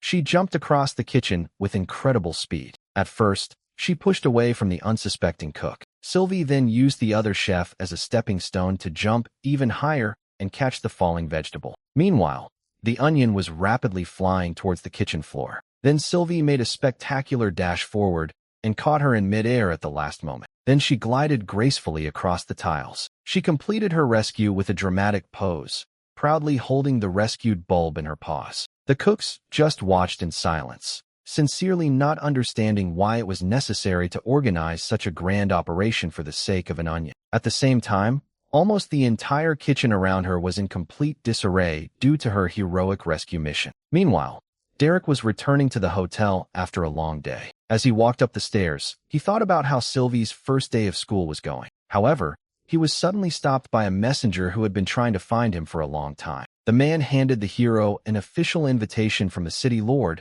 Malcolm Torres. Derek immediately put on a fake polite smile and pretended to be incredibly flattered by such attention. The messenger explained that they were talking about an exclusive private dinner scheduled for the coming weekend. However, as soon as the man finished his explanation, the protagonist threw the invitation straight into the trash can. He then walked past the stunned messenger, intending to enjoy the fresh morning air. At that moment, the communication crystal in his hand suddenly lit up. Derek answered the call immediately. He asked Alana why she had contacted him so early. The girl reported that her spies noticed Thomas leaving the city. He set out on a mission with a young girl and the son of the city lord, Malcolm. Hearing this, Derek only groaned tiredly, realizing that he still wouldn't be able to avoid a clash with the city lord's family. Alana then clarified that their group was heading east to hunt horned boars in Malcolm's lands. The hero thanked her for the timely warning and immediately decided to quietly follow this company. However, Alana immediately warned Derek not to kill Malcolm's son under any circumstances. The girl admitted that she did not want to deal with yet another sobbing nobleman who had lost his child. She also reminded the hero that his actions now directly impacted their new union. In response, Derek promised to keep everyone alive and make sure that nothing truly catastrophic happened. Then he just sighed heavily, wondering what kind of trouble Thomas had managed to get himself into this time. Meanwhile, deep in the mountain forests, Thomas and his companions walked along a narrow forest path. Along the way, Clay smugly talked about his secret hunting spot, where many strong horned boars live. Then Thomas asked him how he was so sure that there would be no one else in this area. In response, Alicia explained that Clay was a nobleman of these lands. After this, it immediately became clear to the young man why well-armed guards were following them closely. Clay explained with a smug smile that the guards were needed to drive away the animals or come to their aid. Thomas wondered why a member of the nobility would even choose to spend time in the company of commoners, risking his own reputation. Soon Clay placed a friendly hand on Alicia's shoulder and declared that she was almost like a sister to him. He then turned to Thomas and coldly warned him not to rush into battle unless he was confident in his abilities. However, the guy calmly directed mana into his body and confidently said that he was quite capable of standing up for himself. In response, the nobleman merely nodded indifferently. Finally, the group reached the hunting ground. Clay pulled out his sword and shield and announced that their prey had finally appeared. At that moment, a huge shadow loomed over the edge of the rocky cliff. A second later, a giant horned boar burst out of the dense bushes with a furious roar. Its eyes glowed bright red, and the beast itself rushed at a terrifying speed straight towards the hunters. Alicia immediately cast a strengthening spell on her allies, and Clay rushed towards the monster. He hit the boar in the face with his shield as hard as he could, signaling to Thomas that it was time to attack. The guy jumped high with his spear at the ready. Thomas drove it deep into the beast's shoulder, causing the first serious wound. But in response, the beast performed a powerful attack that sent a shockwave across the ground. Meanwhile,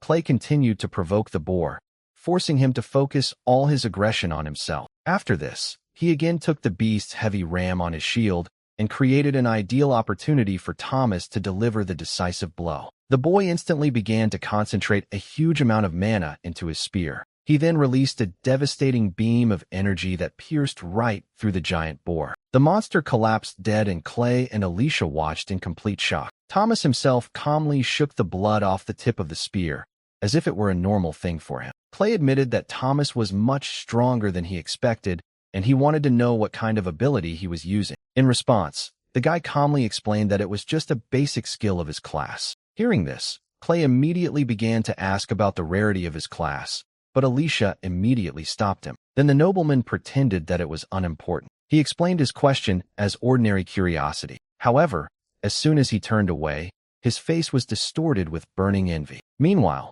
Thomas sat down on the grass and began to meditate to quickly restore his mana reserves. He refused Alicia's offer to heal him as his health remained at full capacity. It was at that moment that a loud roar rolled through the forest. Another huge boar appeared from the thicket. One of the guards deliberately drove him right onto the path. Then Clay and Alicia looked at each other silently, exchanging extremely suspicious glances. Clay asked if Thomas was ready to fight again, drawing his sword at the same time. However, Alicia suddenly apologized and stated that she only had enough mana left to strengthen Clay. Alicia then rudely told Thomas to stop hesitating and help stop the charging boar. The huge beast rushed at full speed straight towards Clay's shield. At that moment, a malicious grin appeared on the young nobleman's face, because his plan was about to work. At the very last moment, Clay suddenly jumped to the side, leaving Thomas completely without cover. As a result, the giant boar crashed with its entire mass straight into the guy. The blow was so strong that it almost broke his bones, and blood splashed across the grass. Thomas struggled to his feet, clutching his bloody chest and demanding to know what had just happened. Meanwhile, the guards calmly watched what was happening with their crossbows already raised. Then they simultaneously fired a volley of bolts and finished off the distracted boar. Afterwards, Clay admitted with a nasty smile that everything would have gone much easier if Thomas had died right away. The nobleman was clearly unhappy that this boy turned out to be stronger than he had initially assumed. Pressing his palm to his bleeding chest, the guy asked why they did this. However, Clay only sneered and said that a commoner had no right to own such a valuable spatial ring. Only then did Thomas finally understand that this entire hunt had been carefully staged just to take away his things. But instead of despair, the guy suddenly laughed quietly, despite the pain. Then his laughter became almost manic, as he realized that his mentor had been right in warning him not to trust people too easily. Clay and Alicia looked at each other in confusion, trying to figure out who exactly he meant. However, a moment later, Clay remembered the rumors about a mysterious strongman traveling with a horned rabbit. Realizing this, one of the guards turned noticeably pale, began to tremble, and hastened to warn the gentleman that they should stop. However, the nobleman only waved it off with contempt. He decided that Thomas had to be killed so that there would be no witnesses left. Gathering his last strength, Thomas rose to his feet again and held his spear in front of him, preparing to defend himself to the very end. Clay raised his sword and ordered his guards to open fire and finish off the guy. The crossbowmen immediately took a step forward, raised their weapons, and took careful aim. But as soon as the volley of arrows had left their crossbows, something unexpected happened. A sudden flash of purple lightning instantly shattered all the bolts into pieces. Seeing such power, the entire group froze in complete horror. The guards realized that this was definitely the end for them. At that moment, as if nothing had happened, Derek suddenly appeared next to him, clapping his hands. The hero approached his student, patted him on the head, and said that he had fought well and used the meditation skill correctly. He then told Thomas not to worry anymore, as he was now going to deal with this whole mess himself. In response, Thomas only weakly apologized, admitting that he had not listened to his mentor's warnings about the treacherous girl. After this, Derek enveloped the student in a soft green glow and completely healed his wounds. Meanwhile, Clay, who was simply ignored by everyone, cleared his throat in annoyance, trying to get everyone's attention. However, the hero continued to talk calmly with Thomas and asked how his training was progressing. The guy admitted that he would most likely have to borrow some gold again to pay for the training rooms. After these words, Clay's patience finally snapped, and he started shouting, demanding an immediate explanation of who these two were. Derek simply ignored Clay's hysteria and continued to calmly praise Thomas for his sound tactics in battle. Then he ruffled the boy's hair and said with a smile that he wasn't so hopeless after all. Meanwhile, Clay's face filled with rage at such blatant disregard. Derek asked if Thomas had gained much experience after the battle. The guy nodded proudly and said that he had managed to raise one level at once. Hearing this, Clay completely lost his temper and ordered his guards to attack immediately. The protagonist only chuckled, noting that the spoiled nobleman had remained sane a little longer than he expected. At that moment, Clay rushed forward with his sword drawn, shouting orders to kill them. The archers immediately raised their crossbows, preparing to carry out their master's order. However, one of the guards, Bradley, suddenly jumped forward and shouted at his men not to shoot. He began to argue with the enraged gentleman, declaring that his real duty was to keep Clay himself alive. Then Derek calmly stepped forward and addressed the captain of the guard by name. The next moment, he released a terrifying purple aura that covered the entire battlefield. Bradley's whole body trembled, and he immediately began to beg for mercy, realizing that they had managed to insult a real monster. Meanwhile, the hero slowly inquired whether they really thought it was normal to kill commoners with impunity. Under increasing pressure, the captain only stuttered incoherently, unable to find words. Derek then angrily declared that such behavior was completely inexcusable. After this, his power flared even brighter, causing the guards, Alicia, and even Clay himself to tremble and fall to their knees in defeat. The protagonist noted that even his pet rabbit could easily destroy their entire group. Words like these made everyone involuntarily imagine what Derek himself was capable of back then, and their fear only increased. Bradley began to beg for mercy again, hoping to somehow calm his formidable enemy. Then Derek calmly explained that he had just recently spoken to a friend. He added that Alana asked him not to kill anyone, so this time he decided to let them go alive. Hearing this, the captain bowed low, sincerely expressing gratitude. However, Derek noted with a grin that it was not him who should be thanked, but Alan. He then jokingly mused out loud that the ordinary guards were probably not important enough to deserve mercy. Expectedly, the hero laughed and admitted that he was just joking because he was in too good a mood today. After this, the frightened guards began to urge each other on. They started running down the mountain road as fast as they could. Bradley bowed deeply again before leaving, and once again sincerely thanked Derek for his generosity. But the protagonist only asked the captain to tell Malcolm that he would soon pay him a personal visit. After these words, the man, in horror, promised to convey all his words to the lord of the city. Soon after, Bradley hurried to catch up with his men. When everyone had left, Derek looked at Thomas with a smile and asked if he would like some roast pork. Meanwhile, in the city, Bradley, in a panic, reached the estate gates and began knocking loudly. The doors were opened by Captain Harrod, who immediately noticed that the guard looked mortally frightened. Bradley reported that a serious incident occurred during the gentleman's hunt,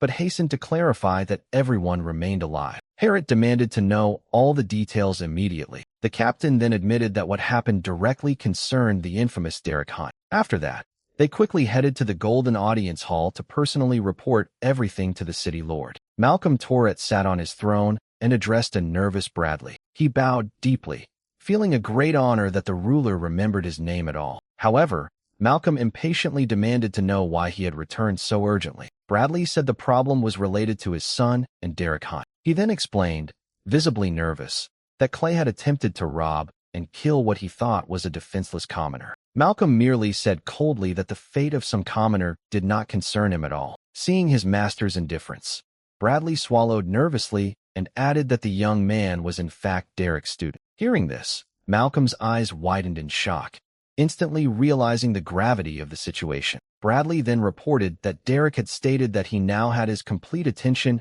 and would come in person very soon. After these words, the alarmed city lord immediately turned to his captain. In a rage, he ordered that absolutely all guards be returned to the estate immediately. He decided that they had to prepare for any consequences and meet the coming storm fully armed. Sometime later, Derek approached the majestic gates of a well-guarded estate. On the way, he decided that today, for his own amusement, he would play the role of his most eccentric character. One of the guards greeted him and informed him that the Lord had been expecting his arrival for a long time, so the hero was immediately allowed inside. As he walked through the gate, Derek wondered with a hint of amusement why he had been made to wait so long. Walking leisurely through the courtyard, he carefully examined the elite troops lined up along the road. The boy then noted that these well-trained fighters looked strong enough to handle an entire company. They might even be able to cope with 2 companies of specially trained soldiers. Derek suddenly declared that these same warriors would probably have easily defeated an entire battalion of squirrels.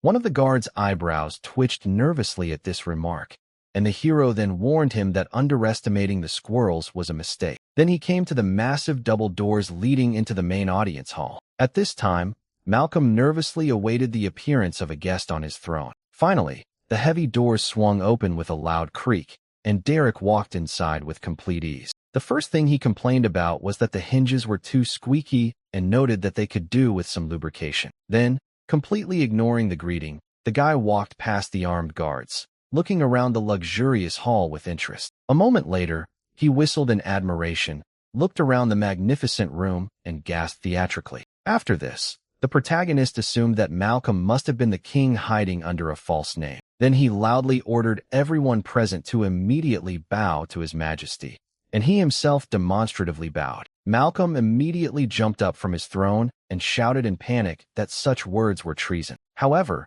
Derek innocently remarked that only a real king could afford to build such a luxurious hall. Then the city lord, completely at a loss, loudly recalled his real title. In response, Derek demanded that they apologize to him for the misunderstanding, completely leaving Malcolm speechless with his insolence. Utterly exhausted by what was happening, the city lord sank heavily back onto the throne. Meanwhile, Captain Harrot watched everything silently from the sidelines and seemed to find it all quite amusing. Derek took a step forward with a slight grin. He introduced himself and invited his interlocutors to choose which title they would prefer to use to address him. After this, he also introduced himself to Captain Harrot, while Malcolm continued to sit on his throne in complete shock. Harrot glanced at the hero in surprise. At that moment, he realized that Derek already knew perfectly well who he really was and what his true rank most likely was. Derek noted that looking after a nobleman's spoiled son was clearly beneath the fighter's abilities. However,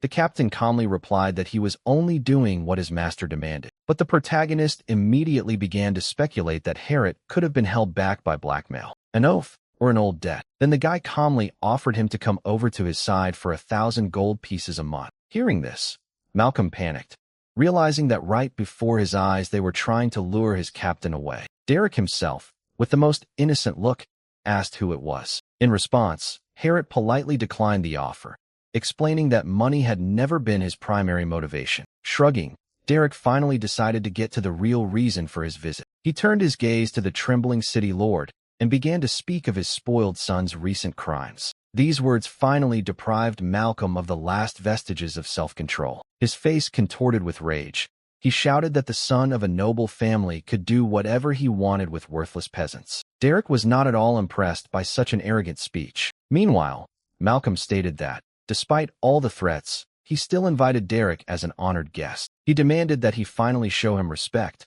otherwise the guest would face serious consequences. However, he didn't have time to finish speaking. The next moment, a powerful explosion of energy threw him back onto the throne. Derek's eyes flashed with an ominous light, and the room instantly fell silent. At the same time, the elite guards collapsed to the floor, unable to withstand the monstrous pressure. Then the hero took a step forward, his aura covering the entire hall, leaving no one the opportunity to even move. Derek explained that those same commoners whom Malcolm considered nobodies were his close friends. Their lives were worth infinitely more than the life of any corrupt nobleman or his spoiled offspring. After this, the hero loudly declared that the value of these people was absolute, only because he decided so. Meanwhile, Malcolm, along with his guards, lay on the floor and could not even resist. Derek warned that under normal circumstances, he would not have left a single survivor in this room. He then loomed over the Lord and promised to completely destroy everything he held dear if he crossed him even once more. Hearing this threat,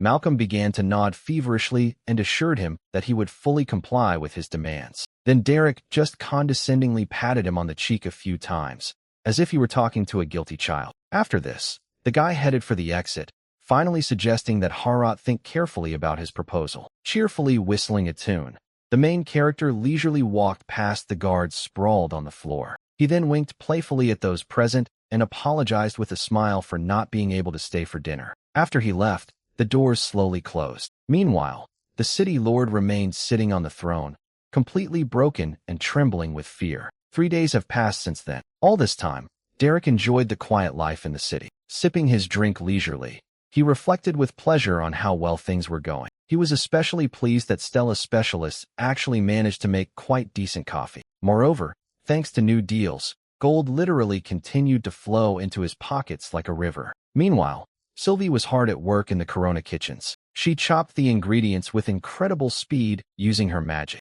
Her skills truly terrified professional chefs. Imagining this sight, Derek licked his lips with satisfaction and thought that later he would definitely try the dishes that she would prepare. Thomas, after the betrayal, lay in bed the whole day in a depressed mood. However, the guy then managed to pull himself together and decided to prove to his mentor that he was right. Instead of drowning in despair, the young man channeled all his elemental energy and pent-up anger into training. This way, he was fully focused on the things that really mattered. From then on, he tirelessly practiced his techniques on wooden dummies, bringing his fighting skills almost to the limit. At the same time, Derek received a letter from Mallory with news from the village. After reading it, he learned that Reina was recovering quickly after the brutal attack. Now the girl looked healthy and was ready to look to the future again. Mallory also reported that Leon had taken over the management of the village and was successfully helping residents build new houses. Moreover, Thomas's grandparents were already eagerly preparing for their grandson's return home. Even Bart was back to his usual business, proudly serving everyone his famously awful beer. He also stated that Mallory herself continued to train diligently, dreaming of becoming a first-class huntress. Recently, she even managed to protect a neighboring village by single-handedly defeating a huge beast with a spear. Additionally, Brandy began to demonstrate incredibly powerful explosive magic during her training. Her spells illuminated the surroundings so brightly that it was a truly impressive sight. After reading all the news, Derek smiled contentedly, convinced that everything at home was going exactly as he had hoped. Many wondered briefly how many of these people would one day join him on his next journey. 2 days later, the hero came to the majestic building of the Crown headquarters. On the way, he greeted the guards in a friendly manner and asked if Stella was currently in her office. However, before he could finish his question, the red-haired girl herself called out to him warmly from the stairs. Derek thanked her for the excellent coffee that was delivered straight to his room. After this, Stella suggested taking a short walk around the city and discussing business at the same time. During their walk, they talked about how Derek was planning to leave the city the very next morning. The girl then asked with a smile how Sylvie took the news that she would have to leave her beloved kitchen. The protagonist laughed quietly and remembered how the rabbit almost cried because of the food. He then admitted that he had promised her her own permanent place to cook once they settled down somewhere. However, Stella's expression soon became serious, and she admitted that she had long wanted to discuss one very important issue with him. The girl said that she would like to leave this city and go traveling with him, but she didn't have time to finish her thought. Suddenly, the silence of the street was broken by a panic-filled scream. A moment later, Bronson came running down the stairs, completely out of his mind and breathing heavily. Annoyed that their quiet conversation had been so unceremoniously interrupted, Derek called out to him loudly. However, Bronson, barely catching his breath, reported the terrible news that Malcolm had suddenly organized an attack on the village. At that moment, Derek's face changed. A wave of icy anger washed over him. The villagers tried to fight off armed soldiers who suddenly launched an assault. Caught off guard, people struggled to defend their homes. Meanwhile, a heavy cart under heavy guard was already rushing out of the settlement. By order of the city lord, the kidnappers had captured a certain girl and were now taking her away. Mallory and Brandy were trapped inside a carriage that was quickly driven away from the scene of the attack. Bronson apologized guiltily, admitting that he had not managed to arrive earlier and prevent this terrible tragedy. At that moment, Derek's eyes flashed an ominous purple light. Then he barely audibly uttered the name of his faithful companion and called Sylvie in a calm voice. At that moment, The rabbit was happily decorating another exquisite dessert in the kitchen. However, Derek calmly informed her that right now they had to eliminate a group of extremely stupid people. Almost immediately after this, a powerful lightning blast completely destroyed the building's facade. Sylvie instantly settled on the protagonist's shoulder. Both of them exuded a monstrous aura. Having raced through the city streets, they ran straight into the village. Stella and Bronson just watched them go in silence, realizing that a real storm would soon befall the culprits. Meanwhile, somewhere between the village and Tourette, a horse-drawn carriage was driving along a country road. One of the guards asked Garrett if the Lord would allow them to keep the woman's ring as a reward. Garrett just smirked and replied that his partner shouldn't have been so naive. The Lord should have been furious enough with how badly they had to beat the captive. Meanwhile, Mallory and Brandy were sitting tied up next to each other in the cramped back of the truck. They both cried quietly, clinging to each other in fear. One of the guards irritably slammed his fist on the side of the boat and rudely demanded that they be quiet. However, the second guard only sighed heavily and remarked that it was better to let the women cry now. Suddenly, Garrett noticed something in the sky and tried to figure out what exactly was rapidly approaching them. Meanwhile, an unfamiliar figure, enveloped in a dazzling purple aura, was approaching them. At first, Garrett just watched the approaching light in confusion and noted that it was quickly increasing in size. However, after just a moment, confusion gave way to real horror. The next second, Derek crashed straight into the cart with a deafening roar. The horses reared and the coachman tried to keep them under control, shouting that they were on the orders of the city lord. The protagonist only angrily repeated the coachman's words that they were acting on the orders of the city lord. One of the guards confirmed this, but his partner ordered him to shut up immediately, finally realizing who they were facing. The next moment, Derek smashed through the back wall of the cart, the boards shattering into splinters, and both guards were thrown to the sides. Inside the destroyed wagon, the two captives looked up in complete shock. The hero's face remained furious as he silently looked at the captured girls. Then Derek turned his head slightly towards Sylvie. He called her name, and she immediately made it clear that she was ready to act. After this, the guy told her to deal with the guards, and he himself said that he was going to check what was happening in the village. Sylvie nimbly jumped off his shoulder and landed softly on the grass.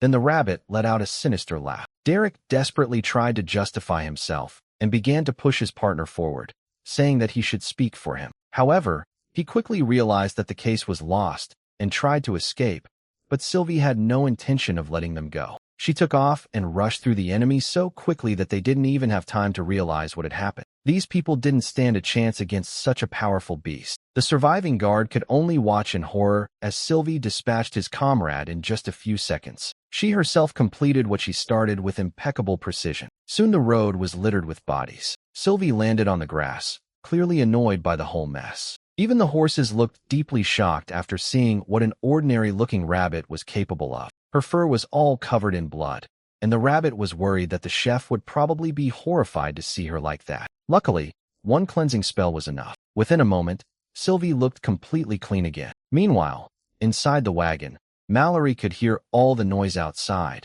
but she couldn't see anything. Only through a small hole in the wooden wall did the girl notice the consequences of the battle. She realized that all the guards had already been defeated, and now there was silence all around. But the girl did not understand what had happened. Suddenly, Sylvie appeared at the window, which almost gave Mallory a heart attack. Mallory and Brandy stared at the rabbit, genuinely confused as to what she was doing there. However, the little animal then spoke, greeting the beautiful, delicious lady. Sylvie explained that Derek had already left for the village and had instructed her to rescue the captives. She then looked around to make sure there were no more enemies nearby. In the midst of this, Sylvie said proudly that the girls were now safe. Meanwhile, Derek raced across the plains towards the village. He kept his eyes on the road and hoped that he was not too late to save the people he had left in the village. At that moment, a notification appeared in front of him, stating that Sylvie had just defeated 2 level 90 warriors. The hero realized with relief that the girls were safe, and very soon he reached the village. Derek flew over the wall in one leap. He then landed on the ground, and the impact sent a powerful shockwave through the area. The village was crowded with people who had heard about the reward for the dungeon,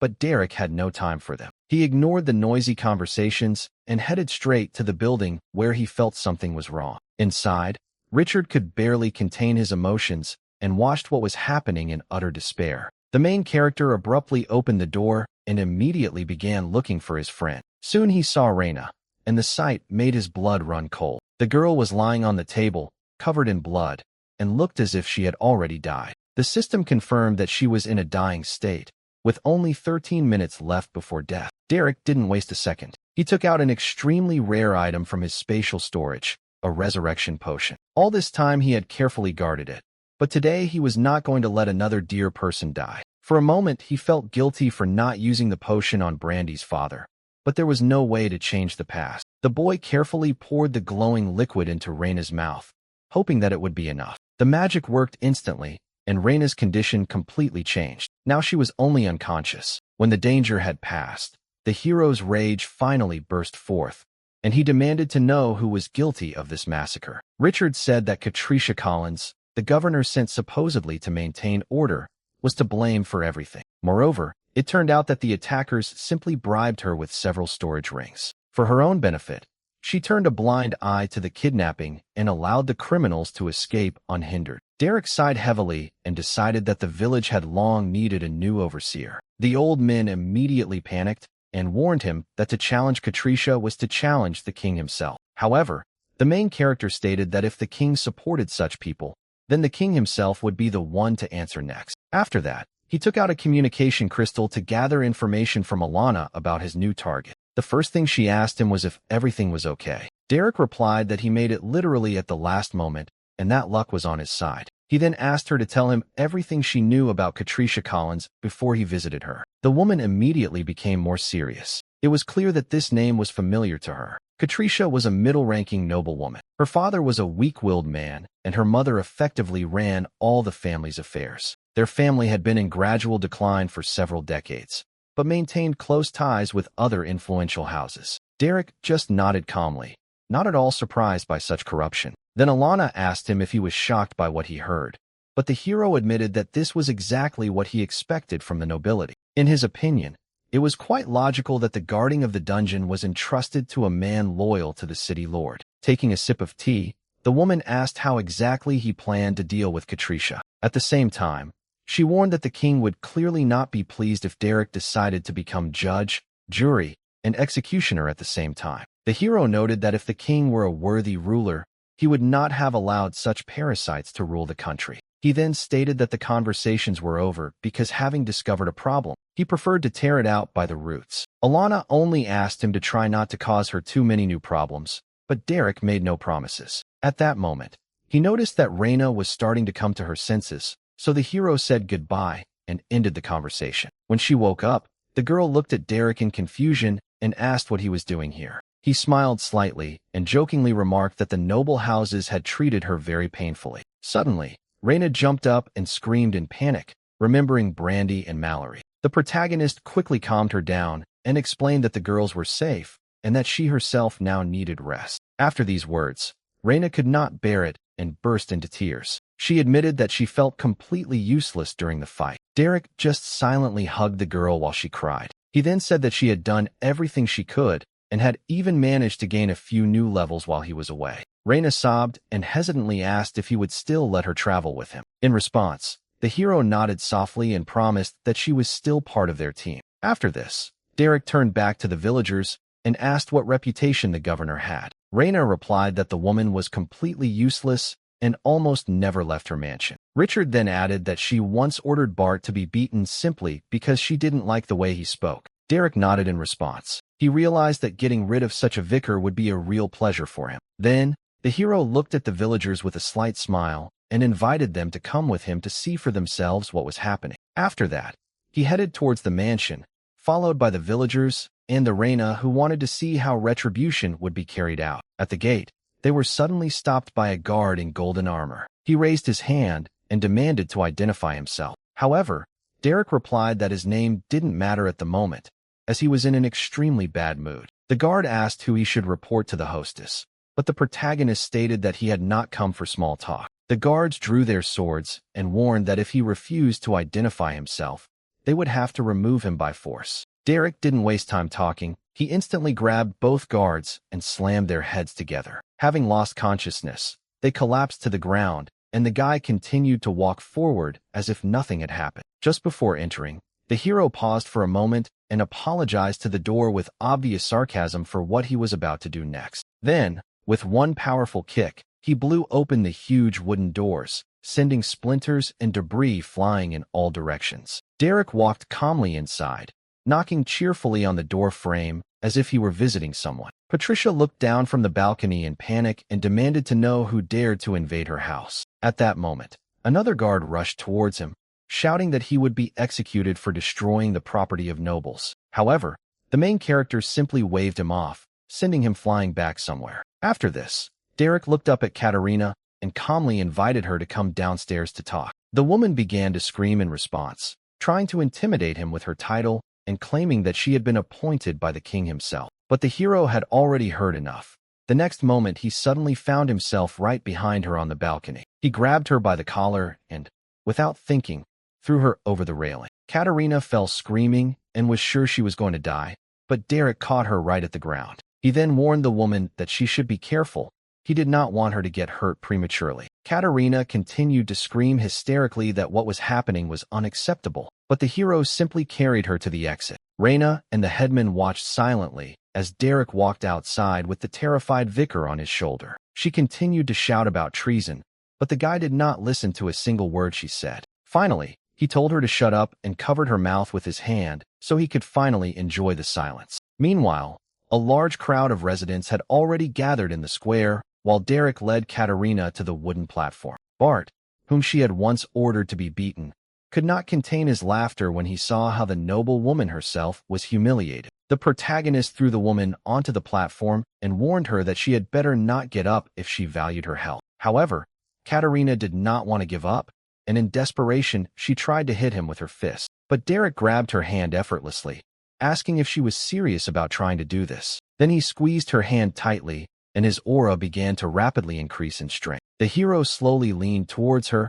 and warned her to listen carefully to everything he was going to say next. After this, Derek stated that he could have killed her right there without the slightest hesitation, and it would have even saved him time. However, he decided to give her one chance. The protagonist warned her that she had to answer all his questions honestly, otherwise she would die. Then Derek asked the first question and asked if she knew that the village was under protection. The girl nodded quickly in panic, so frightened that she could no longer utter a word. After this, the hero asked why she still allowed the attack to happen despite this. Katerina replied that the village was supposedly defended by a fallen noble house, and that the orders of House Tourette took precedence over her. However, Derek sharply corrected her, stating that the village was not defended by some noble family, but by himself. Katerina turned pale with fear when she heard this. She looked away and muttered that she didn't even know who he was. Derek merely stated that he had no intention of explaining anything now, after which he inquired about her connections to House Tourette. The girl immediately tried to hide behind this family,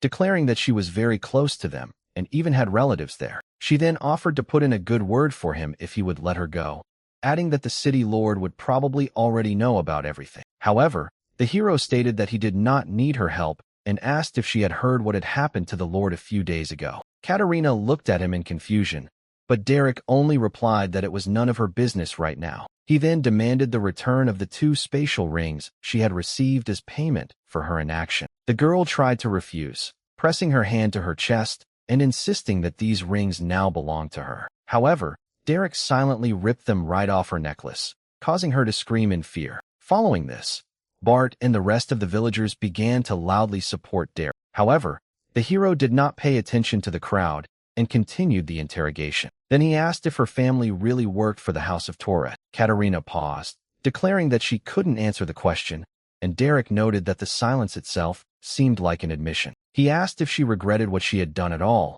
but the girl screamed that she had no other choice. Derek replied to Katerina that she did not regret her actions at all, but only that she was caught. Then the girl lowered her head and said that she was sorry, but those women were just villagers and commoners. Derek glanced at one of the rings, unable to help, but think that Walter and Alana seemed like a rare exception among the nobility. He then used the system to look inside the ring that belonged to Brandy. There he found many things, an anvil, tools, and a rare scroll of resurrection. Having pulled this scroll out, The hero asked Katerina if she had even bothered to look at the contents of the stolen ring. He asked how she could hide something valuable when it was vitally needed by a dying villager. The girl justified herself by saying that such a scroll was too valuable to be spent on an ordinary commoner. Derek suddenly thought about it and honestly admitted to himself that in a sense he too was a hypocrite. At the very beginning of my stay in this world, I acted in a similar way. He remembered how he had let Brandy's father die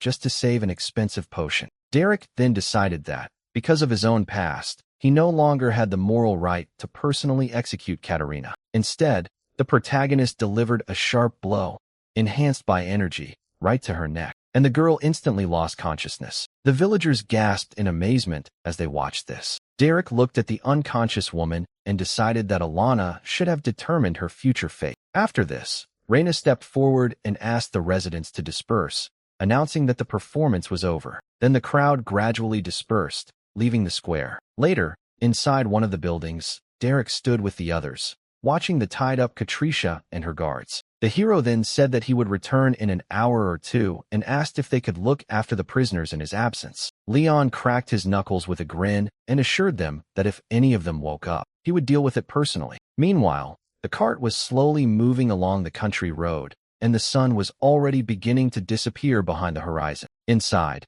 Sylvie was telling Brandy and Mallory another story with incredible drama. The rabbit described the moment when some kind of smelly vegetable monster began to slowly roll towards the very edge of the table. Brandy was even genuinely surprised when the rabbit reported that the onion was almost falling down. Sylvie pretended to dodge fire and dragons to save the falling vegetable. Soon, the rabbit finished her story with a flourish, proudly declaring that she had managed to save the stinking onion from falling onto the dirty floor. She added that all the chefs were so impressed by her skill that they continued to admire her abilities for the rest of the day. At this point, Derek clapped his hands cheerfully and laughed, noticing that Sylvie really knew how to make up stories. Brandy and Mallory looked up in surprise, only now noticing Derek. The protagonist only thought with a smile that Sylvie was a real liar while he knew the whole truth. He then jumped easily into the back of the van, causing both girls to jump in surprise. Brandy didn't hesitate for a second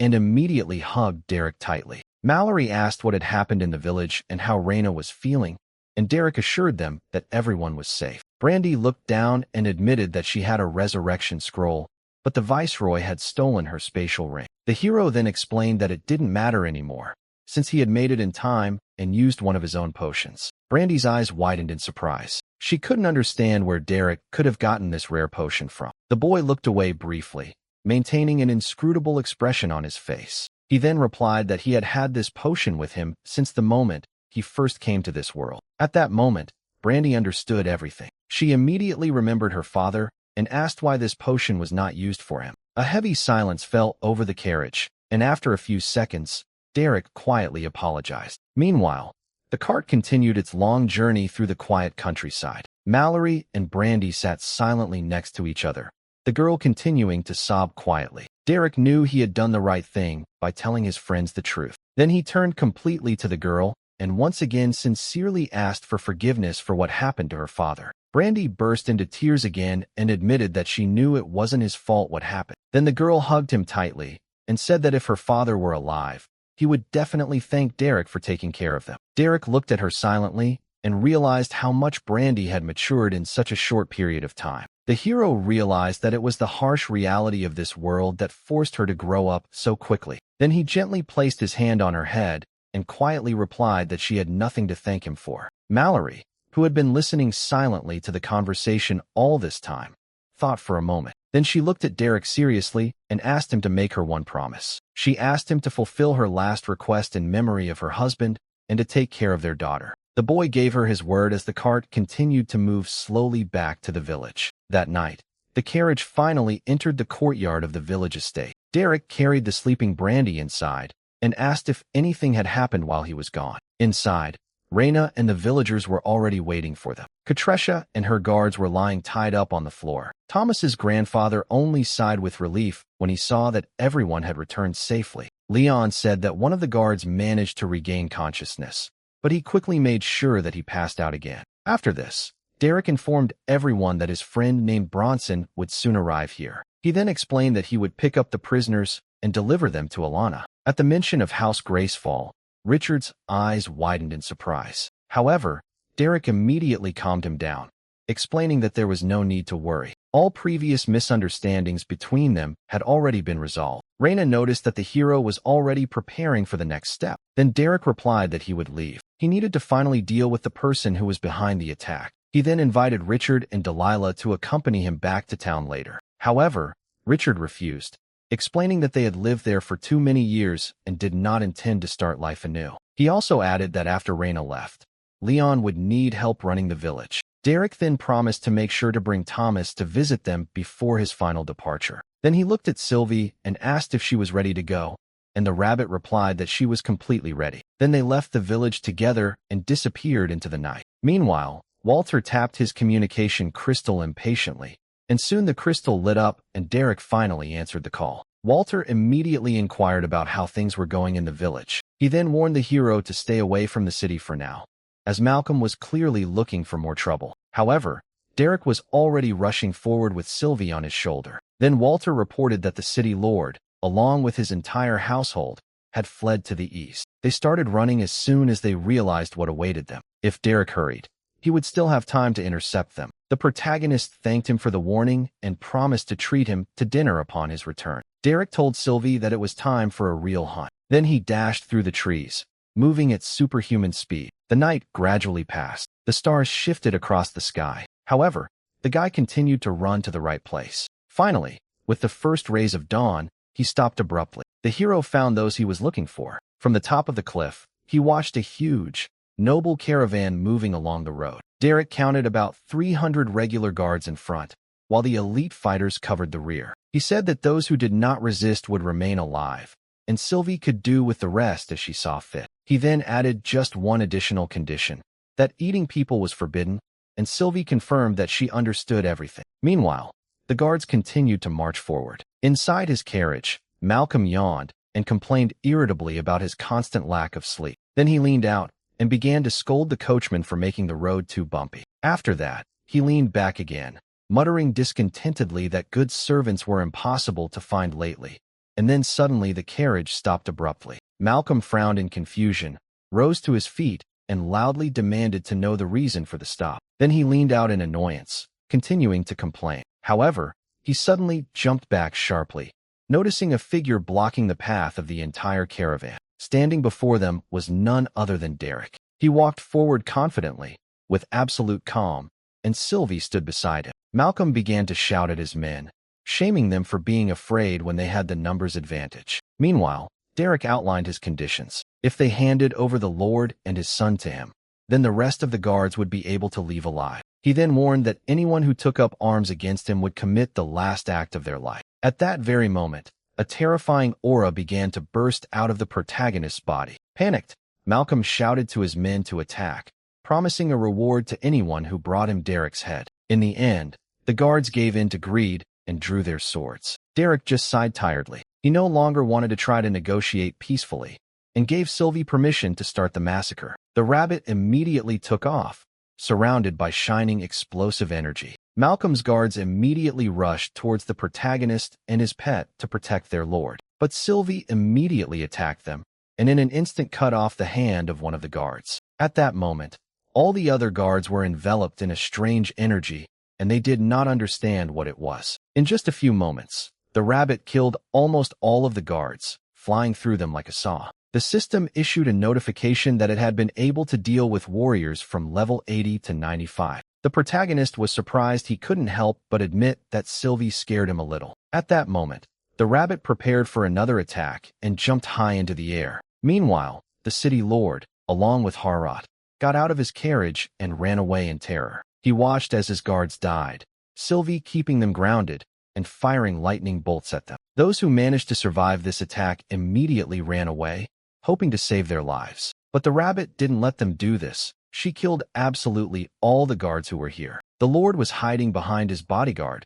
He did not understand why the guards began to run away from them. He looked at Derek in horror, not understanding why one person could instill such terror in a crowd of people. So he ordered his bodyguard, Harrod, to immediately step forward and stop this scoundrel. However, when he saw that the man was not listening to him at all, Malcolm suddenly screamed in indignation. Without waiting for him to start doing anything, he turned sharply and ran away towards the forest. When the protagonist watched him go, he could clearly see that the lord of the city was trying to escape. Without further ado, Sylvie took his hint and immediately set off in pursuit of Malcolm. Before he could leave the square, the rabbit appeared right in front of him and blocked his path. When the city lord saw the bloody little animal, he immediately turned around and ran back. But Sylvie pursued him. At some point, he suddenly crashed into the protagonist's chest, not noticing that he was standing right in front of him. The city lord fell to the ground in surprise and looked at his opponent in horror. Derek towered over him and glared at the man.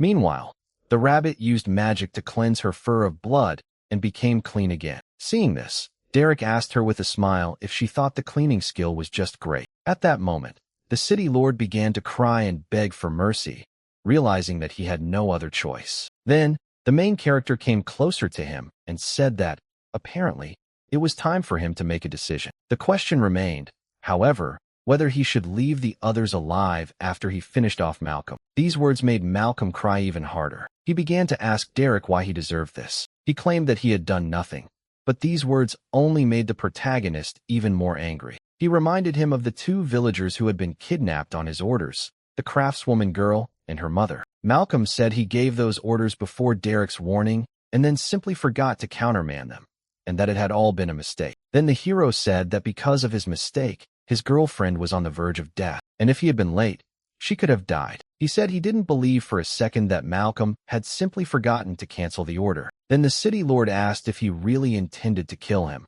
and reminded him that he was descended from the Thorit clan. However, Derek was not at all impressed by his threats. He already knew that assassins had already been sent after him, but he already had plans for this. Then he turned to his bodyguard, Harat, and the remaining guards, and ordered them to do something, because they had taken an oath. However, none of them even moved from their place, and a heavy silence fell over the square. Harat then asked Derek if he was going to kill his protege, and the protagonist answered in the affirmative. He stated that the city lord would definitely not survive the next couple of minutes. The guard then asked him if he could withstand his strongest attack, calling it a kind of test of his strength. The hero looked at him in confusion, thinking that this guy was trying to deceive him, but he had only one way to find out. Harat then explained that the protagonist could defend himself or strike back if he wished. Although he himself would have preferred to stay alive after the attack on Derek, he was ready to accept any outcome if he decided to fight back. Then he asked him again if he agreed, and without further hesitation the protagonist replied that he did. He said with a smile that he had long wanted to see what Harat's blade was capable of. Once the guard received approval, he thanked Derek and began to charge his sword with energy. The next moment, the blade of his weapon burst into flames, and the man asked his opponent to get ready. After this, he raised the sword above his head, and tongues of flame began to swirl around it. Seeing this, Derek smiled. He thought that his blow might even hurt a little, but it made him happy. The next second, Harat was already rushing straight at him, his entire armor also covered in fire. He delivered a powerful blow directly to the protagonist's chest, but he didn't even move, only leaned back a little. The man was completely enraged. He put all his considerable strength into this blow, but all this made the main character only smile. Literally a second later, a powerful explosion occurred at the place where they both stood, which destroyed almost the entire square. Meanwhile, the city lord stood in complete bewilderment. He could not believe that the captain of the guard had been defeated. When the dust cleared, he saw in horror that his bodyguard was kneeling before his sworn enemy. The protagonist's body was left with a deep scratch, but he still survived and noted that it was an excellent blow. Harat thanked him for such words. He was happy to hear it, because he put all his strength into this blow. However, after this, his strength completely left him, and he fell straight onto the stone floor, unconscious. As soon as Harat was finished, the protagonist immediately turned and looked at Malcolm, frozen in horror. He glared at him and said it was his turn now. At that moment, the city lord froze in horror, still not fully believing that this was really happening. He immediately fell to the ground and started screaming that Derek couldn't do that. However, the main character slowly approached him and said that he could have done it. Moreover, this was exactly what he intended to do. Meanwhile, the remaining guards, trembling with fear, raised their weapons in a last attempt to protect their master. The hero did not understand why they did not run even after they saw that their captain could not defeat him. The city lord immediately began screaming in panic and ordered the guards to kill Derek immediately. They began to move slowly towards him, but at the same time, they were very afraid of their opponent. But the protagonist had no intention of giving in, so he activated his ability in one motion. Literally the next moment, Malcolm saw that all the guards fell to the floor unconscious. Then he began to beg Derek to stop, saying that he would give him a lot of money and that his father would make him rich. However, the main character firmly said that he absolutely did not need money. When the man began to offer him women, he promised to give him such beauties that he had never even dreamed of. But Derek still stood his ground and said that he shouldn't even hope that he would agree. Interpreting these words differently, Malcolm said that he could provide him with men, but the hero did not accept this offer either. Then the city lord thought about what he needed, since he was not interested in money, women, or men. With a sly grin, he looked at the protagonist and offered him children in that case. The main character stopped at these words. He was literally pierced by rage at the impudence of this arrogant scoundrel. Gritting his teeth in anger, he asked Malcolm again if he had really offered him children. The man said he saw Derek hanging around with that kid and being so protective of that girl, and that he could get him more of those. But the protagonist didn't let him finish. Instead, he grabbed the man by the clothes and pulled him sharply towards himself. He lifted the city lord off the ground and angrily asked him where he got these children. However, the man said that he could not tell him about it, but could provide him with as many children as he wanted. As soon as Derek heard these words, a weapon immediately appeared in his hand, and Malcolm immediately noticed it. The protagonist prepared to strike him if he did not tell him where he got the children from. To make sure his words didn't seem unfounded, he delivered a devastating blow right next to them as confirmation of his words. The impact was so powerful that it caused a huge explosion and raised huge clouds of dust into the air. Malcolm stared in horror at the huge crack the impact had created, but he still couldn't speak. After that, the protagonist realized that this man would not be able to tell him anything. So he lifted him over the cliff and said that in that case he no longer needed Malcolm. After that, he squeezed his throat harder and was already getting ready to throw the man down. But suddenly Malcolm abruptly declared that he simply could not tell him this, since he was bound by an oath. However, Derek said that it was better to break the oath than to die, but if Malcolm did not tell him, then he would find out for himself. Without waiting for an answer from him, he imbued his weapon with dark energy and pointed it straight at the city lord. At the last second, Malcolm screamed that it was all his father's fault. As soon as Derek heard this, he immediately stopped his attack, letting the man speak. He said that it was his father's business. He used other noble houses to obtain the goods and handle the delivery. Immediately after that, he let Malcolm go and said that he should have done this from the very beginning. After this, he turned his attention to his carriage and asked if his son was aware of what his family was doing. Meanwhile, Clay was sitting in the carriage, but was unconscious due to the skill Derek used. At that moment, the system recognized Malcolm as an oath breaker and he fell to his knees, feeling that all his skills were gone. At that moment, the protagonist realized that this man was indeed bound by an oath and the system was not to be trifled with. After this, he repeated his question and asked Malcolm if his son knew about all this. However, the man said that his son knew nothing, and what's more, he himself knew almost nothing. When he found out what his father was doing, he made Malcolm take an oath and then sent him to that damned city. Then he asked if he could leave, since he had already told everything, broken his oath for Derek, and now Derek had to let him go. However, the protagonist looked at him with disgust and asked why he suddenly had to do this. He said that he had made a promise to his guard and did not intend to break it. Derek said he would do it quickly since Malcolm had agreed to cooperate, which was the best he could offer him. At that moment, the man screamed in horror, realizing that his life was in danger again. Without waiting for Derek to strike him, he immediately rushed away. But before he had time to run even a few meters, the hero threw his weapon forward, which in an instant pierced Malcolm's head. After the enemy was defeated, the system informed the protagonist that his level had been increased to 100. Moreover, he received the achievement, Junior Executor of Punishments, as he defeated the oath breaker of the great system. When everything was finished, the hero pulled his weapon out of Malcolm's head and decided to distribute 3 of his skill points. Those glasses were a damn powerful incentive to kill those who broke their oaths. Now the main character was very interested in what his next improvement would be. After that, he walked up to Harrod, carefully lifted his body, and carried it to the carriage. He laid the unconscious man right on the seat next to the city lord's son. When everything was finished, the protagonist wiped the sweat from his forehead and called Sylvie to him. He asked her if she could drag the carriage back to the village, as he was sure that she had enough strength to do so. However, instead the rabbit brazenly sent him away. Then the boys set off on their journey, and while the main character was riding in the carriage, he thought about his new 100th level. Moreover, the system informed him that he had access to an upgrade to the legendary class, Legend of the Void. It said that after upgrading his class, he would get 30 skill points, and Derek immediately decided to do it. As soon as he clicked on the right window in the system, he felt a strong pain pierce his whole body.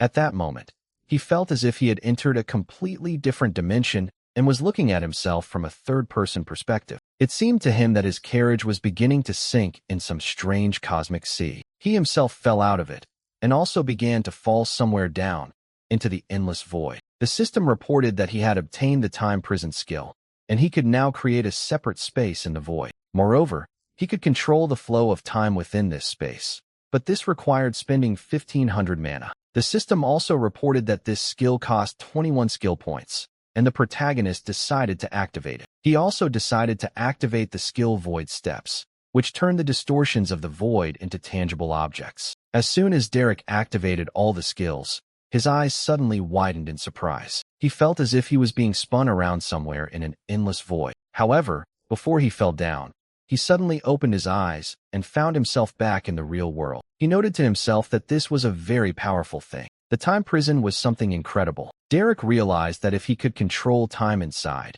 his possibilities would be limitless. Abyssal Steps was another powerful movement technique, essentially allowing him to fly using the abyss. At that moment, Sylvie approached him and asked if he had upgraded his class since she had sensed his aura. The protagonist replied that this was indeed the case and apologized to the rabbit, saying that he didn't think she would feel it. At this moment, the main character suddenly heard some strange sounds coming from the carriage. When he looked inside, he saw that Harrod had already come to his senses and was also perplexed by what this strange aura was. At that moment, the protagonist stopped the horses, approached him, and Harrod immediately realized that it was him. Derek confirmed that it was indeed his aura, and the guard then asked him to address him as Jax. After that, Derek asked him what he should do with him, but Jax said that it was up to him to decide. The hero thought about hiring him, but didn't know if it was possible to do so immediately after his previous employer died. However, Jax said that he felt no loyalty to Malcolm or his family and wanted to finish off the bastard himself. However, the protagonist asked him why.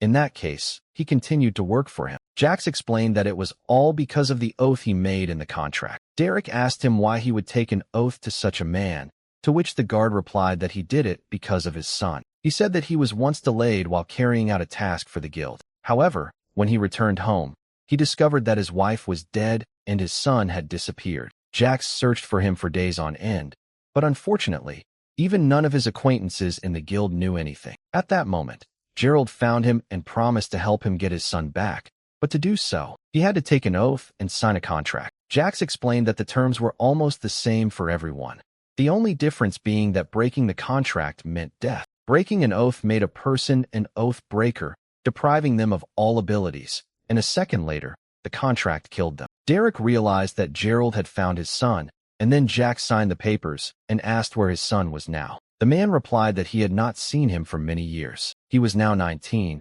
He trained him diligently, and then he was accepted into the academy. Then he decided to ask the hero how he knew that Gerald had come specifically to him. Then the protagonist replied that he found out about it, because it was Gerald who killed Jax's wife and kidnapped his son. When the man heard this, a look of genuine shock appeared on his face. Derek said that Malcolm's father, Gerald, kidnapped children and sold them, and because of this, he bound Malcolm with an oath and sent him into the wilderness. As soon as the guard heard these words, he too was filled with an incredible desire to kill this scoundrel. However, Derek asked him to calm down and asked how he managed to survive if these contracts were so unbreakable. The man replied that the point was that he had done everything in his power. He swore to protect Malcolm to the best of his ability, so he attacked Derek with all his might, after which he passed out. He needed the protagonist to finish off Malcolm while he was unconscious, and he did. Now Malcolm was dead, which meant Jax's contract was fulfilled, since the oath was tied to the contract. It was gone too.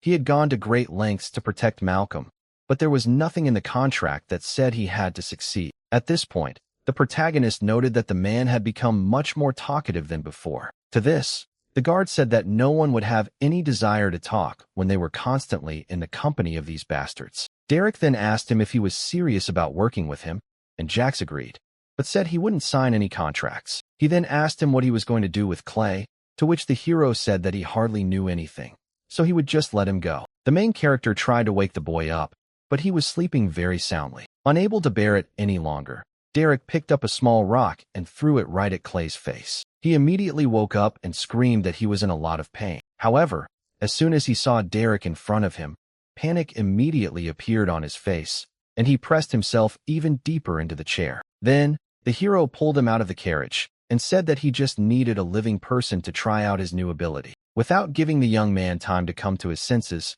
he immediately threw him to the floor. After this, the main character turned away and began to prepare, saying that now he would see everything with his own eyes. The next moment, he opened the spatial gate, revealing a passage to another dimension. With both hands, he pushed the portal apart so that a person could pass through it. Jax watched this in horror, not understanding how this was even possible, and how this guy could control time energy. At that moment, the main character turned around and said with a smile that everything was going well. After that, he grabbed Clay and dragged him towards the rift, while he desperately screamed and asked what he was even doing. However, the main character had no intention of answering him, but instead silently threw the boy into the rift. Immediately after that, he stepped inside himself and called Jax to follow him since they needed to take a closer look at everything. When they walked inside, they saw that Clay was already sitting in the dimensional prison. The boy turned around and began to beg the protagonist not to kill him. However,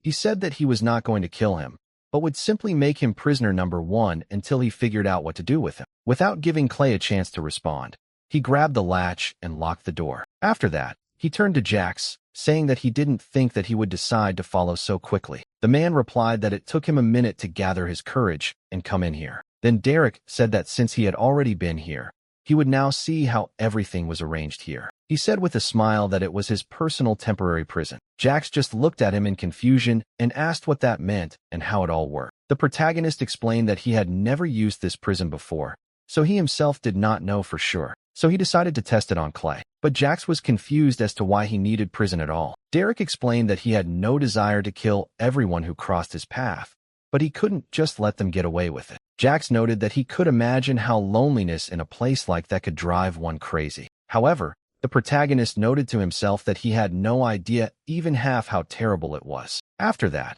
he turned to the system and decided to take advantage of the additional settings of the prison cell. There, Derek could choose the length of his sentence, but it was also stated that he could not release the prisoner before the sentence was over. At that moment, the protagonist realized that this ruled out the option of using cameras for training. He wouldn't be able to do it. Moreover, it seemed that the term was time that would pass outside the prison, not inside. So he chose a term of 28 days. The system indicated that the prisoner's metabolism would be adjusted to prevent death from starvation or dehydration. At this point, Clay, still in horror, asked the protagonist how long he was going to keep him here. In response, Derek said that it would not be long and that he would only be here for about a month. However, in doing so, he reduced the camera's internal time speed to a minimum value. He knew that 2 whole months would actually pass now, but he didn't say anything about it to Clay. After that, he turned to Jax and asked if he could stand there for a minute. He asked the man not to move and promised that he would return soon,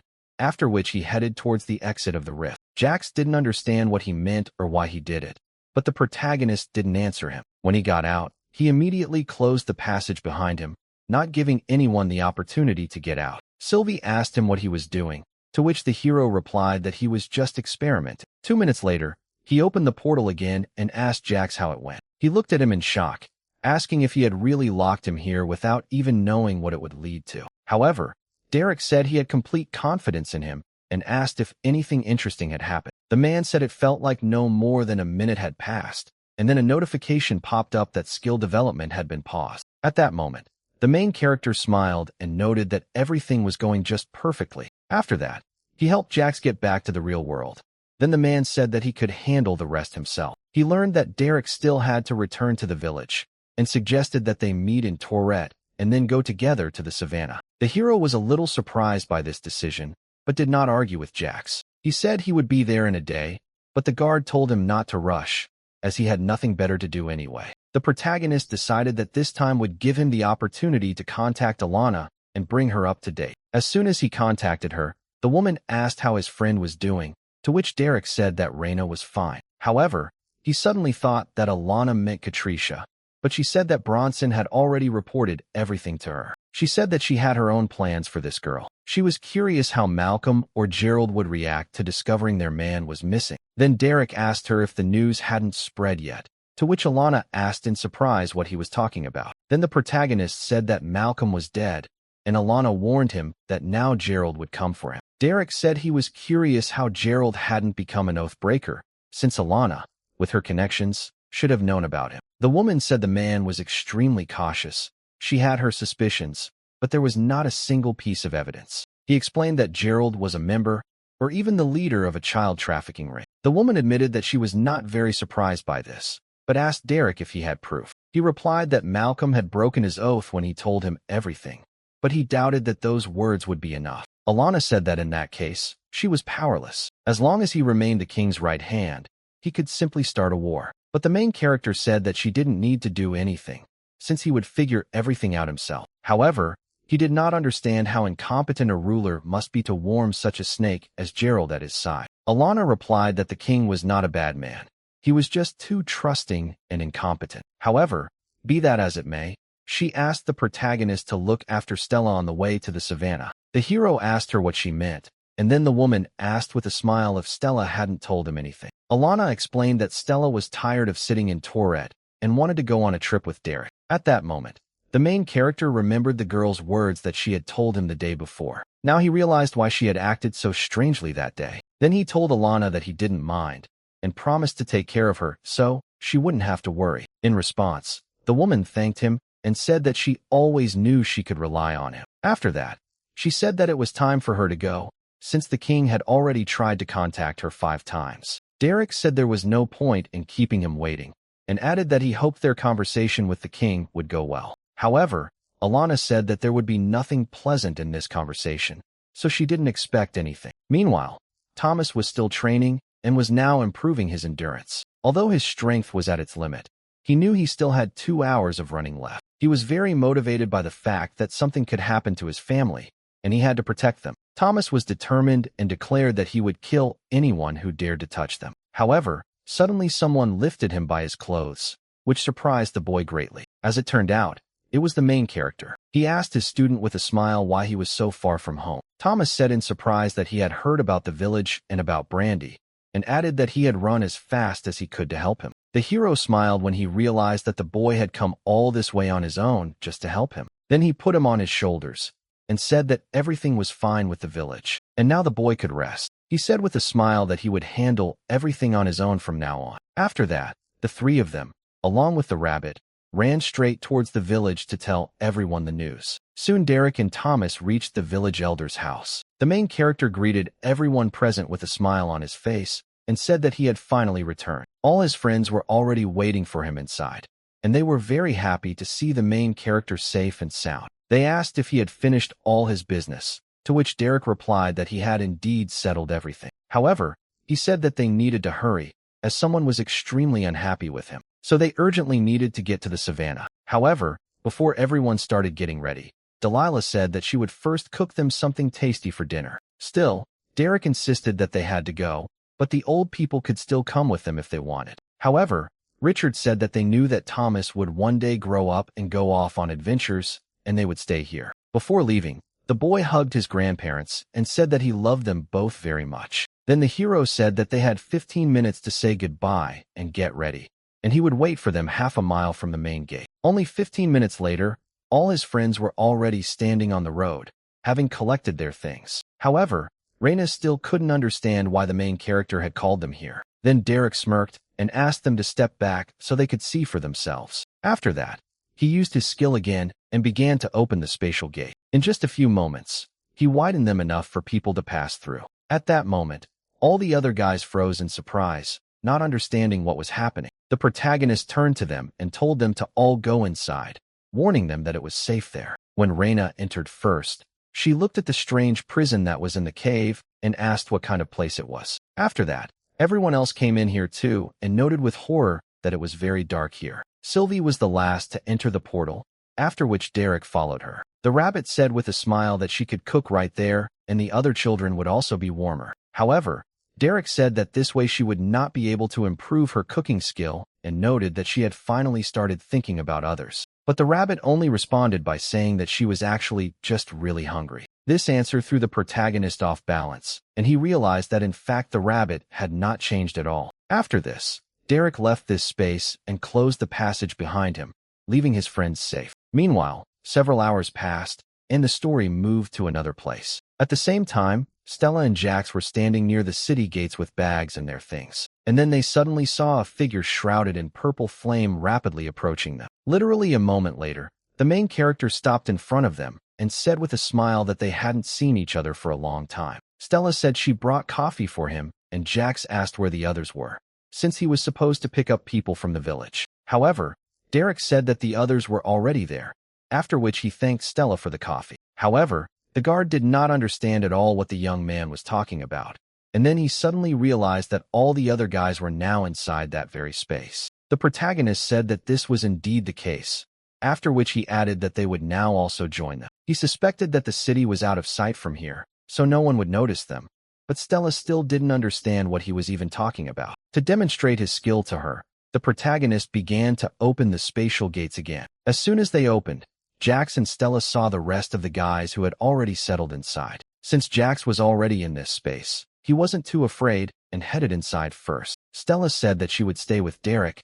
He doubted that she would make it in time, but the girl asked him not to underestimate her. The protagonist did not argue, but said that if she fell behind, he would immediately go to the others. As they ran down the road, he asked Stella why she had decided to leave Torrid. The girl said that she simply got bored. She hoped that later at least something would change, but she still didn't want to stay. At that moment, Derek noted with a grin that he had even begun to think that Stella had simply fallen in love with him. However, the girl only asked him not to delude himself. The main character was about to continue his joke, but suddenly fell silent. Together with Stella, they stopped abruptly, sensing something was wrong. The main character managed to put his hand in front of his face in time, and suddenly someone's blade flew straight into his wrist. The weapon pierced his hand completely, and Stella immediately began asking him if everything was okay with him. However, Derek simply pulled the blade out of his hand as if nothing had happened and said that everything was fine with him. He noted with displeasure that he had thought that this was how it would all end. The hero explained that Gerald,